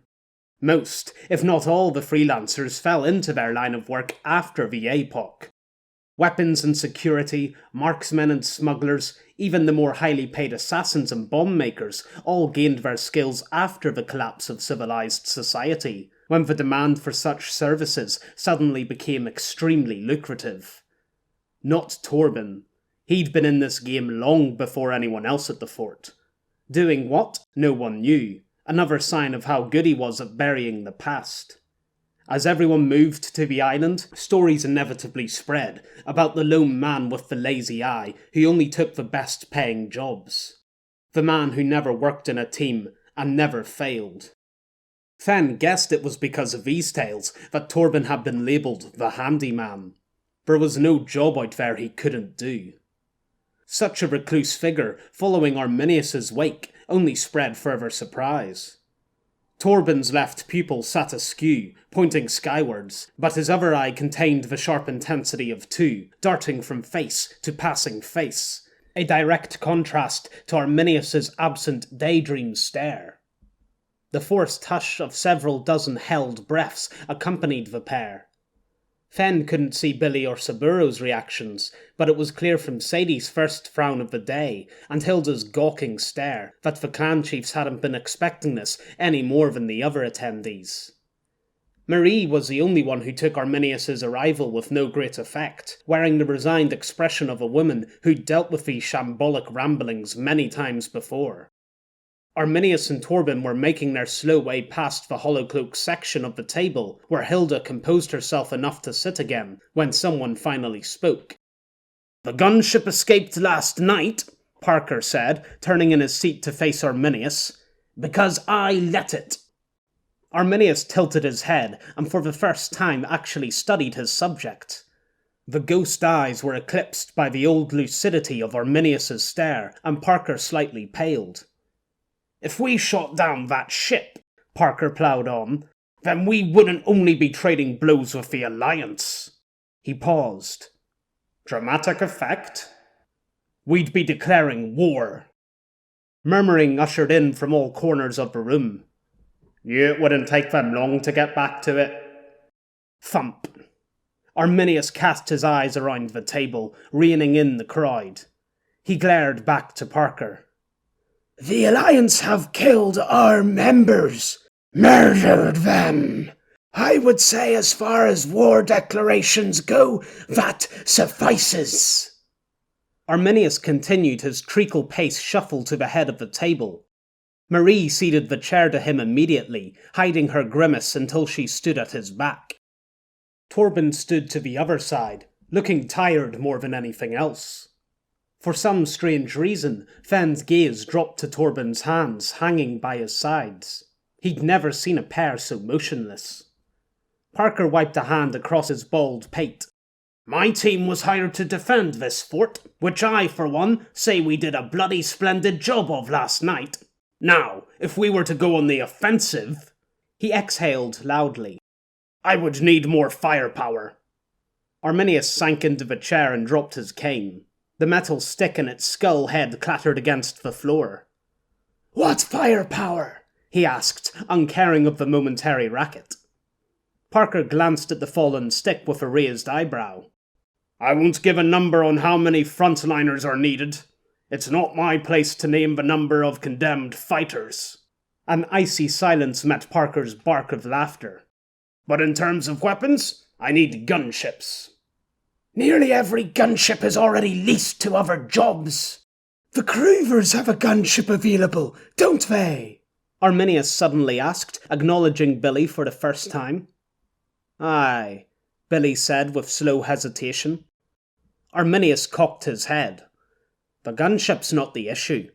Billy leant forward and switched to a lower voice, which Fenn strained to hear. Lloyd, you can't be serious about tackling the Alliance head-on. We'll never last in a serious fight. He's right, Hilda said, leaning across the table and adopting Billy's low tone. The Alliance bring in a lot of business for us. We can't ruin our partnership with them, let alone hope to defeat them. The head chief looked at Hilda, then back to Billy. He leant forward and hissed. It's Arminius to you. Then he turned his attention to the whole room. You may doubt me, but we can defeat the Alliance. And I know how. We'll use the same thing that brought them here. Bingo from the Holocloaks approached me this morning. Arminius extended a frail finger to point in the man's direction. Bingo broke off his intimate stare to Fenn's left to nod at Arminius. Show them. Bingo raised his arm and flipped open his smart gauntlet. We retrieved the contractor Massif's drone last night. An eagle attacked it the morning the fighting started, but it managed to take several photos before crashing. Here. The projector at the centre of the table exploded in a blinding white light. Fenn held a hand over his eyes and swore. Fuck me dead. Shit's sake, what's that? Have we been flash-bombed? Turn the brightness down, Marie shouted over the din. Bingo cursed as he fiddled with his gauntlet. Eventually, the image floating above the table dimmed and became clear enough for Fenn to properly see. It showed a man crouched behind a bush, taking aim with a rifle. Why did he faintly recognise him and the BR-16 he held? The jacket, too, the same colour as Fenn's, and his face almost resembled... Fenn's eyes went wide. Well, as wide as he could manage at such an early hour in the morning. The huge man with the shirt of blending green and brown splotches finally looked away, and Amelia relaxed at last. Or relaxed as best she could amidst so many strangers. One less pin sticking in her back. Amelia wasn't stupid, at least not as stupid as Quidel said. She knew when a man held lustful hunger in his eyes, with that primal want that Sawtooth forbade any from the rock to act upon, and instead sat festering, written in the faces, wanting to lash out at her. She'd noticed men staring at her in this room too, not as explicitly as normal. These men actually averted their eyes when Amelia caught their wondering stares. But the man across the table, Bingo, was different. When he first laid his eyes on her, he'd looked stunned. Then, through occasional glances, Amelia saw his eyes change, from confused to suspicious, before morphing again into a look she'd rarely received before. One of seething hostility. His fists had begun to curl and clench on the tabletop, so tight that the bandages they were wrapped in strained to the point of bursting. Why? She didn't remember meeting him. Thankfully, Bingo ceased his glaring to talk about the image floating above the table. It sounds ridiculous, but he looks just like him. Bingo turned to the red-haired woman sitting next to him. It's Michael Conway. Why didn't you tell me this first? For some reason, the enormous man looked sheepish in front of the tiny woman. The people against the walls started talking amongst themselves. This wasn't like Sawtooth's throne room, where only one person at a time could talk. Here, people were quick to mutter, conjuring dozens of secret conversations. It made Amelia's head spin, trying to listen to it all. Fenn, Amelia whispered amidst the talk. He didn't respond, a dazed look in his eye. Amelia still clutched the cup of coffee Fenn had trusted her with, guarded like a fragile bird. Surely he trusted her enough for her to... Amelia poked Fen in the arm, ever so lightly. He turned, wispy eyebrows arched. "Who's Michael Conway?" Michael Conway? Fen said. Dunno, some sort of fragrance brand. Why don't you ever listen? Amelia shrank from Wit's angry growl. That's Michael Conway. Him?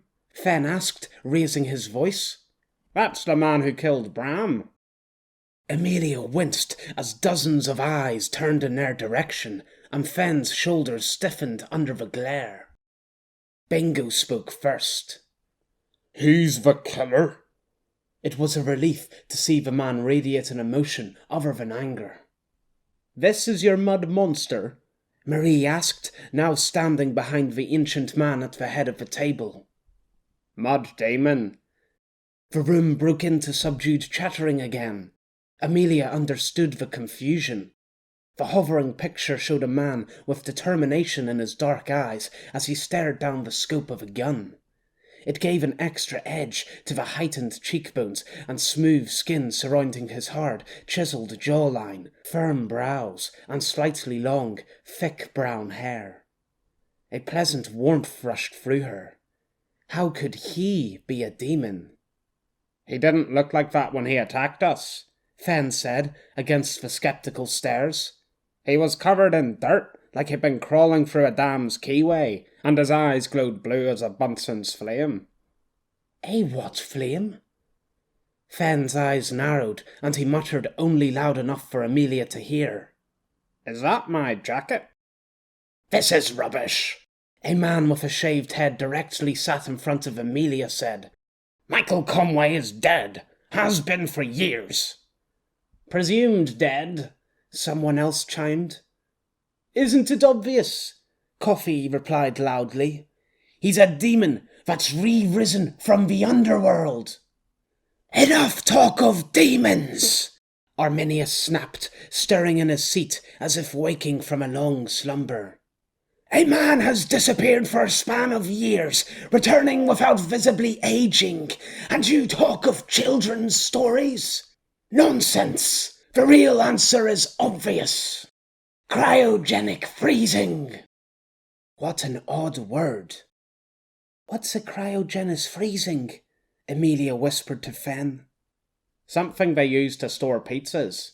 Stop making up answers, Wit snapped.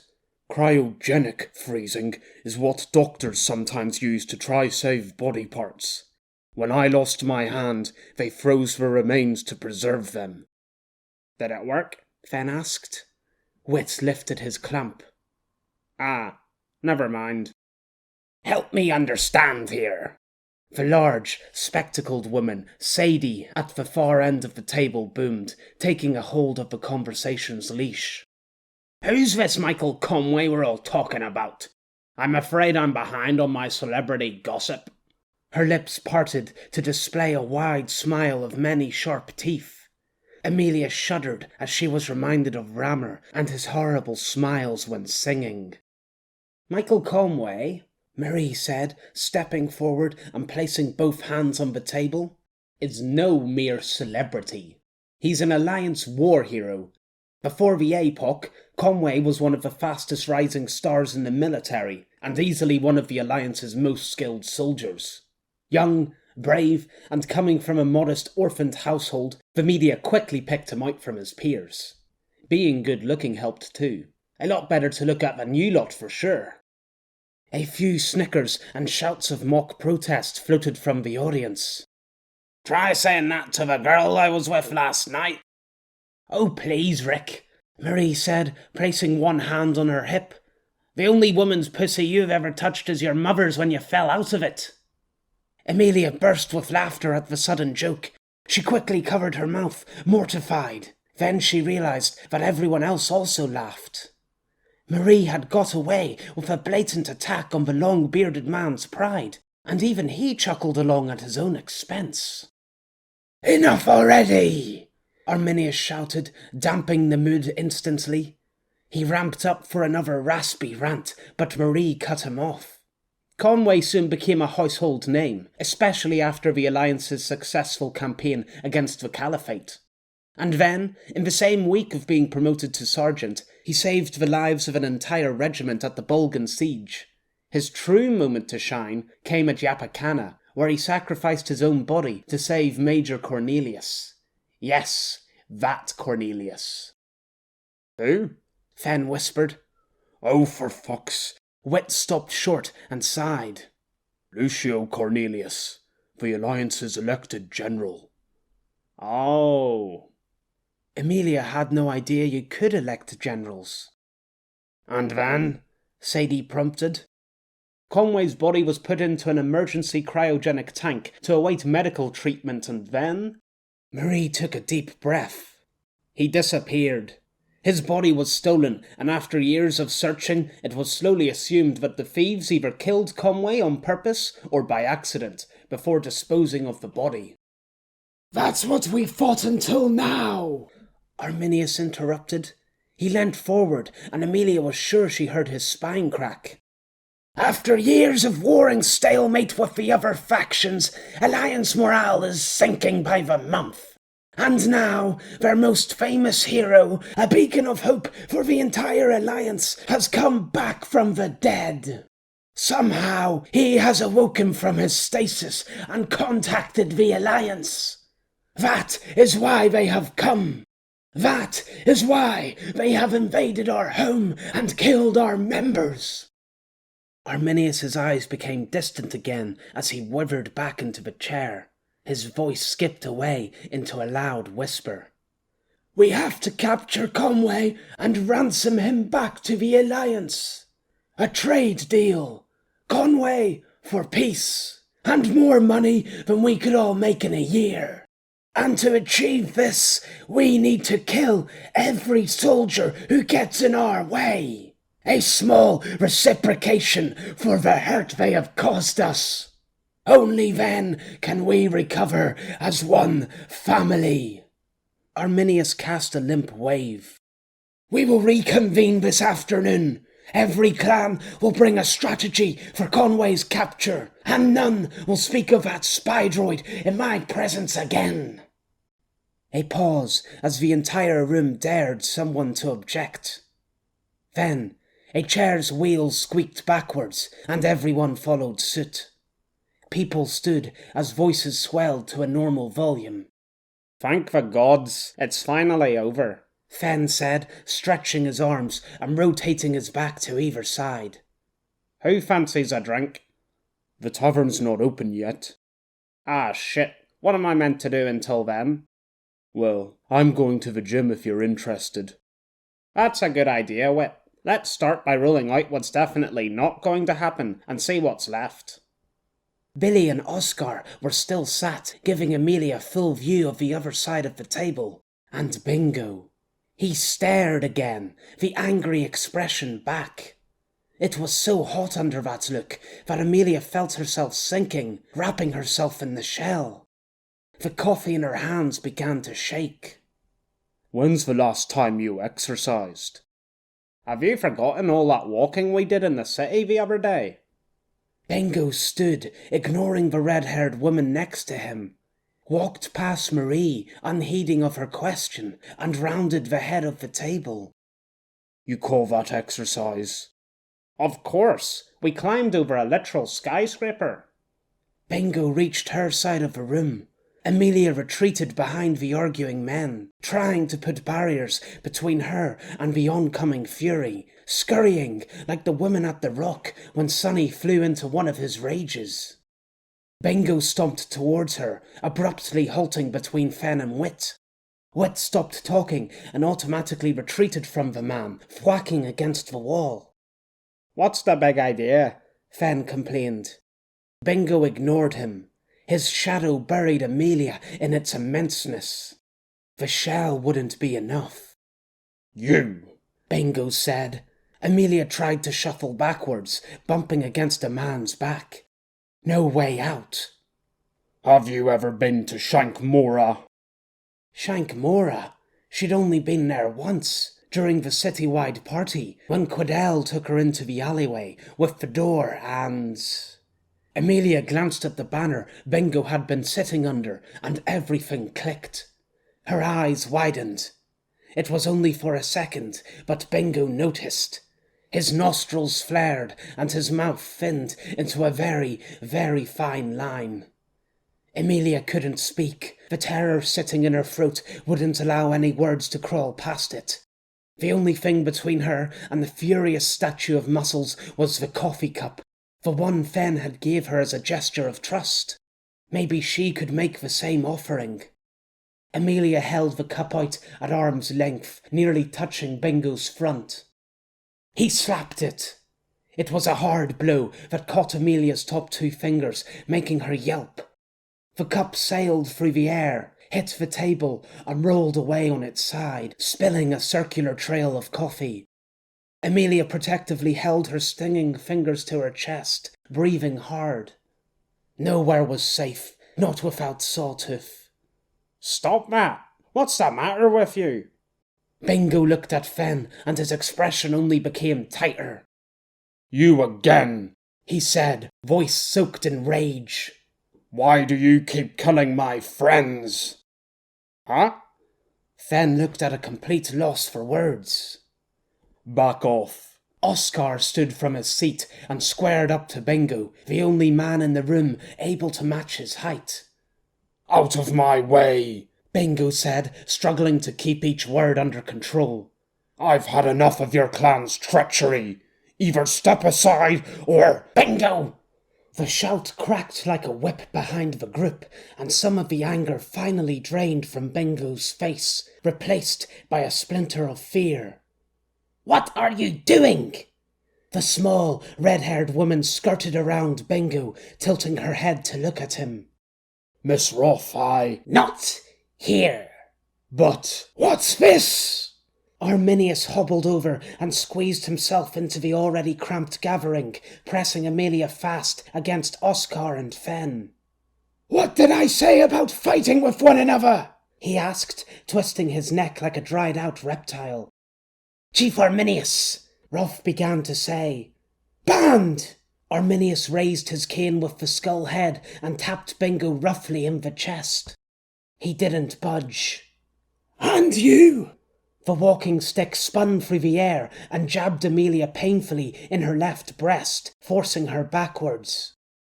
Neither of you is to come to these meetings until you learn who the real enemy is. Looks were exchanged between Oscar and Wit, with Rolf and Bingo, but no one complained to the wilted man in his wrinkled suit. Good riddance, Fen said, puffing his chest. I couldn't have stayed in the same room as this man for another minute.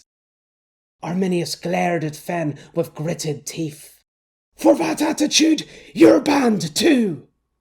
Ah, damn, Fen said as Amelia saw the corners of his mouth curl into a smile. Chapter 20 Nightmare. What a nightmare. James wiped a forefinger along his sweaty forehead, irritating the spots resting there. He'd thought his worst days were behind him, the angst and fret-filled years that came with being a teenager his hardest.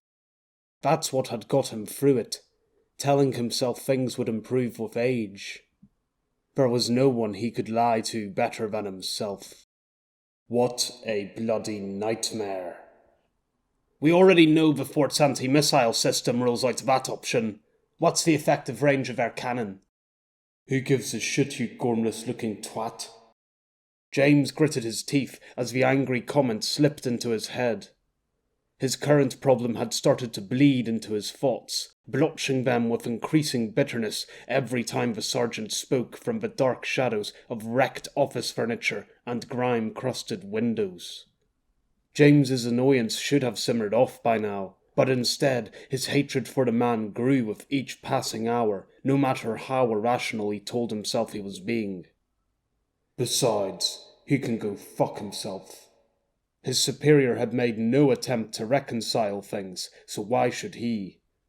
James shifted his shoulders, the armour on top getting heavier by the minute.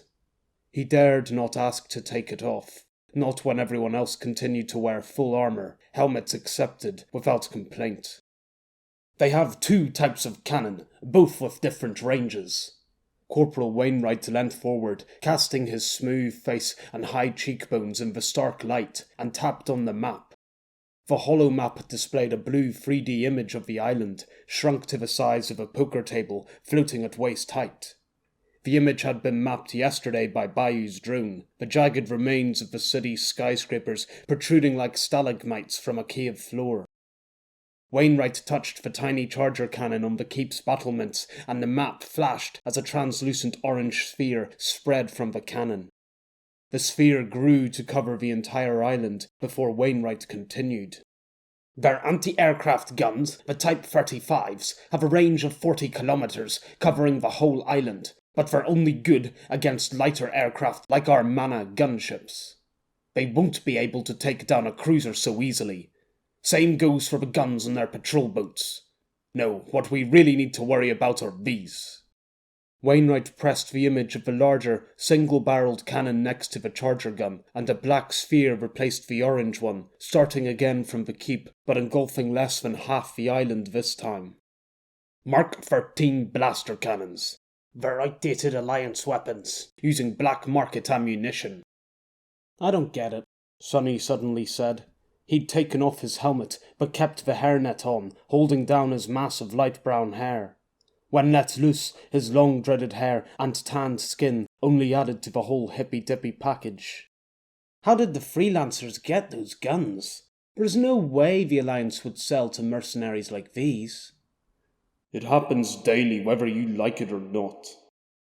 The corporal ignored the comment, and James felt Sonny look over to him, of all people, for a helping hand. He made sure to keep his eyes fixed on the dully glowing map, avoiding Sonny's bright blue gaze that made you feel like you were at the centre of the world. It was horrible, being subjected to such an intense stare. Wainwright continued. The Robux Mark 14s have an effective range of 24 kilometers, 4 Ks longer than the Freelancer Mark 13s, but the cruiser won't last long in a direct assault on the fort. James recalled the 2 blaster cannon mounted on top of the Roebuck, and realised the corporal was right. The fort's charger guns would wear down the cruiser's armour long before its own cannon were in range. And there's also the patrol boats. If multiple boats attacked during the assault with sustained charger fire, we're done. What option does that leave us with? Sergeant Black asked. We fly in. The corporal traced his finger through the virtual skies of the map as he spoke.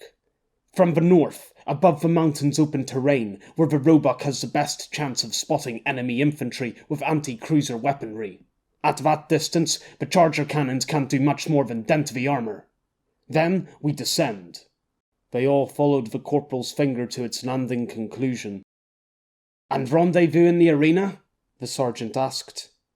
Easiest space in the city for us to land. There, we get everyone on board and retreat as quick as we came in. Straight back through the gaping hole in their defences. Something didn't seem right. For Alliance forces to be this far from home without nearby cruiser support was unthinkable. The Freelancers surely expected incoming reinforcements for the Alliance forces trapped on Prosperity. Why had they made no move on the motley force of 9 soldiers, while the inevitable cavalry galloped closer? Something else was going on here, behind his back. Just like with Michael and Chase, all alone at the base with her. James would have killed for such an ideal opportunity. That dickhead of a sergeant. It was his fault for splitting the squad in such a way.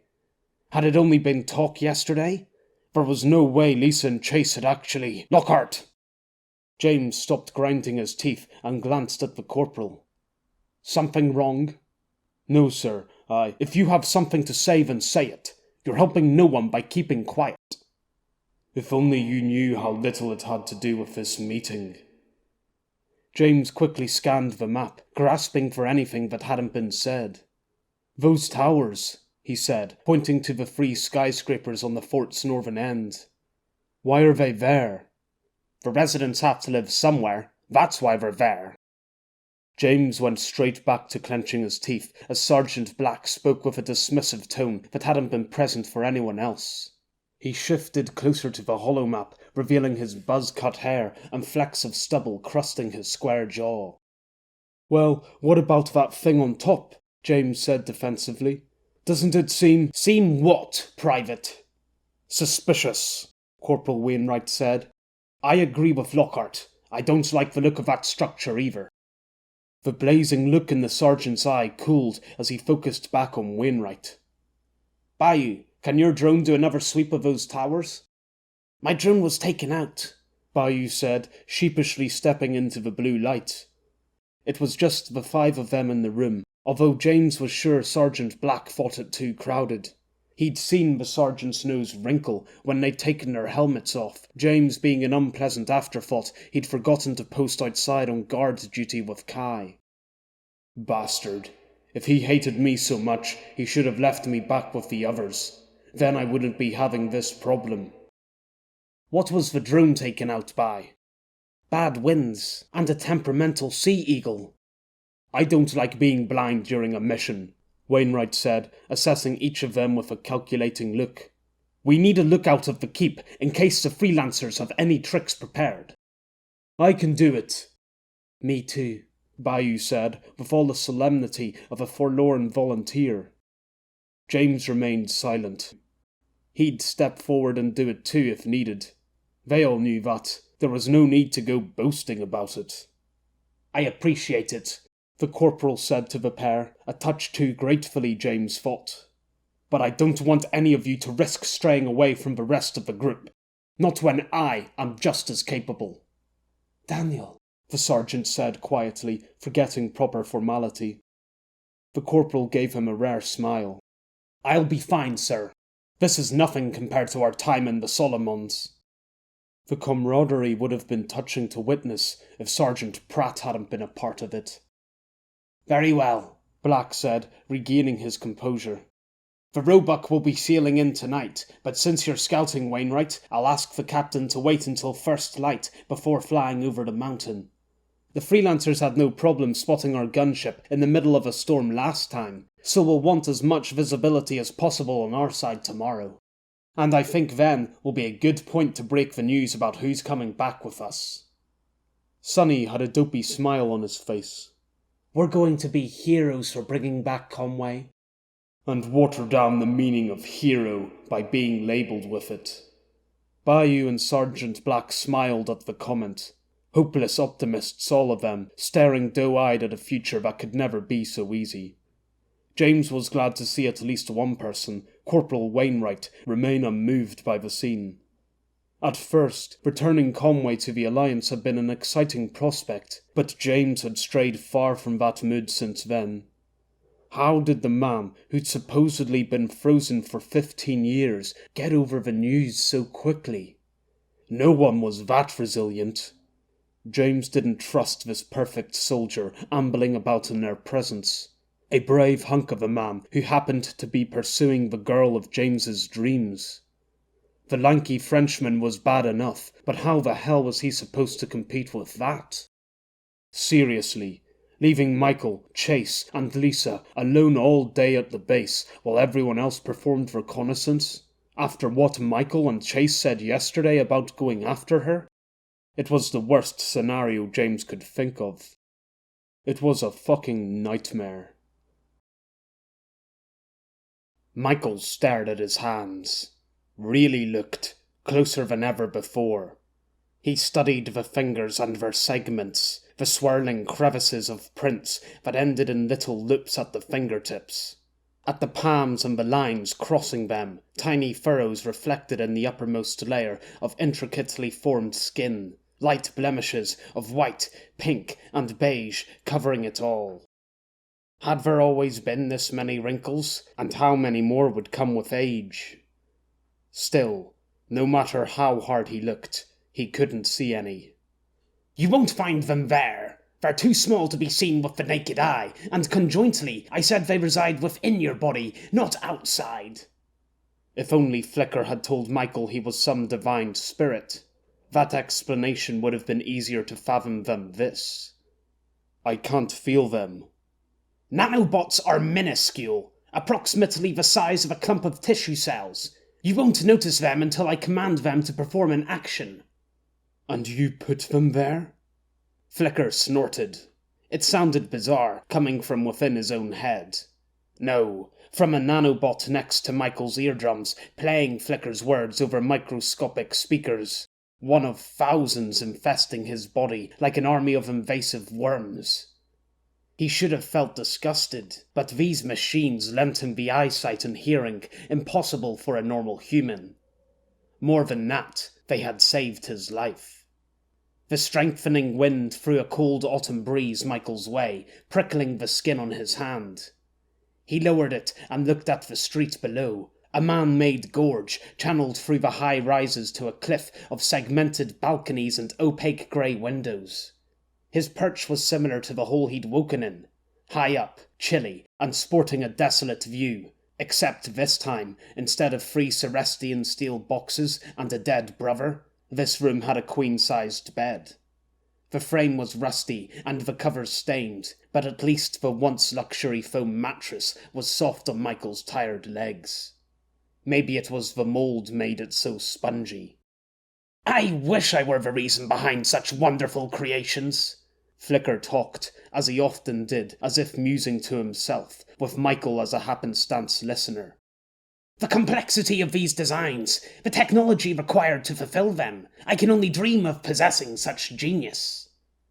That was surprising to hear. It was the closest Flicker had come to modesty. You should be overjoyed. It is a great privilege to be gifted with me and the tools at my disposal. That was more like Flicker. But why him? Michael didn't bother asking the question aloud. It would only earn him another telling off from Flicker, the word simpleton thrown in for good measure. Someone had planted these nanobots in his body. They must have had a plan, so why then abandon him on this island? Were they still out there, waiting? Michael raised his collar against the stinging breeze. Trickles of steam rose from underneath the thin jacket, where Flicker must have been commanding the nanobots to warm him, although Michael had no idea how. Now that I've answered your questions, you owe me some in return. More of Flicker's constant talking. It was all relative. A couple days ago, he'd had too much time for his own thoughts. And now... What is it? Michael asked as a flock of birds whisked by his perch in a screeching, winged flurry. He was sat in a wide, shallow wedge cut into the building, leaving the main supports untouched. It was a common feature on many of the buildings in the bloodied city, as if a giant had taken a carving knife to the slabs of exposed skyscraper. Why did you call me Flicker on the first day we began conversing? Michael snorted, amused. Of course Flicker's question was centered around himself. I guess it's 'cause of the way your voice keeps flicking in and out of my head. There 1 minute, gone the next. That's it? Yeah. Does there need to be more? No, you're quite correct. It was my folly to presume your mind capable of a more elaborate set of parameters behind such a simplistic name.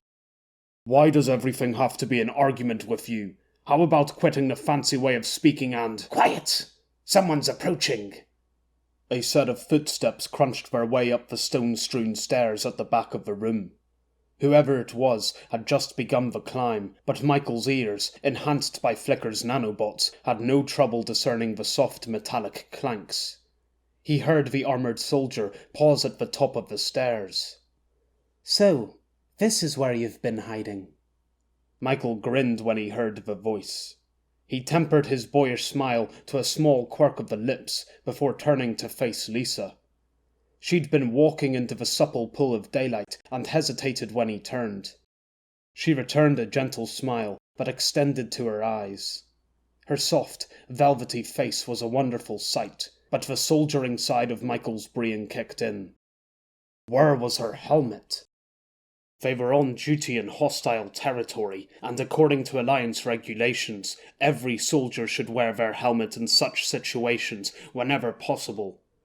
Lisa, like most of the squadron, had a lax attitude towards the rules when the sergeant was absent.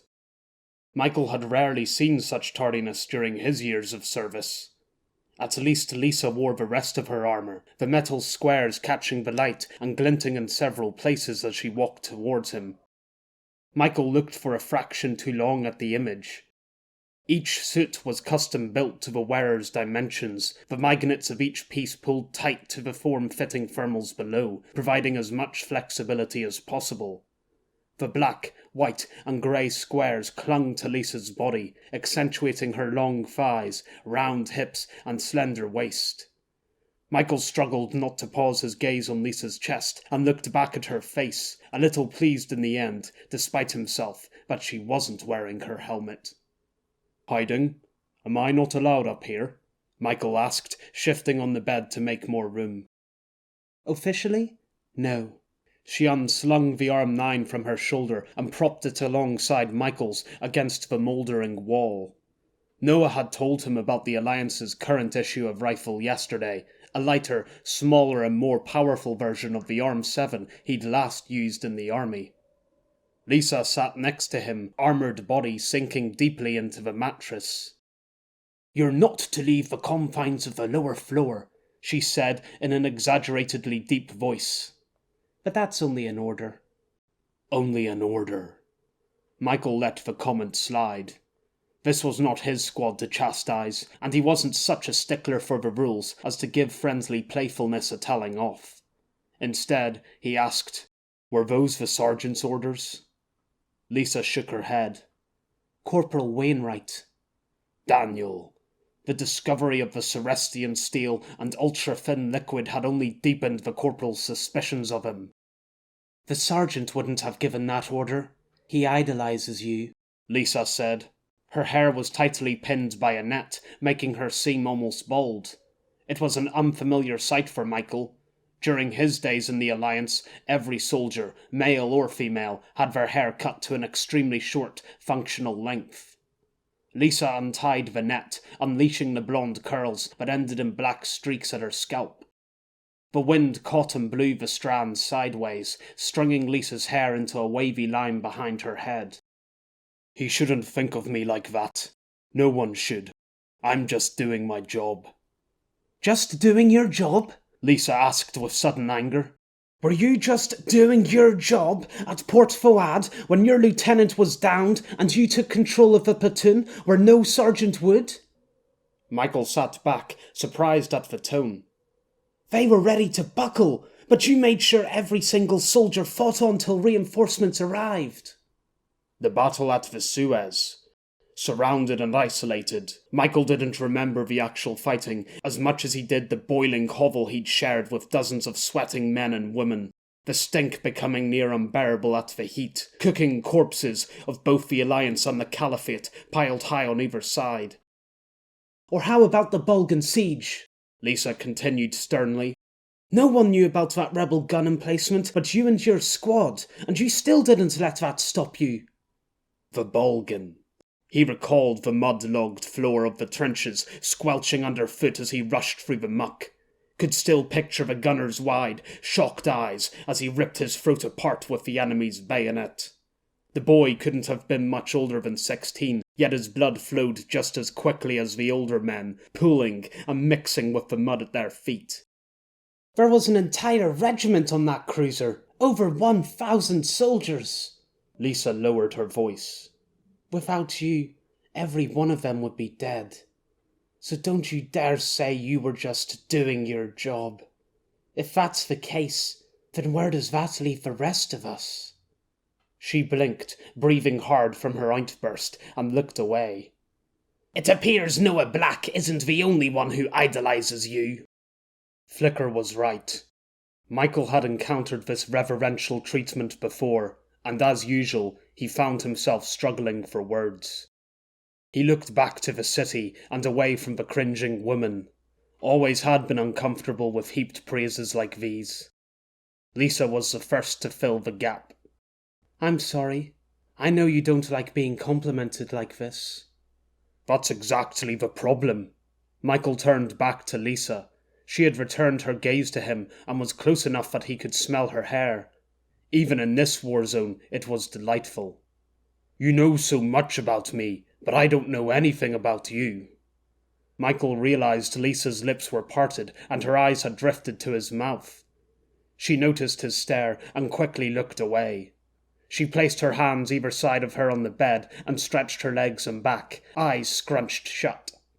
The movement made her look graceful, naturally at ease, and Michael suddenly felt a new type of tension fill the air. Go on then, Lisa said, angling her head towards him and curling her lips into a sly smile. Ask away. Why did you join the army? Lisa raised an eyebrow. The army? That's your first question? Are you surprised? Michael smiled back as he spoke. Lisa laughed. Well, most people had to join after the APOC when they became old enough. That's the rule. If you're 18 and above and unemployed for more than 3 months, you get drafted.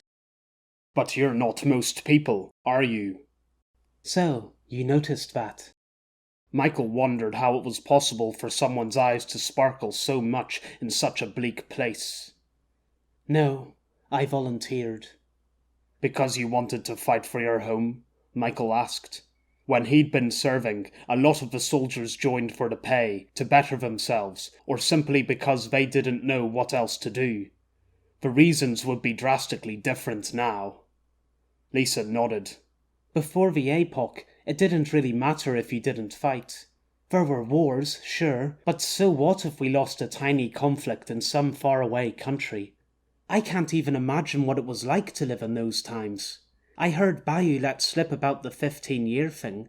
I was only, 13 back then? I can't remember living each day with no thought for an enemy trying to kill me and everyone I know. But who is this enemy? Michael asked, desperate for the answer dangling so tantalizingly close. And what's the APOC? Can't you tell me? Lisa grimaced. The sergeant promised he'd tell you everything tonight. Until then, I'm sorry. She looked like she meant it. Michael nearly pressed her on the subject, but, with a resigned breath, dropped it.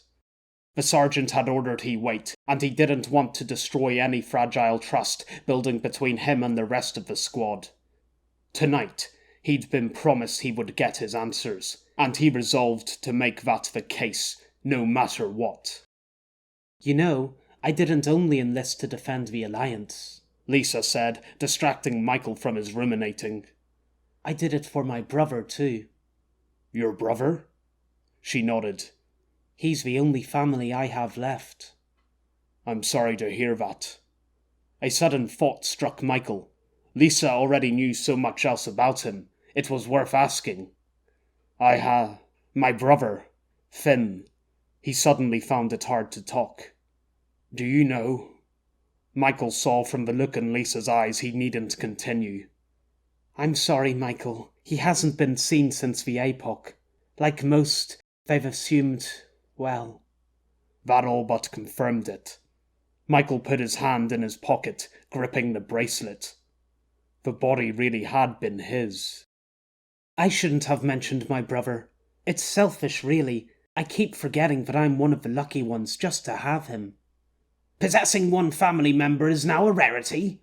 Michael nearly jumped when Flicker's comment thundered into his ears. He'd forgotten the disembodied voice was listening in on everything being said.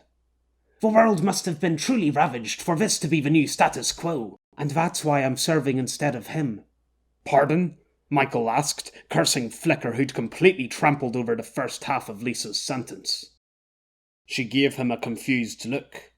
The exemption? I got it for my brother from the recruitment office. All I had to do was join in his place. So, a couple years ago, I quit my job as a waitress, and here I am. Your brother didn't want to work to save you from serving? Michael asked bluntly, head still reeling from Flicker's uninvited comments. Lisa didn't seem to mind. He's self-employed, but he doesn't earn enough for it to be counted as an official job. And I already know in the army, or any workplace, he wouldn't survive. He's... different.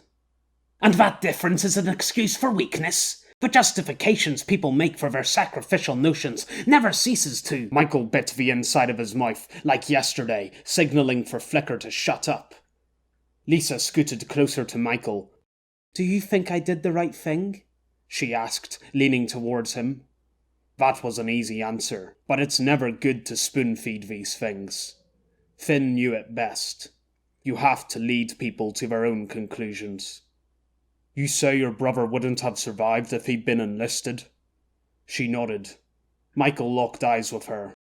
Lisa's irises were bright, outer rims of brown, blending with the sparkling green centres.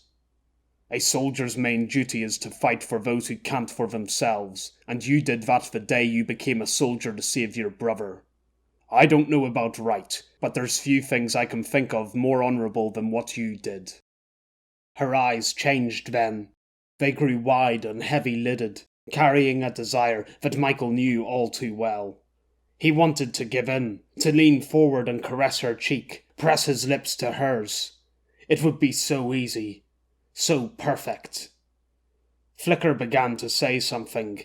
Michael bit the inside of his lip, but Flicker shouted over the silent protest. "Someone's watching us, you besotted fool!" Michael whipped his head left, towards the stairs. Chase stared from the shadows, sandy hair thrown back in a lazy flick on his unguarded head. Bad enough being helmless, but Chase wore no armour at all, his navy blue thermals providing scant protection against any potential attack.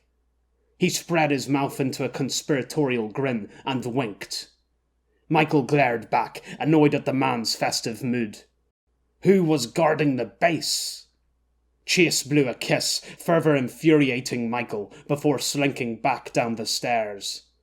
Michael turned and saw Lisa had looked off in the other direction when he'd broken his stare. She wordlessly observed the blustery trees in the street below. Michael stood, making for the stairs. "Where are you going?" "Your helmet must be downstairs, right? I'm going to get it for you." "Oh, crap!" Lisa quickly stood, abashed. "I'm meant to be wearing it, aren't I? Sorry, you shouldn't have to be the one telling me to follow the rules." "It's not about the rules. You want to survive this island, right? To get home to your brother? I'm going to make sure that's exactly what happens."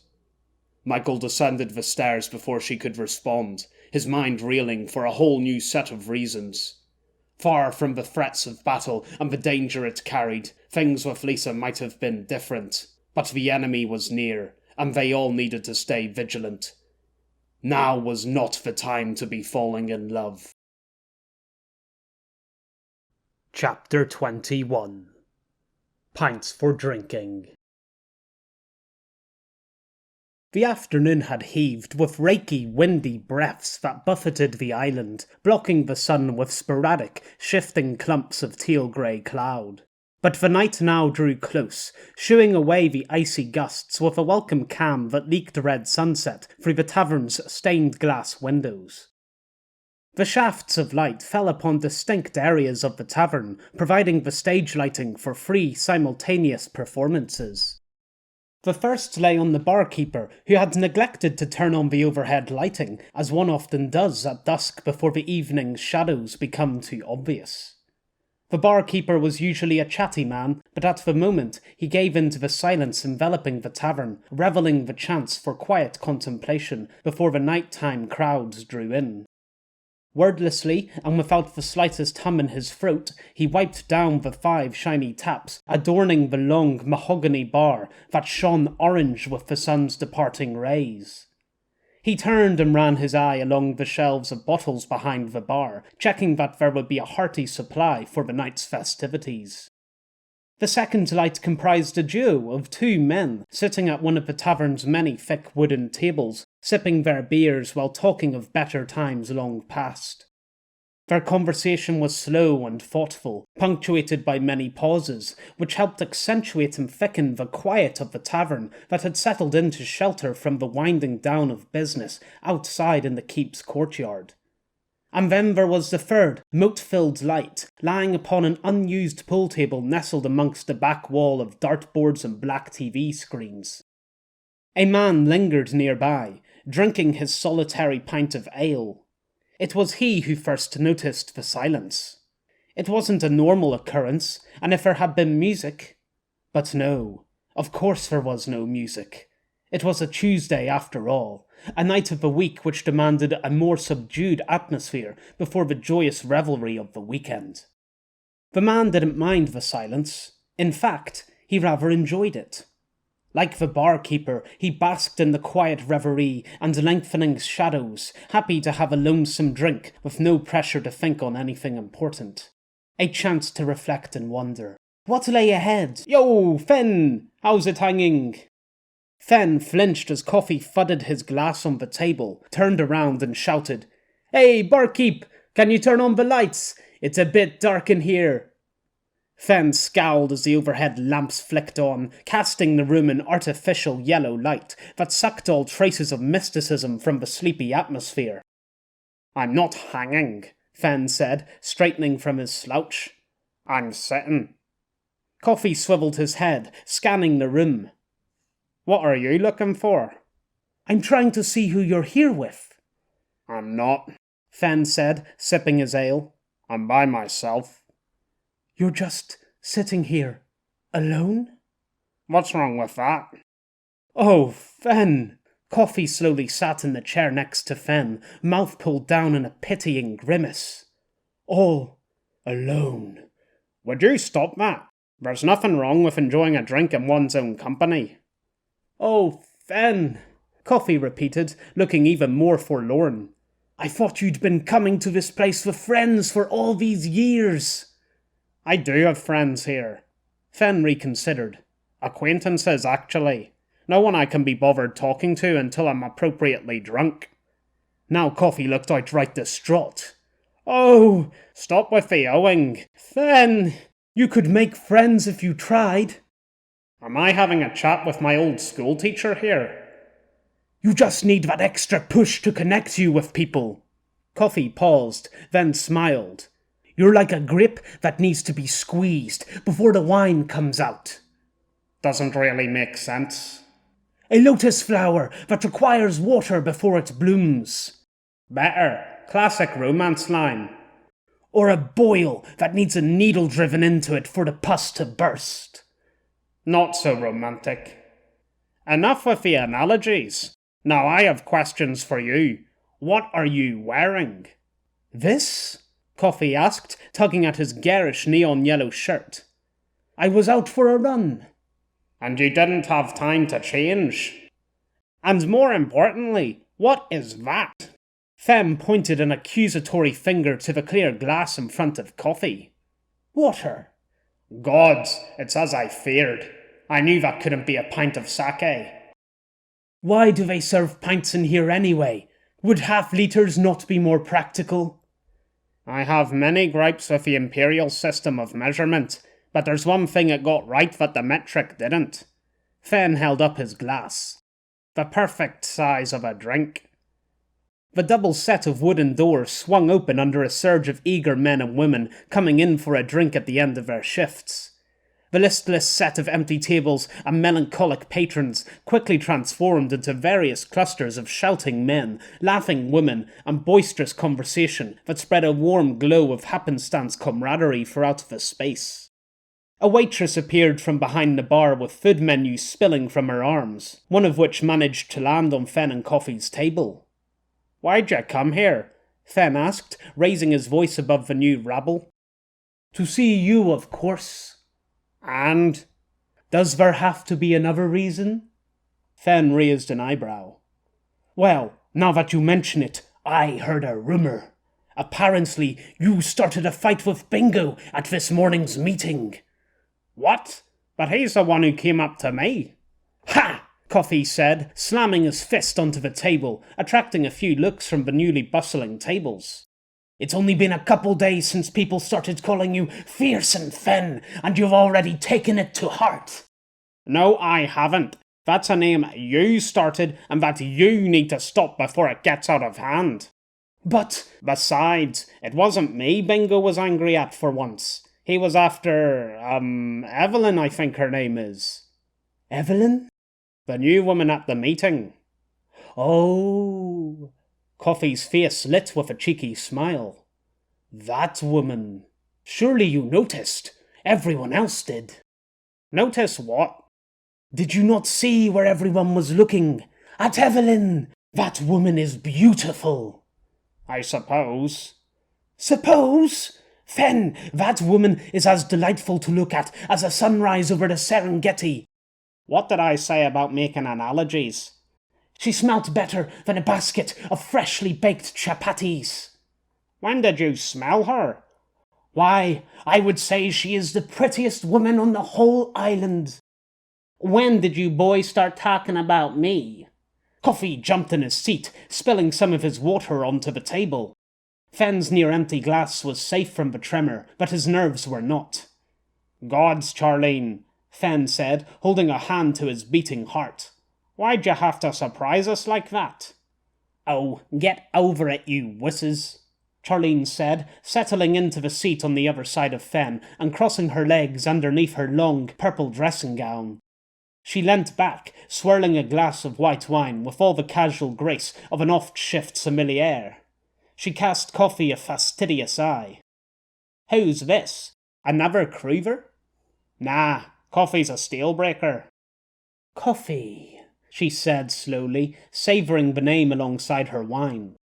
How did this grumpy geezer coerce you into having a drink with him? How nice of you, Fem muttered. Coffee, this is Charlene, the fort's defence manager. Ex-manager, Charlene said, quickly switching to her well-worn pointy glare. That asshole Parker took the job from me 2 days ago. Fucking hollow cloaks, scumbags, a lot of them. Really? You'd get on great with Hilda Roth. So is that why you're dressed differently tonight? Fen asked, referring not only to the gown, but also to Charlene's fresh layer of makeup and her hair tied into a flowing bun. Oh, Fen, you're such a gentleman for noticing, she said, exaggeratedly batting her darkened eyelashes. Your friend might be excited to know that I'm wearing nothing but lingerie under this coat. A strange sound stuck itself in Coffee's throat, and he reached for his glass to clear it. Oh gods, what's this? Some new form of female liberation? It's for my job. I've had to start whoring.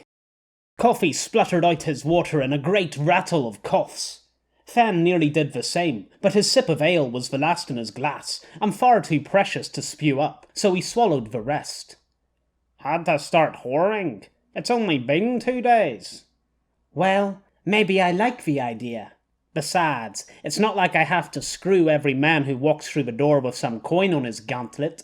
I can choose my customers. When you put it like that, Fen said, doling out double his usual ladle of sarcasm, then I might as well sign up too. Charlene frowned. I wouldn't bother if I were you. She's full of compliments tonight. Charlene looked at Coffee and gave him a lecherous smile, showing off her pointed canines. You, on the other hand, could make quite a bit of money for yourself. Another lady interested in Coffee? Are afros all the rage at the minute? Oh, I don't know. What do you think, Fen? Don't ask me. I'm not your pimp. What's this? Has our fearsome Fen become Fen the pimp? Fen recognised the voice before he turned to see Billy, grin on his bearded face. He wore a sweater like Fen's, thick and mustard yellow. You always appear at just the right time. Billy chuckled. I choose my moments. There was a shifting behind Billy.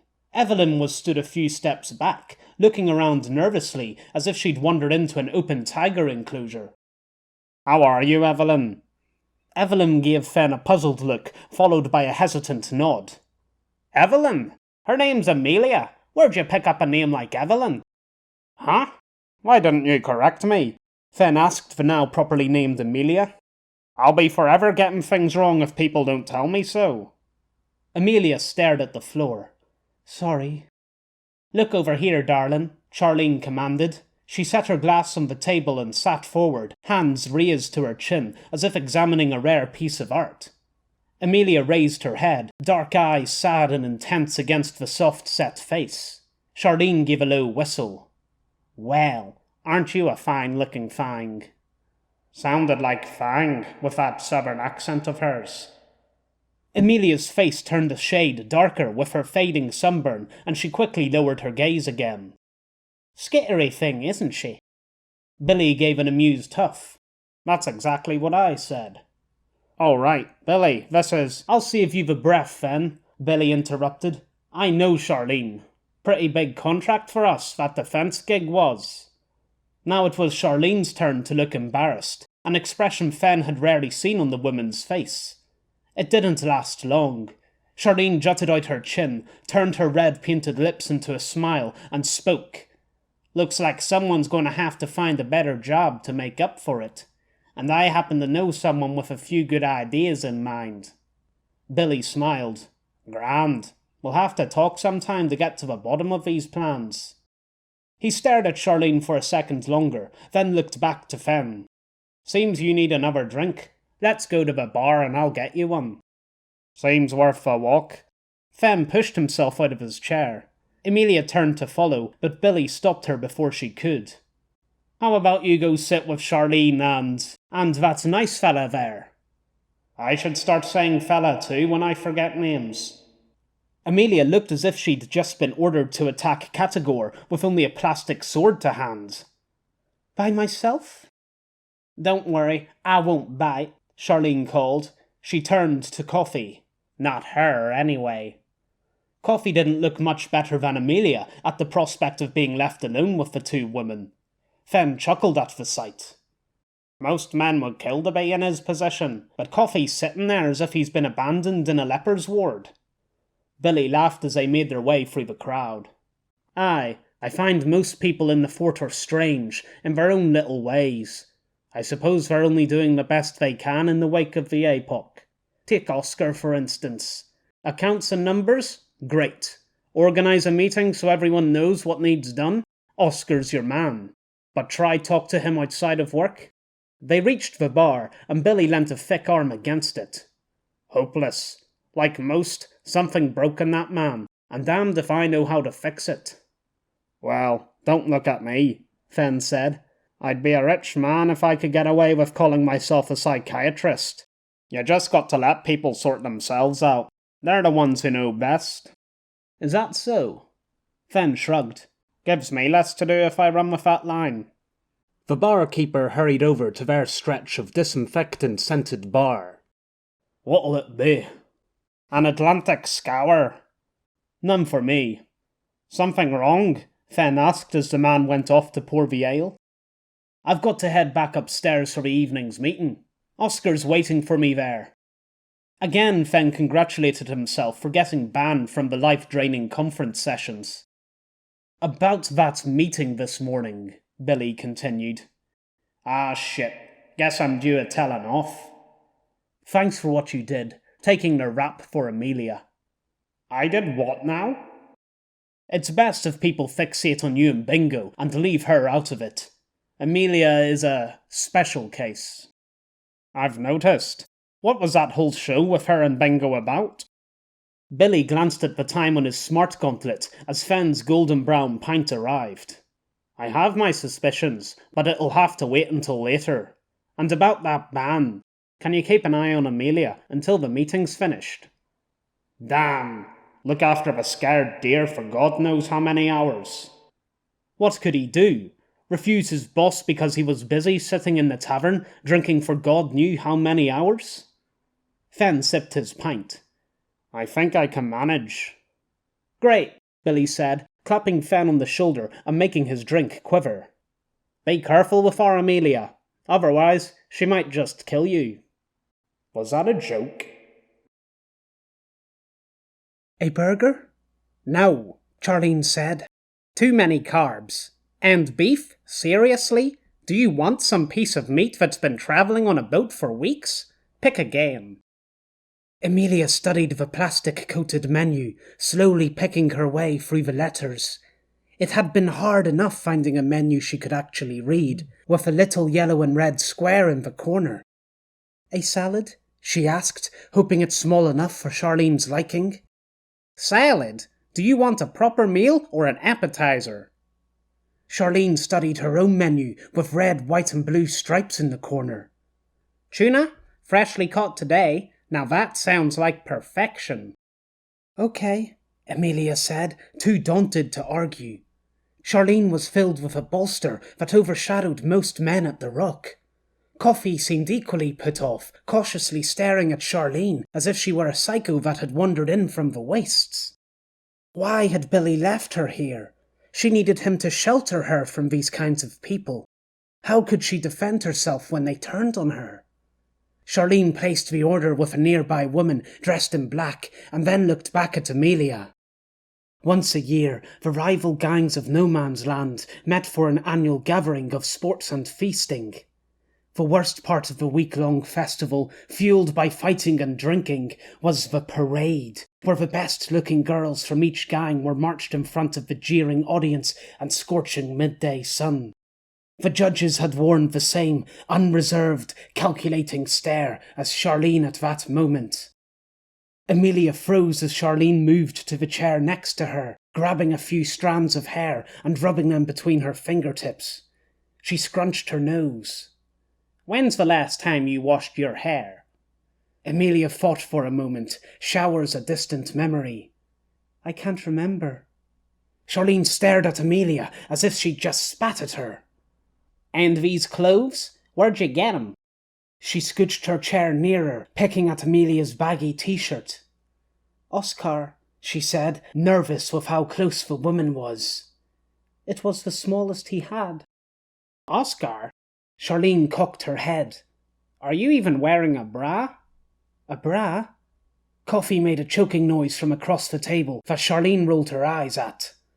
Sweet Lord, girl, where did they find you? You're worse than a no-man's lander. That's what I am, Amelia said, unsure whether it was something worth taking offence over. Charlene laughed. Well, aren't you a delight? A bona fide no-man's lander in my pristine company. She smiled, and Amelia noticed that two of her front teeth were pointed exactly like sawtooths. Honestly, these men around you are hopeless, but don't worry, darling, I can fix you up. Fix her up? Fen asked as he sat across the table with a newly filled glass. She's not a car, Charlene, and what have you done to Coffee? The man looks traumatized. Fen, Coffee said in a shaky voice. They were talking about girl stuff. Oh dear, was Charlene talking about her time of the month again? Charlene reached across the table and smacked Fen on the arm, making him spill some of his drink. Ah, watch it. Same goes for your tongue. Charlene drained the rest of her wine and stood. Well, duty calls. Don't carry out your duty in here, Fen said, wiping his front with a napkin. This place is already debaucherous enough without any of that going on. Don't worry, Fanny. I'm only doing the rounds in here. Once everyone realises what's on offer next door, there won't be a right-thinking soul left in this dingy tavern. Wouldn't that be a treat? Fen grumbled as Charlene sauntered towards the bar. What's her duty? Amelia asked, relieved that Fen had come back to shelter her from the craziness. Is she on a mission? That's one way to put it, Coffee said. I swear, Fen, that woman is a terrifying force of nature. The strong-willed ones always are. You could learn something from her, Amelia. Me? Yeah, you need some confidence to back yourself. Amelia hung her head. Sorry. And stop saying sorry. Gods, you sound like some company spokeswoman. Sir, okay. Want a drink? Amelia was confused. 1 minute, Fen insulted her, and the next he offered his drink. Is that iced tea? No way. Too sweet for my blood. It's ale. Here. Fen handed her the dirty brown drink, and Amelia took a hesitant sip. The drink fizzed and popped on her tongue, leaving such a sour, bitter taste that Amelia struggled not spitting it out. Ugh! Why is it warm? To preserve the flavour, of course. The colder a drink is, the less you taste it. Don't worry, Coffee said to Amelia, winking. That's an old man's drink. Eh, what? Oh, look, Coffee said loudly. The tuna's arrived. A plate landed in front of Amelia, holding the biggest piece of fish she'd ever seen. It was triangular and thick, like a generous protein block, sat upon a bed of green leaves and white, creamy sauce. "Wow," Amelia said, savouring the sizzled smell. "All for me?" "All for you," Fen said, a smile spreading across his wrinkled face. "Go ahead." Amelia nearly picked up her knife and fork before remembering her manners. She grabbed the bottom of her shirt and pulled it up. "What the fuck?" Amelia stopped with most of the shirt scrunched around her neck. Coffee stared at her naked chest, open-mouthed and wide-eyed. "Put your top back on," Fen hissed, and Amelia quickly let the shirt fall back into place. Coffee wiped his forehead with a napkin, murmuring, "Oh, sweet granny above." "What's wrong with you? Are you some kind of exhibitionist?" Fen looked to his left, where a bespectacled man stared from the next table, with a sandwich hovering midway to his mouth. "You didn't see anything, Milan. Got that?" "Should I not have done that?" Amelia asked, raising her arms to cover her chest, feeling her face flush. "Well, yeah." "I don't know, Fen, if that's what makes her comfortable." "Shut up, Coffee." Fen shook his head. "Where'd you learn to do that?" "The rock." "Okay. I've seen quite a few rocks in my day, so you'll need to narrow it down." "Sawtooth's rock." "Sawtooth?" Coffee asked, sitting up. "The same one who runs the demolition derbies?" "The car smashings, yes." Coffee whistled. "Nasty piece of work." Amelia narrowed her eyes. Had he just insulted Sawtooth? "And you lift off your clothes for this Sawtooth guy?" "Of course. All the women do at mealtime. Otherwise, we don't get to eat." "Right," Fen said. "Sounds like a gentleman." Sarcasm? Amelia felt a rare spark ignite inside her as her arms suddenly tensed. The only ones who made fun of Sawtooth were the other women at the rock, deep in the night. Stupid creatures who didn't realize it was the other men who were to blame, not Sawtooth. Coffee tutted. "You know, he and his goons are trying to take over no man's land, everywhere north of the apartments." "Really? He's going to conquer the bits of the map none of the factions can be bothered with?" "He's calling it his new empire, but no one takes him seriously." And now they were mocking him. "He has a bunch of women locked away in his rock that he captured after the APOC, and every guy working for him is a complete nut job." "They must take after their boss.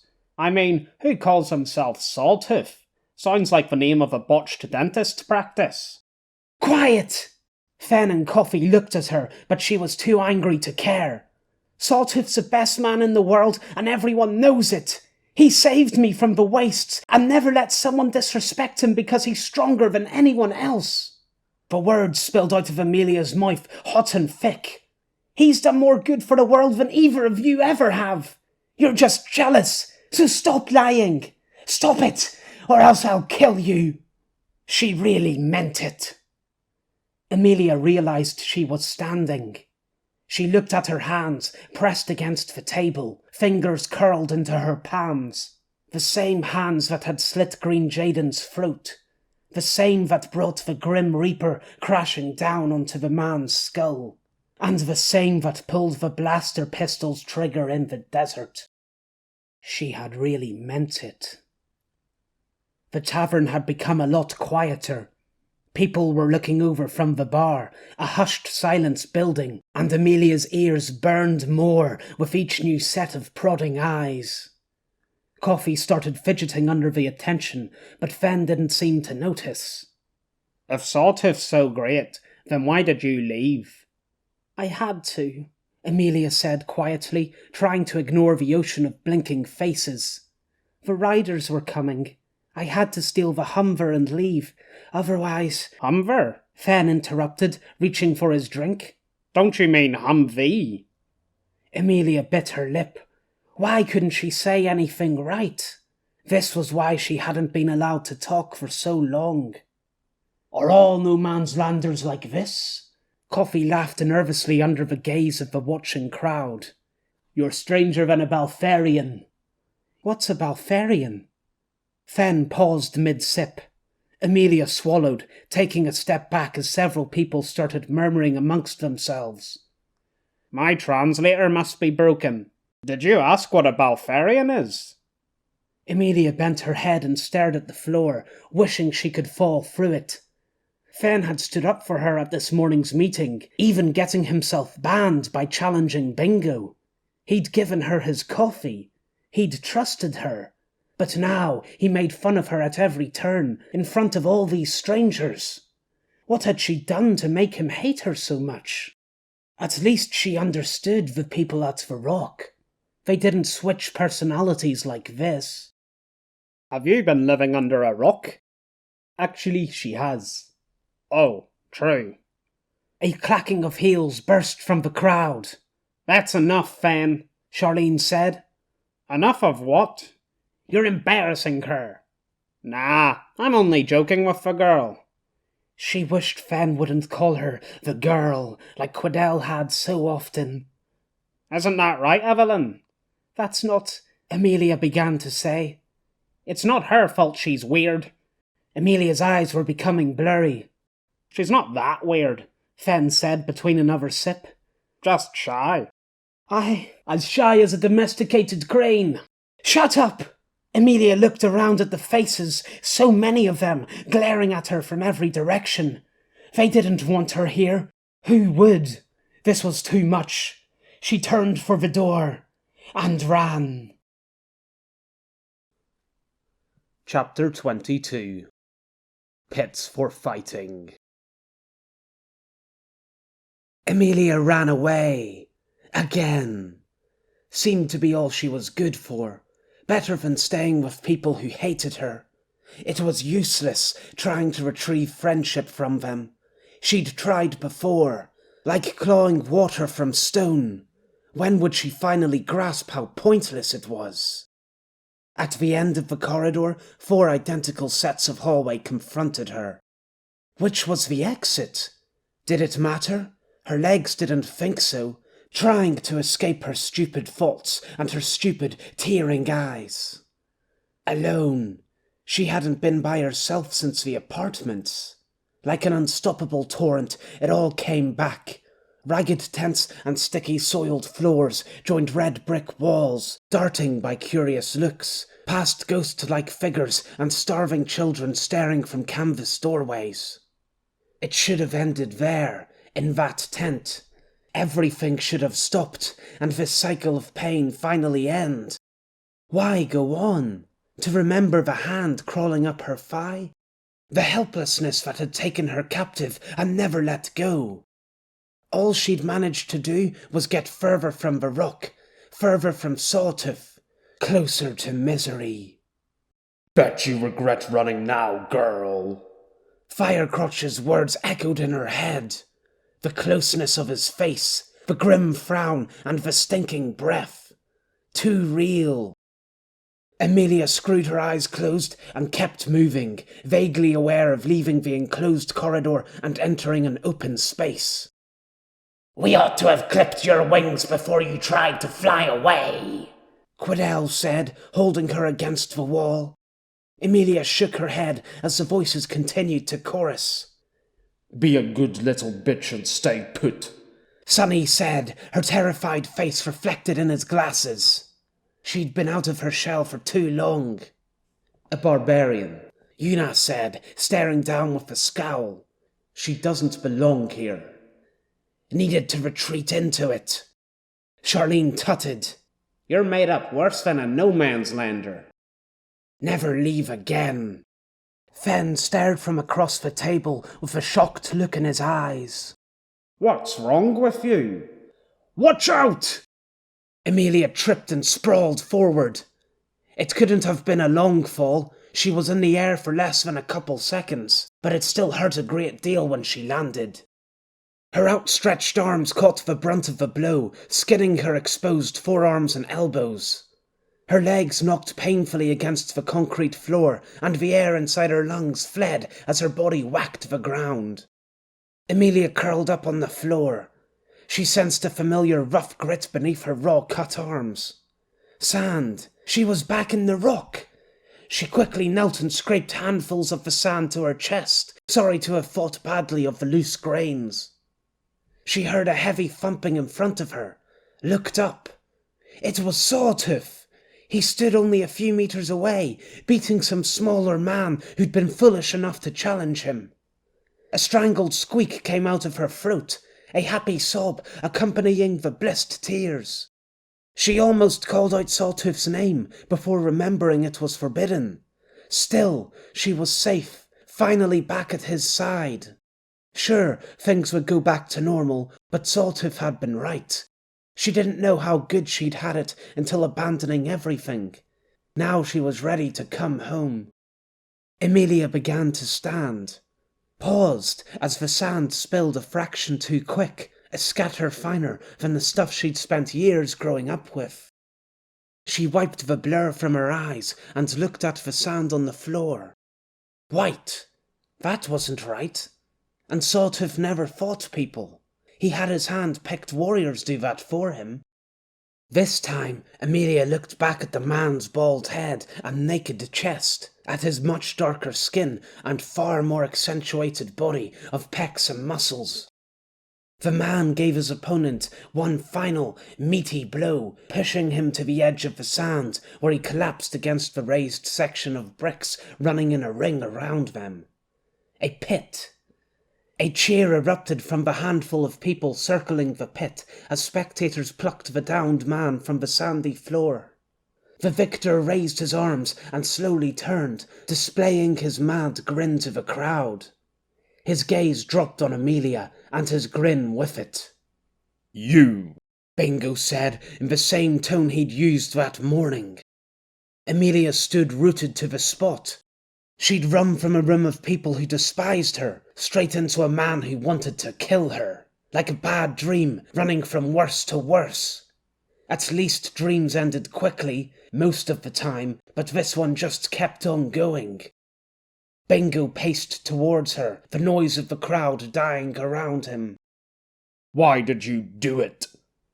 The alleyway in Shankmora, the man's worried eyes with his spread of whiskers and weird-smelling packages, and the hooded figure smashing his head apart, over and over. What could she say? She'd only done what she'd been told. Why did that make her the bad guy? Who sent you that night? A little girl like you couldn't have hauled off all that crop. Emilia swallowed a gulp of nothing as he approached.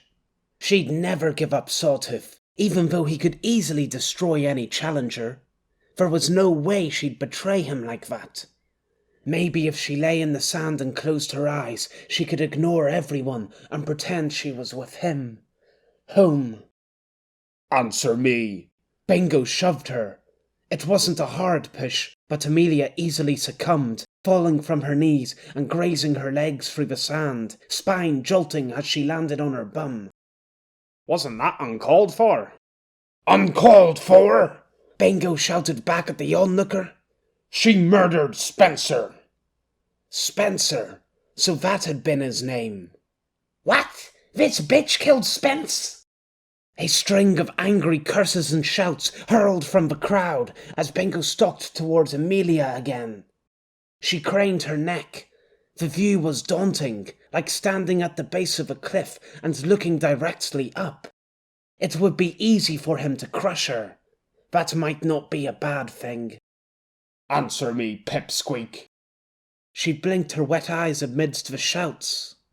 Sorry, she said, even though Fen had told her not to. Liar! Little witch! I'm sorry, she shouted again, voice cracking as she turned on the floor, trying to see who was yelling at her. How else could she make them forgive her? I didn't know, please. Sorry? Bingo asked. Sorry doesn't bring back my friend. What do you want me to say? She croaked through the tears. Someone groaned, another jeered. Pathetic. What do you want, you fuckers? She could stay silent at the rock and not be judged. Not like this. Emilia bit her lip. It wasn't fair. Everywhere she turned, more people got in her way. Coward! Stop calling me a coward. I keep trying and trying, and you keep pushing me down. I'll show you. One day I'll show you all. What's she saying? Bingo chuckled. The freak is muttering to herself. Muttering? She hadn't even realized. Just like him. Amelia balled her fists in the sand. How far she'd sunk. The crowd laughed. Go back to your damn, you damn scolo junkie. A deep chuckle directly above her. What's wrong with you? Amelia clenched her teeth. Bingo's words.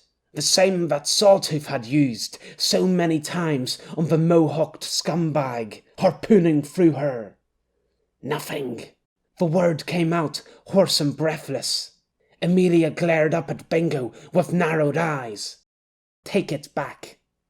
What nonsense are you speaking now? Bingo shook his head. Freak. Shut up, she said, slowly tucking her legs into a crouch and leaning forward on both arms. Me and him are not the same. Bingo scrunched his forehead. What? Amelia lunged. She wrapped her arms around Bingo's thighs and dug her right shoulder into his leg. It was like tipping a heavy chair. The slightest sway at first, and then the man easily fell back with the rest of the tackle, hitting the sandy floor in a massive thud. Amelia fell with him and quickly rolled away. Stalled, rolled back. Her hand was trapped under Bingo's torso, pinning her to the ground. She whipped around and hit him in the side of the stomach with her free hand, and she was rewarded with an angry bellow. Bingo struck out with his fist, not led by the knuckles like Amelia had, but from the side. The slab of his palm formed a solid point of turret-strength force to slam through, smacking Amelia on the forehead. Starburst, stunned, dizzy, couldn't stop. Amelia rolled away, repeating the action. Worked this time. Bingo was making to stand. Amelia stumbled as she did the same. She should have been quicker than the big, lumbering man, but her head still reeled, swimming in the cocktail of adrenaline, endorphins and pain. Had to finish this quickly. Darted forward as Bingo steadied himself. She didn't know what she was doing. She'd always struck out from the shadows or behind her pistol's trigger. She'd never fought like this before, hand to hand. Not like Bingo. He was ready this time. Bingo didn't try dodging. He turned so that Amelia ran towards his side. He pivoted his arm at the elbow, bringing his steely forearm around in a quick, furious arc. Amelia ducked underneath it, crashed into the thick trunk of leg. She punched Bingo's side, but this time the well-seasoned muscles were tensed, expecting the attack. She might as well have been hitting a boulder. She tried to leap back, newly healed hands stinging once again. Bingo caught her before she could, grabbing her shoulder, twisting and curling his arm. The movement had been quick, quicker than the rest of the fight. Amelia blinked. Why was she staring at the floor? She tried moving and found her neck trapped in a scarf of muscle. Bingo pushed his arm down, and Amelia's feet scrambled on the sand as she was forced to bend into the headlock. Her back ached from the uncomfortable angle, and she tried pulling her head away. Twisting, jerking, hair catching and tearing at the roots as she tried everything to get out of the arm's grip, but she couldn't get any leeway, not enough to even look up, forced to stare at the sand. The thick smell of sweat sheening from Bingo's arm made her gag. Are you done? Bingo asked. He didn't sound strange at all. Amelia tried hitting again with scuffed hands. She aimed for his arms, for his side, kicked at the backs of his knees. Each thrust cost more energy, left her with less anger and a colder realization of how stupid she'd been. She was absolutely no match for this man.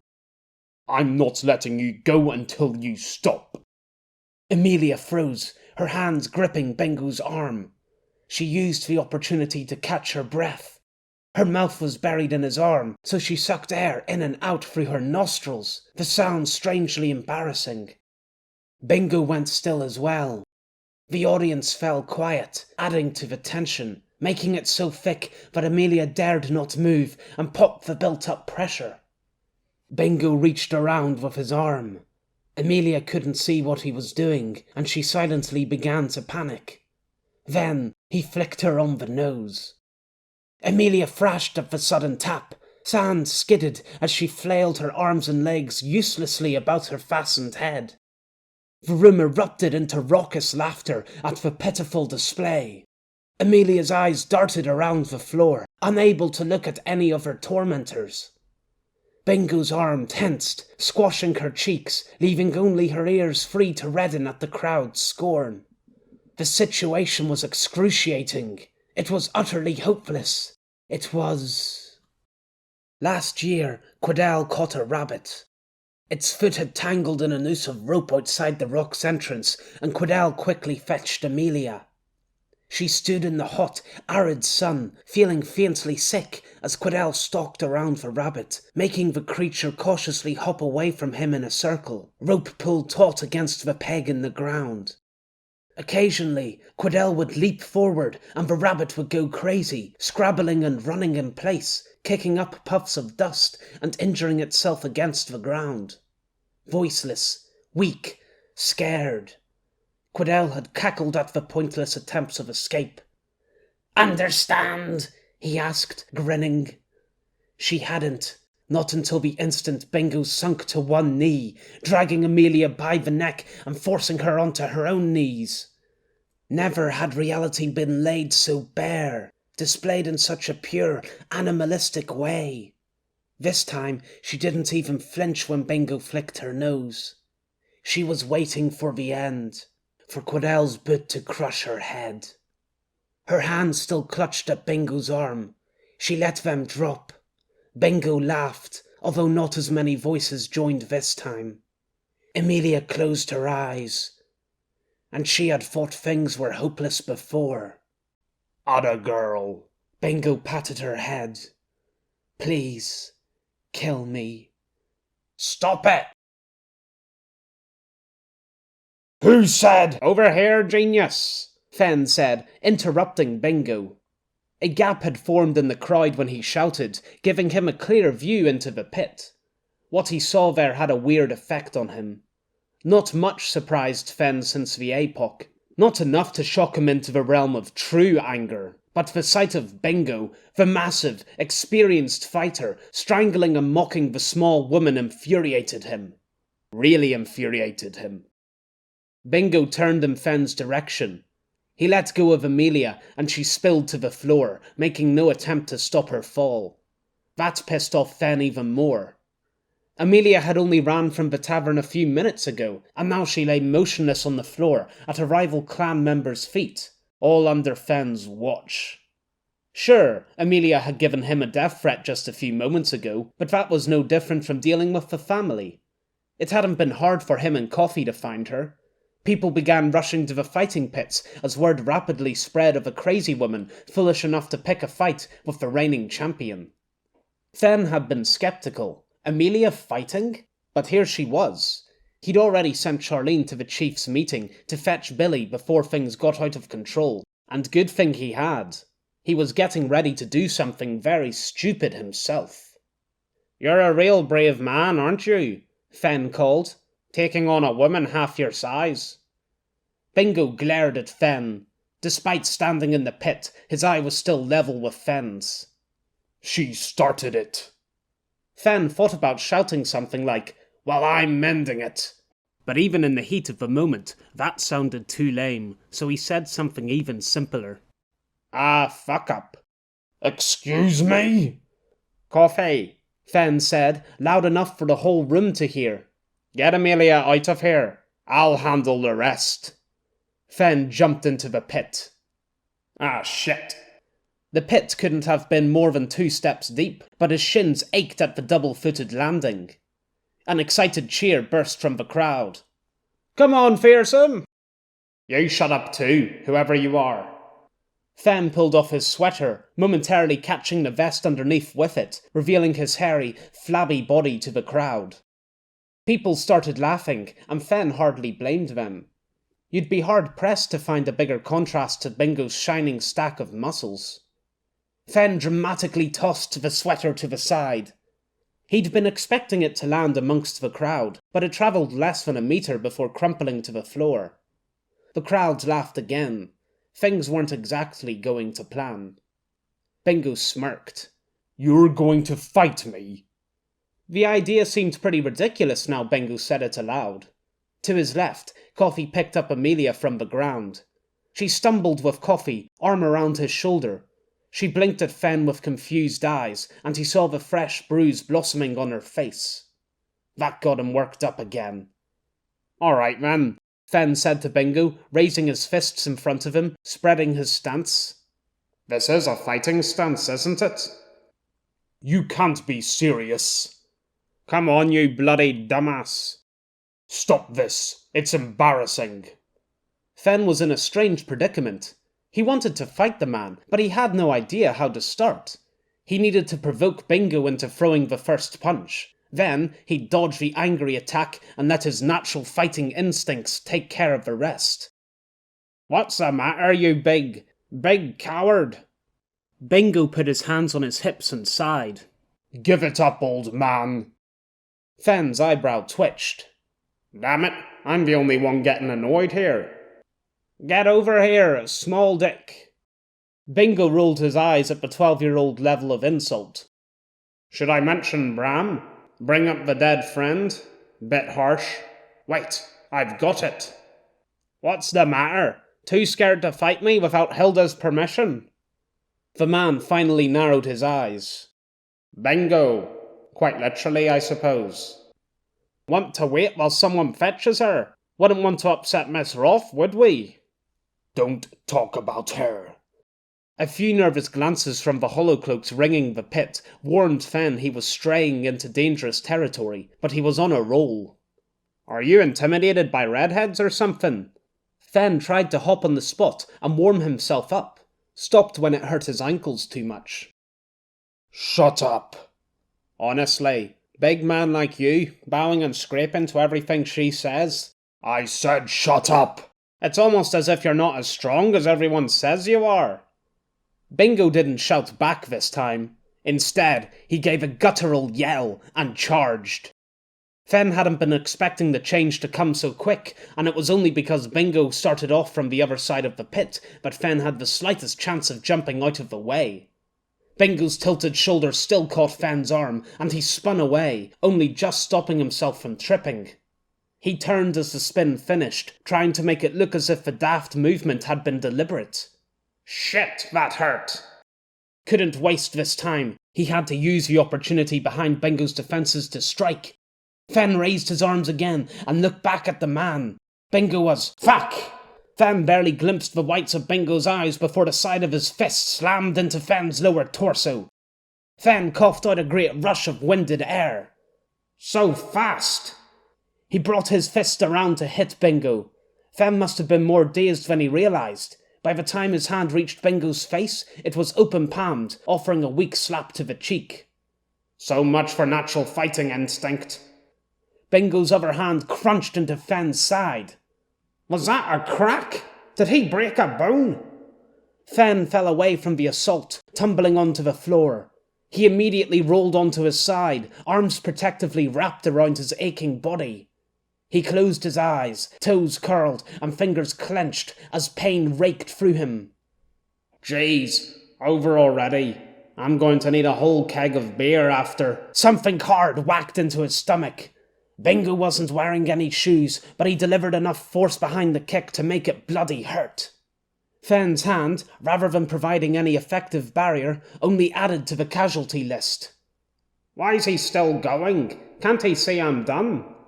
Then Fen remembered the brief flash of Bingo's whitened eyes. The eyes of Berserk Bingo. "Aren't I lucky? I get to finally see Bingo go berserk firsthand." Another kick smashed into Fen's abs, making him cough and wheeze. "Why does he keep aiming there? He must think I'm some sort of cow that has multiple stomachs to finish off." Another kick. "This is what angry passion rewards you with." And again. Fen reached forward with his unscathed hand, hoping to grab onto the relentless leg. Maybe give it an irritating scrape with his nails in his last breath. His arm waved through empty space. The leg was gone, the kicks with it. Fen slowly opened his eyes to a sideways view of the pit. Bingo still strained towards him, snarling and yelling incomprehensible curses, but his one-sided beating was being obstructed by a group of men who jumped into the pit to hold back the furious tide. Fen saw Oscar and Wit amongst the men holding Bingo back by his arms and chest, another grasping at his neck. "Fen!" Coffee crouched in front of Fen, blocking the sight. "Are you okay?" Fen's torso ached as he spoke, ushering in a gut-churning wave of pain. He curled up further, uselessly trying to find a more comfortable position on the sandy floor. "Fen!" Amelia sank to her knees next to Coffee, her face a portrait of worry. "Good thing you're here," Fen croaked. "You get to see me in my final moments." Amelia's eyes went wide.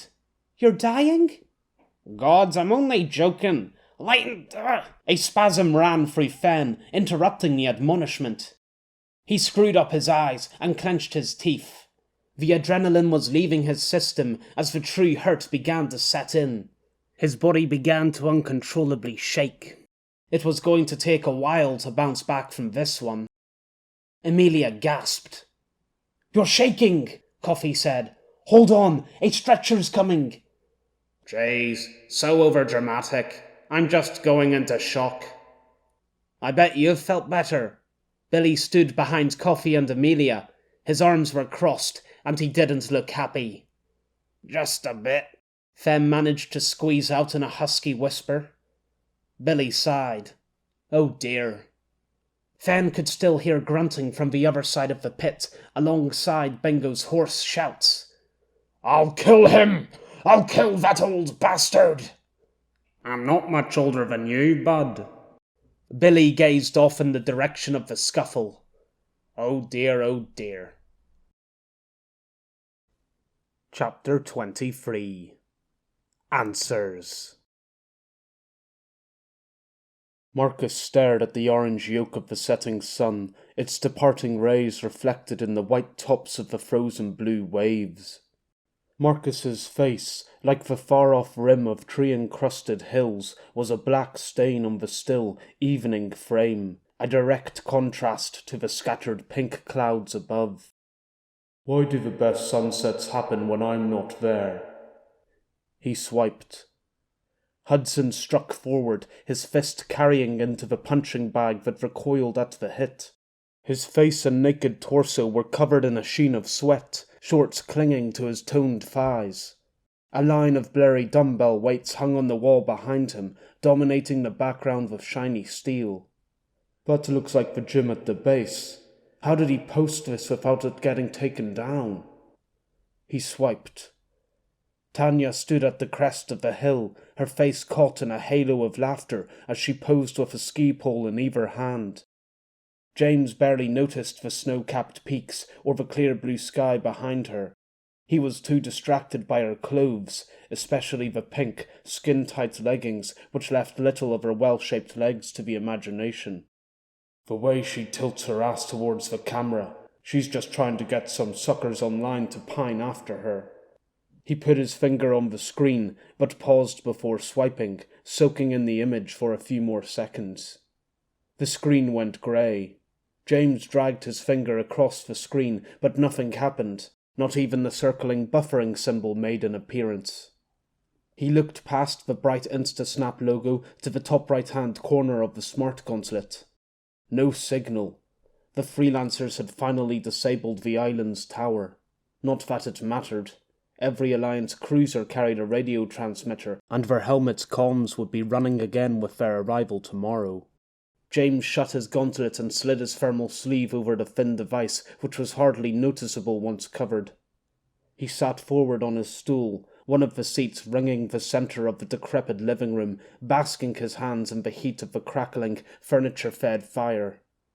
They were deep within the skyscraper that formed the Alliance's temporary base, and the sergeant had permitted a fire to keep away the chill that gripped the island more each day.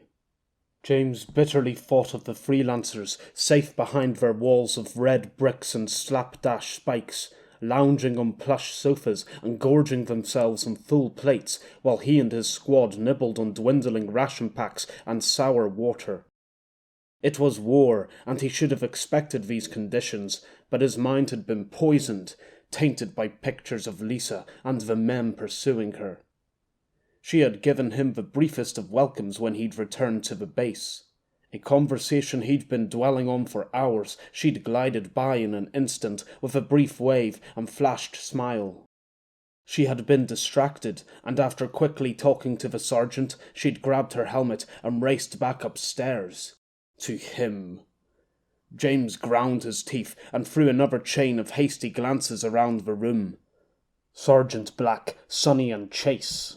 No Lisa, and no Michael. Perhaps he should go on a patrol of the base to secure the perimeter, and keep an eye out for Lee. What's got you looking so crestfallen? Nothing, James replied, probably too quickly to be convincing. He looked behind and saw Kai smiling at him. You sure it's nothing? Kai asked. She leant on the chair next to him, the muscles under her thermals easily standing out on her thin arms. You've looked distressed since we lost the signal. What's the matter? Getting insta-snap withdrawals? I don't spend all my time on there. Kai smirked at him from under her slightly large brow. Really? Yes, James said, looking back to the fire. I also go on the news. The news? Right, Kai said, drawing out the last word. You'll have to tell me all about the fascinating research you're doing. Ignore her. She's just trying to provoke me. He turned back to face her. Well, what do you do on your gauntlet then? I bet you go on Insta-Snap as much as me. Kai smiled again. Wouldn't you like to know? Kai! James clenched his jaw as the sergeant looked up from the far side of the room. Bring Michael here. It's time we had a chat. Oh yes, Sergeant Twat. James thought of the man sitting alone in the far corner. You'll use first names for them and second names for me. How fair. Yes, sir. Kai cast James a final smile as she left for the lookout posts dotted around the sides of the building. Why was it always him she had to bother? What did Guy want from you? Chase suddenly asked, flopping into the sofa next to James with an uninvited sly smirk. You finally making moves with a lady? It's not like that, James snapped. Chase may try to act indifferent, but he was always the first to come digging for gossip. Bet it was about what we found yesterday, Sonny said, sitting in the wooden chair on James's other side. Without their gauntlets to distract them, the two men were engaging in rare conversation. Who wouldn't want to know more about Cerestean steel? Any woman who didn't want to waste her time on boring conversation. Even if it's about the hardest material known to man? I can show the ladies something much harder than your fancy metal. James rolled his eyes at Chase's comment, turning the topic back to sex at any given opportunity. Couldn't they have talked about this somewhere else without shoving him in the middle of it? I'm serious, Sonny said. Imagine what we could do with that steel. We could make a suit of indestructible armor. Whoever wore it would be unstoppable. That wouldn't work, James said. Sonny narrowed his eyes, pressing his lips together. Why not? Mortesian steel is used for armor because of how light it is relative to its strength. It doesn't weigh down soldiers or vehicles that much, but Cerestean steel is too heavy to be convenient and too brittle for armor. It's better for rigid weapons. That's why the Balfarians used it for their blades. Maybe Guy would like to see my Balfarian blade, now that Lisa is out of the picture. Honestly, Chase, you're so What do you mean Lisa's out of the picture? James asked, interrupting Sonny. Chase looked at James, confused. I already told you, no? No, you fucking didn't. Chase shrugged. I lost. There's no way I'm getting in there with Mr. Super Soldier on the scene. What? James asked. A pulsing soundtrack of rushing blood began to fill his ears as the room started to wobble. How do you... Chase shrugged again, and James swallowed the urge to hit him. How is he so fucking relaxed about this? I saw them this afternoon. These were no fuck me eyes she was giving him. These were take me home and have my babies grow old with me and then fuck me on the side eyes. No! Sonny gave James a startled look at his sudden shout. Even the sergeant glanced over from his corner of the room. James stared at the fire, avoiding the judging expressions as he tried to let the steady dance of the flames steady him. His chest. Fuck. It was moving too much, breathing too quick. Surely you knew this would happen, Chase asked, sounding uneasy for once. He's Michael Conway, the most famous war hero in our lifetimes. He can have any woman he wants. Hell, I'd fuck him if I could for bragging rights, but unfortunately for Mr. Conway, I don't swing that way. Are we sure it's really him? James asked into the fire. He was clutching at the smallest of straws, anything to pull him out of the growing pit in his stomach. What if he's an imposter? Dude, come on. Sonny reached out to pat him on the shoulder, but withdrew when James shot him a look. I know you're upset, but there's no need to make accusations. The man's right, Chase chimed in. You're starting to sound a little crazy, no? But you're the one who didn't trust him in the first place. What about all the stuff with the robots?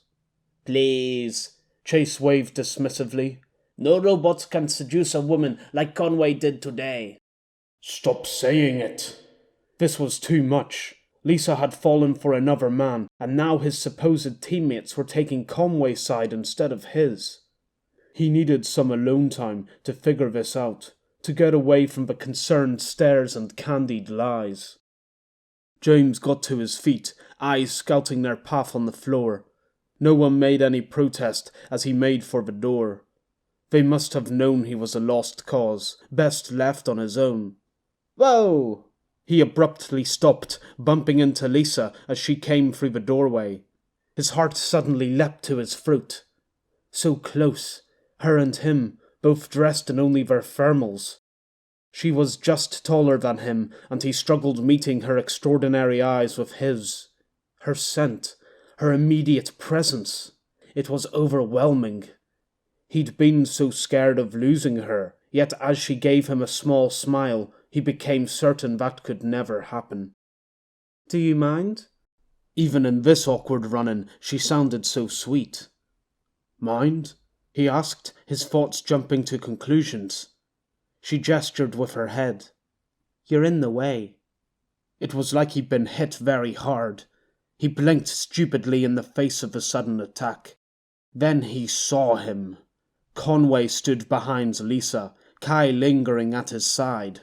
A trio of faces he couldn't bear to look at. James mumbled a meek apology as he stepped aside, eyes glued on the passing wastes. Once he was safely in the dark corridor, James stood there, numb, with no will to go any further. He'd been with Lisa for months, and nothing had happened. Conway had been with her for less than 3 days, and already, he and her... James realized how cold it was out here without the fire. He wanted to go back, to be nearer the warmth, and Lisa. But it would be strange to immediately slink back into the room, so instead, he sat on a pile of dusty plastering in the shadows. He faced the shaft of light flickering from the room, the only bright thing to focus on. Michael, thanks for coming. James was too drained to feel much when he heard the sergeant speak.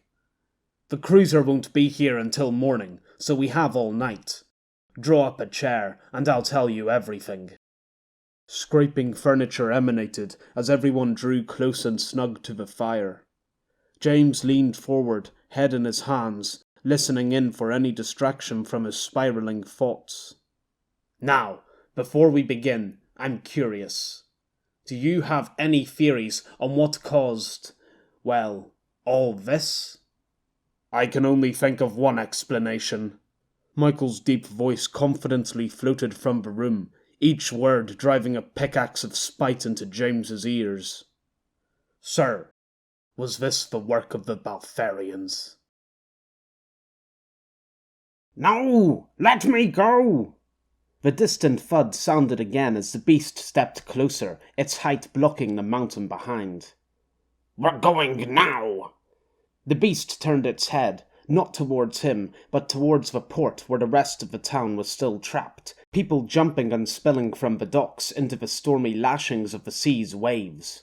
The beast's jaw opened, and a bright red light filled its gaping mouth. It wasn't until later that Fen would learn the beast's name. A spy droid. "Let me go!" Fen shouted again, wrestling against the two suited men dragging him towards the waiting hoverback. Its twin rotor blades started spinning. "The boss was very insistent. Don't make us. I have to save them. They're everything I have left. Don't let them." The spy droid fired at the same time as the fist dug into Fen's stomach. The pain ripped through him, and Fen clutched his abdomen, groaning as the world turned from flaming red to fluorescent white. He blinked a few times, registering the rectangular lights, spotless walls, and crisp, clean sheets he was wrapped in.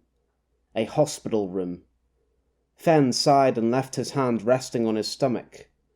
He'd thought his brain would get bored of running through the same sequence, night after sleepless night. Maybe I'm some kind of deep sleep masochist. "Fen, what were you doing?" Fen turned his sleepy eyes towards a face of deeply misplaced concern. "Me? I was rehearsing a play in my head. I'm close to memorizing all the stage lines for Unwelcome Recurring Nightmare." "You get nightmares too?" her nervous voice squeaked. "Yes, but it's nothing special. Everyone gets them nowadays. Suffering from trauma is nowhere near as unique as it used to be." Fen propped himself against the headrest, rustling the sheets, and noticed that the woman next to him looked more, well, womanly than before. Amelia's face was still war-torn, fresh bruises welting, burnt skin flaking, but her baggy hand-me-downs had been traded in for a pair of tight denim trousers and a frilly maroon shirt that looked like it was actually designed with the female form in mind. Amelia averted her eyes, abashed. "Charlene made me change into these after the fight. Said I couldn't keep looking like something the cat dragged apart." "You mean dragged in?" "Why would a cat drag me?" "You look better," Fen quickly interrupted. Too much of his life had been wasted trying to explain idioms. "Better than I feel anyway." Amelia grimaced. "Sorry." Fen grimaced in return. "That wasn't meant to be a guilt trip. And what did I tell you about saying sorry?" "But you got hurt because of me." "No, I got hurt because of me. I didn't have to fight, but clearly I was stupid enough to try." "Why did you do it?" Amelia asked, rumpling her nose. "I don't know." Fen scratched his cheek and looked to the other side of the room, far from the acute stare. "I just felt like it." "Really?" "Come on, don't make me admit I was doing it for you." "Because there was no way you could ever win." "Oh." "I mean, Bingo's so strong." "Uh-huh." "And big." "Sure is." "And you're so—" "Well, this has been great, hasn't it?" Fen said, turning to her with a sickly smile. "I guess you have places to... Did you bring those?" A vase of brightly coloured flowers sat on his bedside table. Artificial, of course. Prosperity wasn't known for its purple petunias and white lilies. Amelia shied away from the flowers as if they might spit at her. "They're actually from Coffee." "Coffee? Is he trying to woo me with those?" "I must have been here a while then." "You have. I wanted to be here when you woke up, so I haven't left." He felt touched. "How long?" How many lonely nights had she been waiting by his side? 2 hours. 2 hours? That's not a long time. "Yes, it is," Amelia said, raising her voice to meet his. "I didn't go to the toilet once. I've been holding it in." "Don't blame me for that. I didn't tell you not to go. I've been lying here unconscious." "If you'd woken sooner, this wouldn't be a problem." Amelia began smiling, her voice pitching with playful anger. "You should be more considerate." "Fine. Next time I valiantly come to the rescue, I'll make sure to recover at a convenient time, so any grieved onlookers can have a toilet break. Happy now?" Amelia burst into laughter. She stopped just as abruptly and covered her mouth with both hands. "Am I allowed to laugh?" she asked from behind her fingers. "What?" Fen shouted, cupping a hand around his ear. "I can't hear you." The skin around her eyes crinkled. "I said, am I allowed to—" "Nope, no use. It's almost as if there's something in front of your mouth blocking the words." Amelia laughed again, a tinkling, untempered sound that was even louder than before. Suddenly, a happy and carefree woman sat next to him, acting like someone her age should. She tilted forward and was about to push Fen when the door opened. Amelia's hands shot down and her face fell to its usual obedient stare. "Like some sort of emotional chameleon." "Fen." "Ah, Dr. Zoll." "Dr. Zolotunitsky," came the old doctor's response. "It's not that hard to pronounce." The beefy doctor had a wry smile on his face as he spoke, which brought Fen no comfort. Zoll was known to smile no matter the situation. Be it a fractured wrist or terminal disease, he approached the news with the same jaded chuckle. "You have a fractured rib and bruised abdominal muscles. Nothing else, I'm afraid. You should have let Bingo keep going. You might have gotten an impressive injury if you did." Zoll cast Amelia's subdued figure an amused glance. "Ladies don't admire internal injuries as much." "Noted. So grievous bodily harm is the modern dating strategy." "A few scars can be quite intriguing given the right backstory," Zoll said, putting his hands into his white coat pockets and rocking back and forth on the heels of his feet. "Although it's hard to see how you could spin this fight into an impressive tale. Your boss told me you didn't land a single punch on Bingo." "Billy was here." "Yes." "Was he angry?" Double yes. Fen winced. "I've wrapped your wounds, but you need to come back tomorrow for monitoring. No stringent exercise for a few weeks." "Does that include walking?" Fen asked, eager for a good excuse off work. "I said stringent." Zoll opened his gauntlet. "Walking is easy, even for someone of your age." "Hey now, be quick in here. I need the room for more patients." "Why's that? Has there been another battle?" "No, STIs." "Oh, gods." Amelia leaned in close. "What are STIs?" "Don't ask." "Sexually transmitted infections," Zoll said, swiping on his gauntlet. "Oh, great," Fen whispered back. "He's going to answer anyway." Amelia laughed again and quickly stifled it to a giggle. "Charlie, or whatever her name is, insisted on it," the doctor continued. "Can you believe it? She's barely through the door, starts to strike amongst the workers, and now every client of the brothel gets turned away at the door without a check. Not that I'm complaining. We're making 30 toss coin off every appointment." Looked like Charlene had already achieved more in one day at the brothel than an entire year at the guns. "I wish you a quick recovery," Dr. Zoll said, closing his gauntlet and launching into his famous sign-off. "And hopefully I don't see you soon." "What does brothel mean?" Amelia asked when Dr. Zoll closed the door. "Oh, I don't think you want to know." "Please, I like learning new words, and you seem pretty smart." Fen smiled at that. "Not as smart as Sawtooth, of course." "Oh, of course not. No one is as smart as that psychotic demolition derby host." "Well, if you really want to know, a brothel is where people pay for sex." "And Charlene's working there?" Amelia stood up. "We have to go save her." "Save her? I already did my fair share today. This one's up to you, although you'd be wasting your time. Charlene chose to work there." "What? But she has to have sex." "Yes," Fen said, a little awkwardly. "I think she enjoys it." Amelia gaped at him. "You mean people enjoy that?" "I get the impression they more than enjoy it." "Oh." Amelia sat back down, staring deeply into some unseen personal void.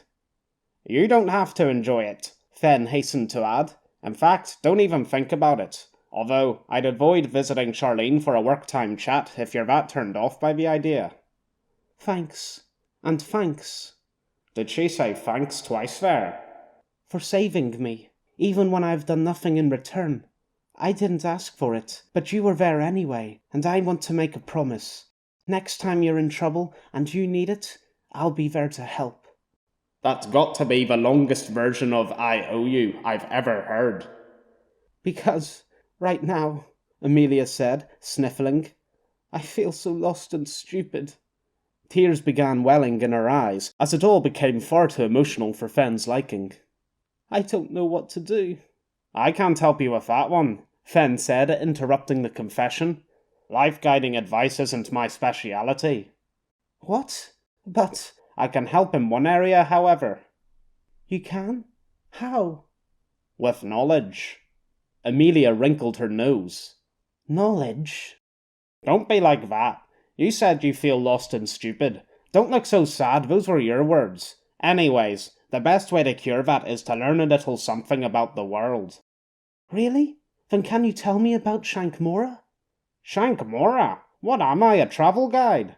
It's best to learn about a place by visiting it. Let me fill you in on something really important. You were asking about the Balfarians, right?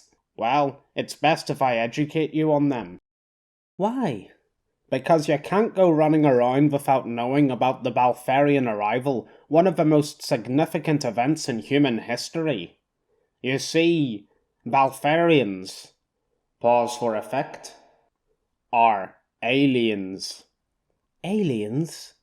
That's right, from up there. Fenn pointed. From the room above us? What? No, gods, I meant from up there. Space. Space? Lords above, this woman really knows nothing. Fenn considered making a jab at Amelia, but then his abdomen started aching, reminding him of what happened last time he'd made fun of her. He brushed past the question. They're not from here, Earth. Half a century ago, the Balfarians arrived from another planet. You've never heard of them? Amelia frowned, scrunching her nose as her eyes searched the edge of the bed for memories. The men at the rock, they talked about Balfies. They were never nice about them, called them big ugly fucks. Her casual swearing surprised Fenn, but he supposed it wasn't really a risque word in Saltooth circles. Yep, they're not handsome creatures. Big brown and green humanoid insect-looking things. And they came here? Not to Earth. They landed on Mars. I've heard of Mars. Well, that's progress. Although, I thought Mars was really far away. Incredibly far, yes, Fenn said, lurching into teacher mode. Over 60 million kilometers away. Under normal circumstances, you have to use Earth's and Mars's orbits to get there, and even then, the quickest time you can travel is 6 months. But that's only for normal circumstances? Maybe the woman was sharper than he'd given her credit for. Yes, you see, the Balfarians brought something with them. The jump gates. Jump gates? Big gates, Fenn said, spreading his arms. 3 of them, each large enough to fit an entire fleet of ships through. The Balfarians set them up for us. 1 near Mars, 1 near Earth, and the last next to the dwarf planet Ceres. And what happens when a ship goes through the gate? They jump, hence the name, you see. Amelia's expression made it clear she didn't. Watch this. Fenn picked one of Coffee's flowers from the vase and hovered it slowly through the air, stem pointing first. Now, this is a cruiser travelling normally through space. Slow, right? And now, this is what happens when it jumps through a gate. Fenn pulled his arm back to launch the flower. His arm spasmed as a spike of pain rippled from his ribs, making his fingers twitch. The flower tumbled to the bed. Amelia's eyes followed the flower's fall, unimpressed. It drops? No, it doesn't drop, Fenn scowled. It gets thrown extremely fast from one gate to the other. A journey of half a year suddenly took 1 hour thanks to the gates. Once they were in place, it took longer to fly from the planet's surface to the gates than to actually travel between Earth and Mars using them. Incredible, isn't it? I guess. God's sake, youths. Not impressed by anything unless they can see how it directly helps themselves. So, we get along with the Balfarians? Enough to trust them with a path straight to Earth? Well, it was a shaky relationship at the beginning, and a lot of people definitely didn't like them, but the big powers were huge fans. Balfarian technology was one thing, but the real selling point was immediate access to the Martesian iron on Mars. The Alliance were especially happy about that, and so everyone big enough to matter anyway, was satisfied. Fen looked at Amelia and raised an eyebrow. Well, what? This is the part where you say, and then. And then? She repeated, confused. Good question. Fen straightened against the headrest and frowned, making his face dramatically darken. And then. The Balfarians attacked, Sergeant Black said, fixing a serious stare on Michael. The betrayal came at a bad time. Things were already bad enough with the Legion's rebellion, and the sudden attack was truly devastating. It still didn't make sense. The Balfarians had been humanity's ally since the establishment of the demilitarized zones on either side of the jump gates. For Michael's whole life, the Balfarians had been there. Neighbours, trading partners, another diplomatic player slotted against the expansive list of Earth's own. Why? Then came the answer he'd been fearing. We don't know.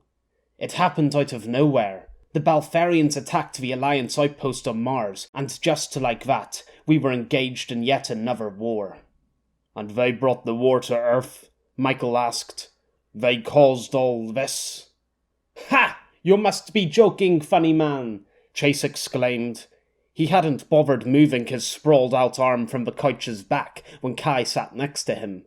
The Balfarians were strong, but seriously, they could never take on Earth. They couldn't even hold on to Mars before they fled, swords tucked between their freaky legs.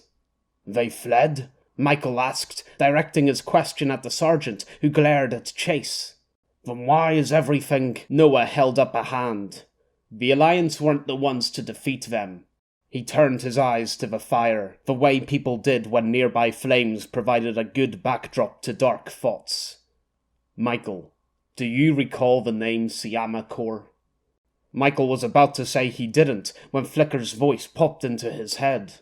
Tell him Siama Corps was one of the world's leading resource extraction companies, and mention that they operated mines on Earth, Mars, and Ceres. Not that you didn't already know this, I'm sure.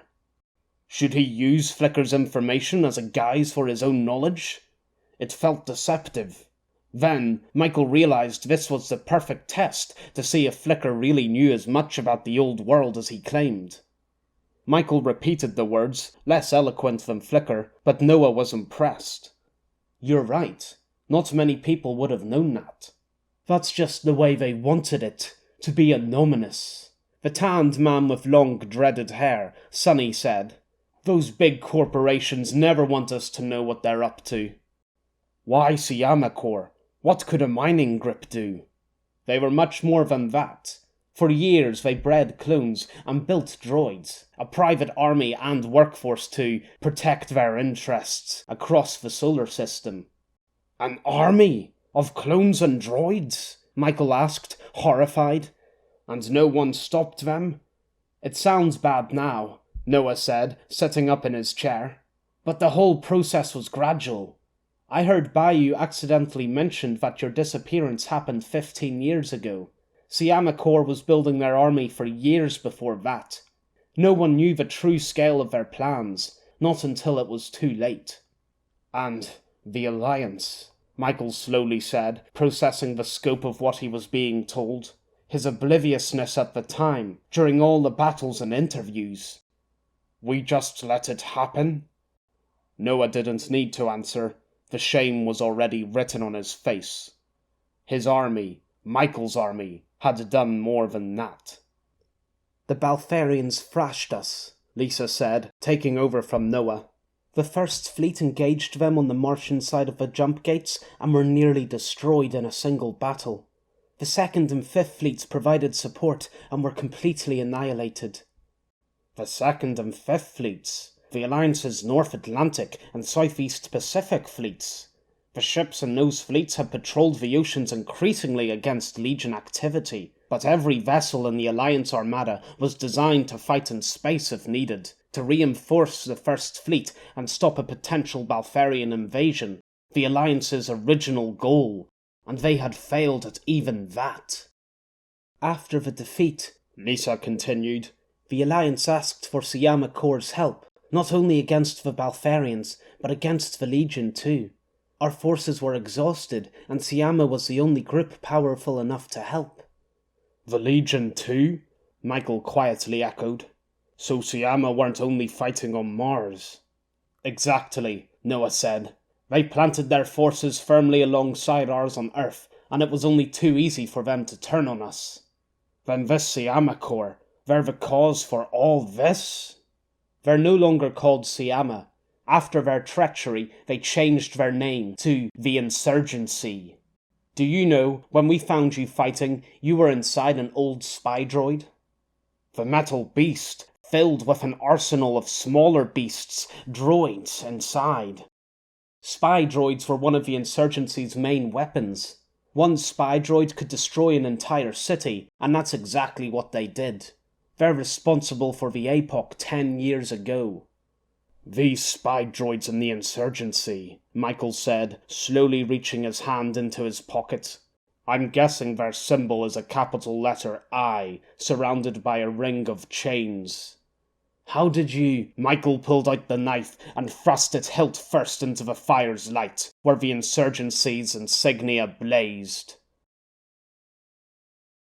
Actually, it wasn't just the Insurgency. There were lots of groups responsible for the whole debacle, Fen said, stroking his beard. You can blame the Alliance for a start. The Alliance? Who are... The old remnants of the international liberal order of countries combined military strength turned political in the wake of the Balfarian arrival, Fen said, waving his hand dismissively. Let's not get bogged down here, Amelia. Amelia nearly apologized before swallowing the urge back down. She shifted in her seat, tugging at her trousers, which snapped back to her leg when she let the blue material go. The clothes looked better than before, but they were so tight, grasping at her skin as they pinned her down.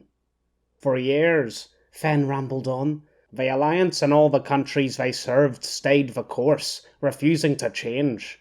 Fen held up 4 fingers. The Alliance crush the Caliphate and then leave the area ungoverned, allowing the Caliphate to slowly grow and retake the Middle East while they're distracted. Fen lowered one of his fingers and ticked it off with his other hand. Skepsis brings a global pandemic and economic shutdown causing worldwide inequality, out of which springs a rebellion and the People's Legion, and the Alliance responds by turning into an international police force. Fen lowered another digit and ticked again. Amelia stared at Fen's hand, mouth dropping, completely lost amongst his rant. She didn't recognize any of the names Fen was talking about. The Alliance failed to stamp out the Reform Party's bombings against any figure expressing the slightest bit of sympathy towards the Balfarians. Tick. Amelia could tell she was getting a very, very short version of events, but she dared not ask Fen to stop and explain. Then she'd be here for hours. He'd already wandered far off track about the Balfarians. Best to let him carry on and hope it all be over soon. And biggest of all, Fen said, holding up his pinky, the only finger still standing. They allow the Insurgency to grow amongst the chaos into the strongest army in the solar system, killing everyone they can get their hands on. He sighed and lowered his finger. Such a shame. Them killing everyone? Amelia asked sadly. That too, but I was talking about the Insurgency's colour scheme, black and red. It makes such a good combination, but throughout history it's always been the bad guys who use it. They've ruined the look for everyone else. Amelia raised a hand to the back of her left shoulder, covered by the silky shirt. Sawtooth's ancient symbol is black and red. Point proven. Sawtooth is not evil, Amelia said sternly. Why did everyone at this place keep insulting him? They couldn't be that dumb. You don't understand him. No one here does. Not like I do. Fen arched an eyebrow. Doesn't he lock up women? Yes, and they don't understand either, Amelia said, thinking back to the bitchy, unappreciative women in the cells. He keeps them at the rock for their own good. Now both of Fen's wispy brows were up. Sawtooth told me everything. He's protecting them from the evil people in no man's land, from the flying army that wants to take us away and make us slaves. If Sawtooth is being so gracious by keeping all the women prisoner, then why did you leave? Because of the riders and the other men. Other men? Amelia looked down as she considered whether to talk. That was the one good thing on this island. Quidel, Rammer, Screamer, Fuse, she could pretend none of them ever existed. Sawtooth's followed by some cruel men, actual bad guys. They weren't nice. I don't... Amelia's words caught in her throat. Since the fight with Bingo, she'd been drained. She didn't feel as scared anymore, sitting near Fen, and the weird humour that had finally started to click. But thinking of the men at the rock brought it all rushing back. Oh dear. So that's how bad things have gotten in no man's land since the APOC. The APOC? Oh, come on now. Surely you've heard of the APOC. No, I have, Amelia quickly said, realising how stupid she must seem. But at the rock we call it something else. The before times. The before times? Yes. First came the before times, when Sawtooth's empire ruled strong and all were safe. Then his enemies, the flying army, attacked, and now we live in the after times. It's up to Sawtooth to return us to the way things were. Up to Sawtooth, huh? Fen said, smiling. Well, thank the gods for that. And here I was worried there was no saviour in sight. But until he does that, I'm going to keep calling it the APOC if that's okay with good old Sawtooth. I'm not sure he'd like that. Sawtooth was quick to grow angry when people challenged his recounting of the tale. What do you call it? The epic? You're not pronouncing it right. APOC. You need to separate the A and the POC, and you don't emphasise the C enough. Emphasise. That was a nice word. It means apocalypse, but people are too lazy to pronounce the full word of the event that ruined their lives, so everyone just says APOC. Apocalypse? Amelia said, tongue nearly tripping over the long word. Isn't that the end of the world? That's the gist of it, Fen said. He curled his hand and turned it, studying his nails. When the insurgency attacked, all the big factions clashed at once. It was pretty crazy.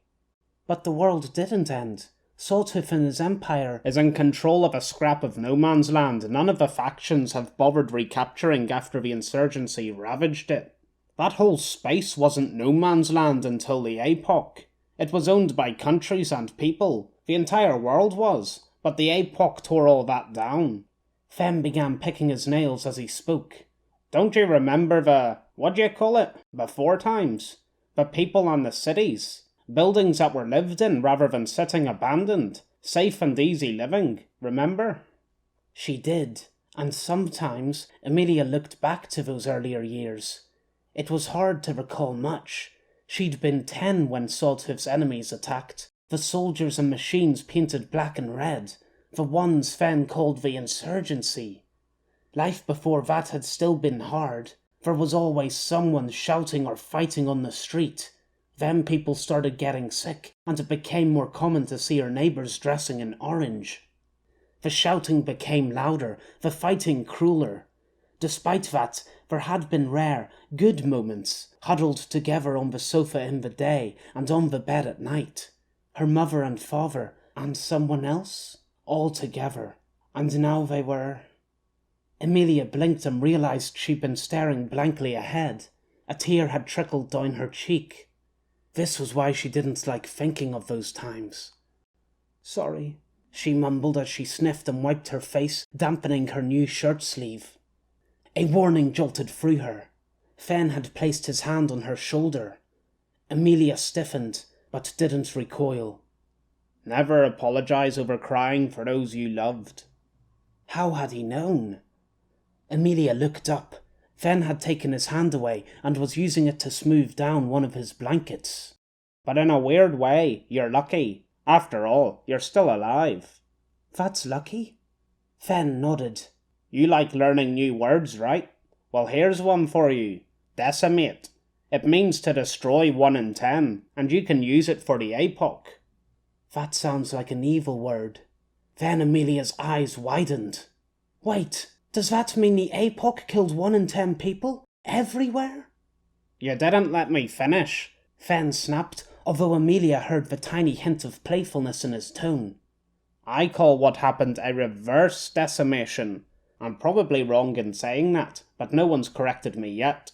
You see, the APOC didn't kill 10% of the world's population. It killed 90%. We're part of the 1 in 10 who survived.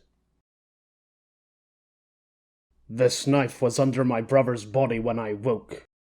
James might have felt sympathy at that, but Lisa's shuddered gasp from the next room told him Michael had scored yet more affectionate points with her. I need to know, Michael continued.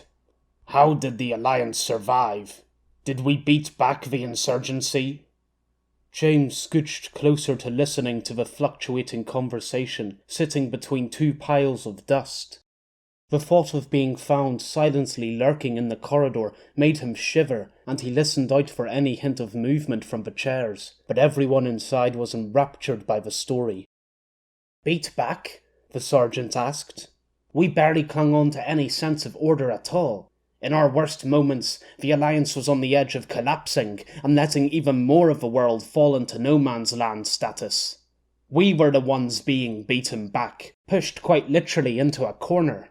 The insurgency were winning everywhere, against both the Alliance and the Legion, slaughtering anyone they found as they went.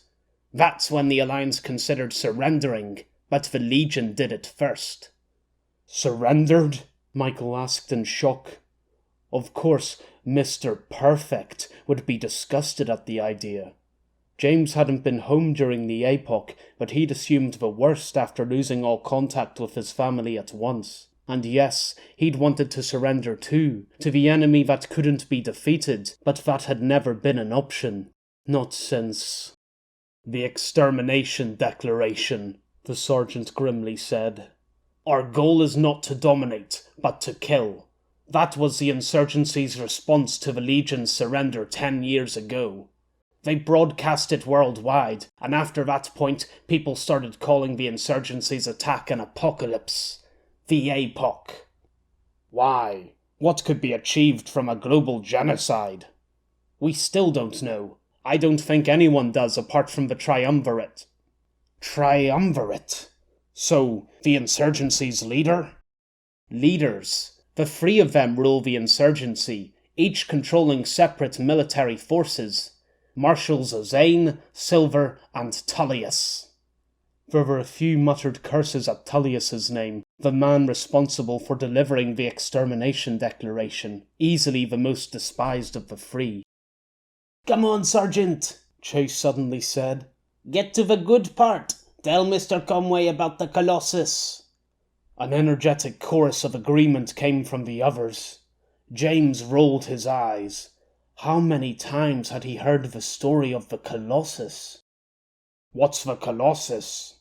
It's the biggest cruiser ever built. Another insurgency weapon? No, Michael. It's the Alliance flagship. James could hear the smile in the sergeant's voice as he spoke. Every soldier was quick to brag about the Colossus, and James had to admit it was impressive. He'd been aboard it to complete his cruiser inductions, a ship so big it took hours to traverse its length on foot. The AMF Colossus is our proudest accomplishment. Everyone made fun of it until the APOC. Built by Henry Mulgrave, one of the Alliance's finest admirals to ever serve. You all mercilessly ridiculed the man until he saved you. He sailed the Colossus to Japan and Korea, to the west coast of the US, and then New Zealand, sheltering our retreating forces and citizens from the insurgency's onslaught. He gave his life during the insurgency's final attempt to take down the Colossus so that the Alliance could live. and you've all been singing his praises since, when he's far too deceased to appreciate them." "Sounds like he was a great man," Michael said. "He was, and now the heart of the Alliance lies where the Colossus stands guard over it. New Wellington. That's where elected General Cornelius and Alliance Command currently operate from." "Wait, did you say Cornelius? Surely you don't mean—" "I do. Lucio Cornelius. The very man you saved at Yapacana." There was a moment of silence as Michael processed the news that he'd saved the life of the Alliance's leader. He must be loving the attention. "Are you okay, Michael?" James narrowed his eyes at the skirting board strewn about his feet when he heard the tender concern in Lisa's voice. "It's a lot to take in. Stop milking it." "There's more," the sergeant continued, enjoying his chronicling role far too much. "The elected general has been informed of the situation. We came here originally to survey the abandoned spy droid at Prosperity Center and negotiate a possible purchase of the steel from the freelancers. Now, the situation's changed, and we have new orders. Your safe extraction tomorrow has become our top priority." "Me? Why?" "Good question. Why is he worth more than tens of millions of marks in Martesian steel?" "You might not realize this," Sonny suddenly said, "but man, you're a big deal. Even bigger than you were before. You're up there with Henry Mulgrave." "Hear that, famous man? You'll have to sign my helmet when we're done here." "But I've been missing. I haven't done anything." "What did I say before?" What did Lisa mean by that? "You've done so much. When you saved Cornelius, your legend only grew as he rose through the ranks. Without you, the Alliance wouldn't be what it is today." Listening to the praise stung extra coming from Lisa. Michael had it all. The looks, the body, the girl. And now this? "Things are bad for the Alliance. The war effort has been bogged in a stalemate for years, and morale is at an all-time low. Right now, you're the hope that we need." "Him? The humorless woman-stealing deserter is the hope we need?" James had heard enough. He stood, blocking the rest of the conversation from his ears as he slinked through the shadows, venturing deeper into the cold, dank corridors. It was raining outside. The passing splatter trickled off the rotting grey planks boarding the windowsills, vertical streams quickly turning to rapid drips. James stood at the edge of the water's fall, freezing in his single layer of thermals, watching the grey buildings drown in the rolling swells of sea mist. The miserable, soaking sight cheered him. At least being dry gave him one positive thing to focus on. "Lockhart, what are you doing out here without your armour?" James spun around, worried to find the sergeant admonishing him, but instead saw Corporal Wainwright's unmistakably tall, armoured form. "I'm sorry, sir. I should have known better." James immediately regretted how pathetic the string of apologies sounded as he stammered them aloud. "Don't let it happen again." That was all. At least the corporal was fair, unlike the sergeant. The corporal stood next to James and, contrary to his own orders, lifted off his helmet. "Sir?" James asked meekly. The rain began petering out as Wainwright calmly scrutinized the quiet city. "The freelancers aren't making a move tonight. They're waiting for our cruiser to arrive." The AMF Roebuck. The cruiser was waiting in the waters north of the island, preparing for its final move on the island tomorrow morning. "They haven't sent anyone to attack," Corporal Wainwright said, "because they have a plan. A plan I don't think Sergeant Black or Captain Davidson is ready for." The corporal turned his eyes to James, making him nervous under the unflinching gaze. "I've been assigned to keep watch of the jagged fort and the freelancers' movements tomorrow, but that won't be enough. I need your assistance." "Of course," James said, happy to have finally been approached for help. "What is it?" "It's Conway." James frowned. I can see you don't trust him either. And like that, the anger transformed into a flickering glimmer of hope. I knew I wasn't being paranoid. The unscathed return after 15 years, at the exact same time as an Alliance force arriving on the island. It's all too convenient. Someone's planned this, and I'm not sure Conway is even aware of it. He's certainly a good actor if he is, which we can't rule out. Sergeant Black's not acting like normal. His plans are usually a lot more thorough than this, but his role model being here complicates things. Noah's been blinded by Conway's presence. He just wants to rush home and celebrate his return. James nodded eagerly. And the way Michael gets on so well with everyone, they all think he's one of us now. It's weird, isn't it? The corporal's sceptical look told James he was losing him, so he changed tack. What do you need me to do? I can't keep an eye on both the freelancers and Conway tomorrow. I need you to look after the latter. And what if I find him doing something suspicious? James asked, relishing the idea of a righteous confrontation with the smug would-be hero. Tell me or Sergeant Black immediately. Noah might be enraptured by Conway, but he won't give him the benefit of the doubt if he's helping the enemy. At least, the man I normally serve with wouldn't. And if... James thought of the best way to phrase the ominous line of questioning. If both of you are busy? The corporal tightened his lips. He put his helmet back on and gazed into the distant sky where the mist had cleared to reveal the dull glow coming from the jagged fort. Then you carry out your duty and do what's best for the Alliance. Chapter 24 Midnight Ambush. The hospital ward was on the second floor of the keep, leaving Fenn with an arduous journey back to his room once he was dismissed that night. Much of the courtyard's daytime business had died down, leaving behind a relative simmering of activity. Late-night food vendors smouldered the last of their wares as people idled about chatting, drinking, or lonesomely brooding. Trucks roared and cranes bellowed by the distant sea ramp as they hauled in the nighttime deliveries, orange lights flashing like bipolar fireflies. Fenn could have hailed a taxi from the rank of chain-smoking drivers, or hired a cheaper rickshaw from the card-playing bicycle riders, but in the end, he chose a novel third way home. He climbed the set of medieval-style switchback stairs, running in zigzags across one another, to the top of the fort's wall, and began walking the battlements. Fenn figured some fresh sea air and light exercise would help him feel all the better for it in the morning. He strongly regretted his decision halfway through. Gods, couldn't they have installed one of those airport travelators up here? The type all the lazy sods like myself used to take. The walk ought to have been an easy stroll, but the excruciating climb up the switchback steps, still wet from a recent bout of rain, had left his legs tensed and throbbing.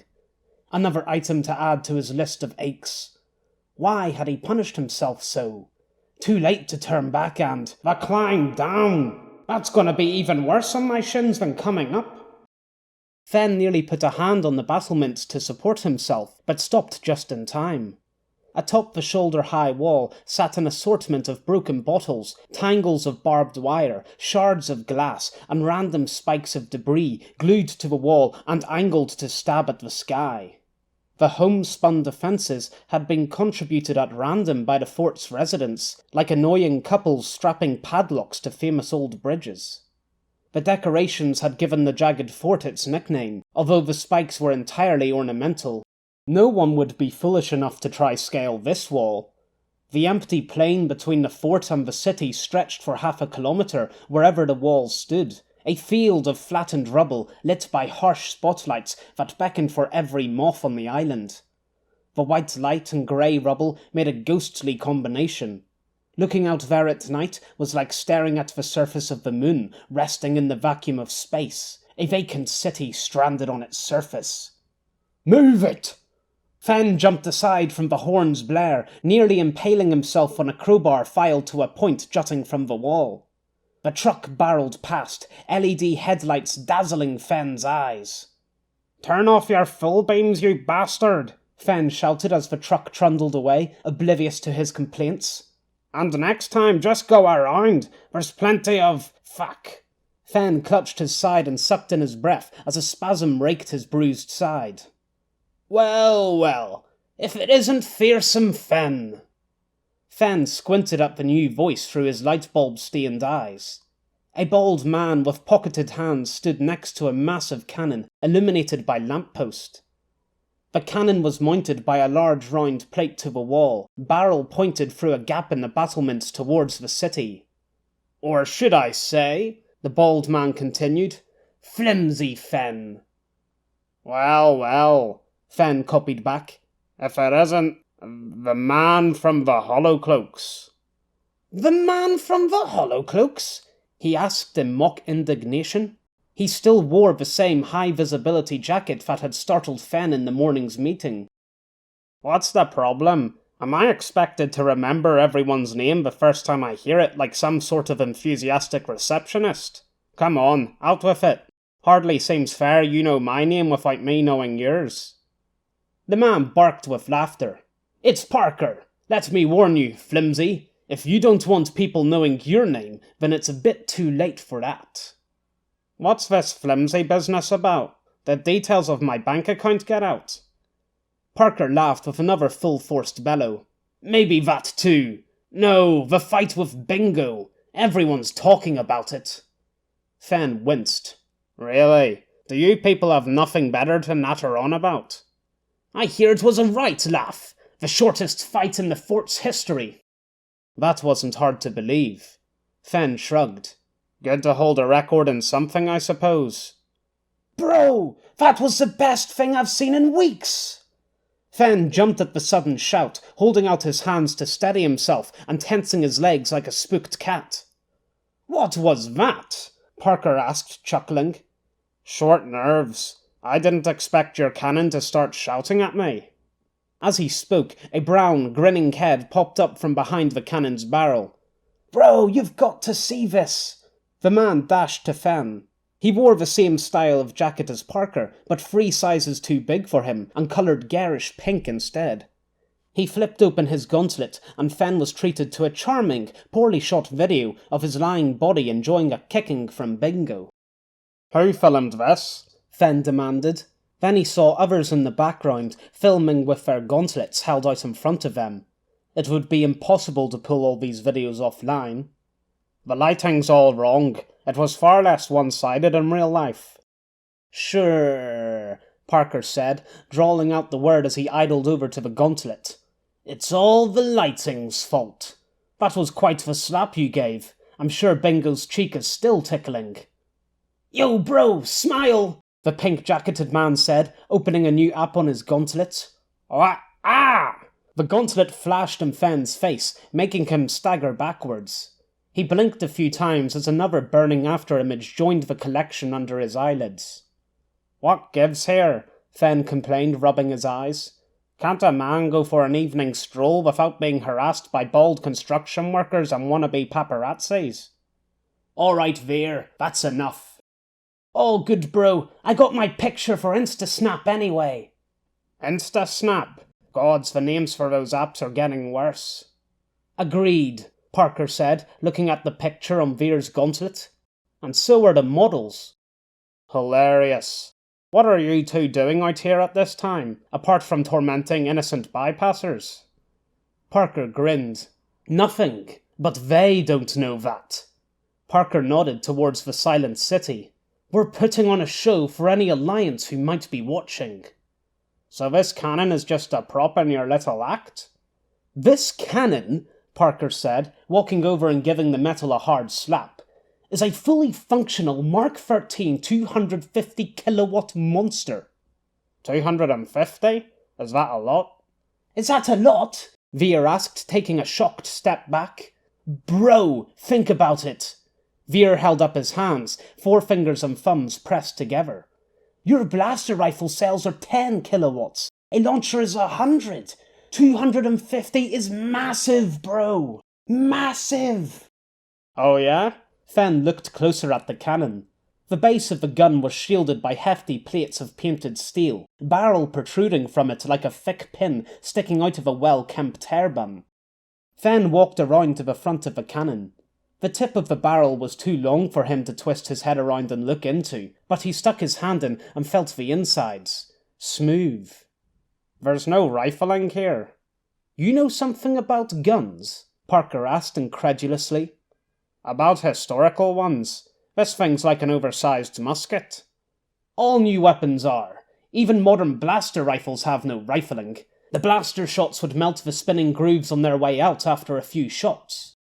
Really? Fen asked, taking his hand out and examining his fingers. A little dusty, but clean. Nothing like the residue left behind from a charger cannon. And without rifling, they're still called rifles? Parker grinned.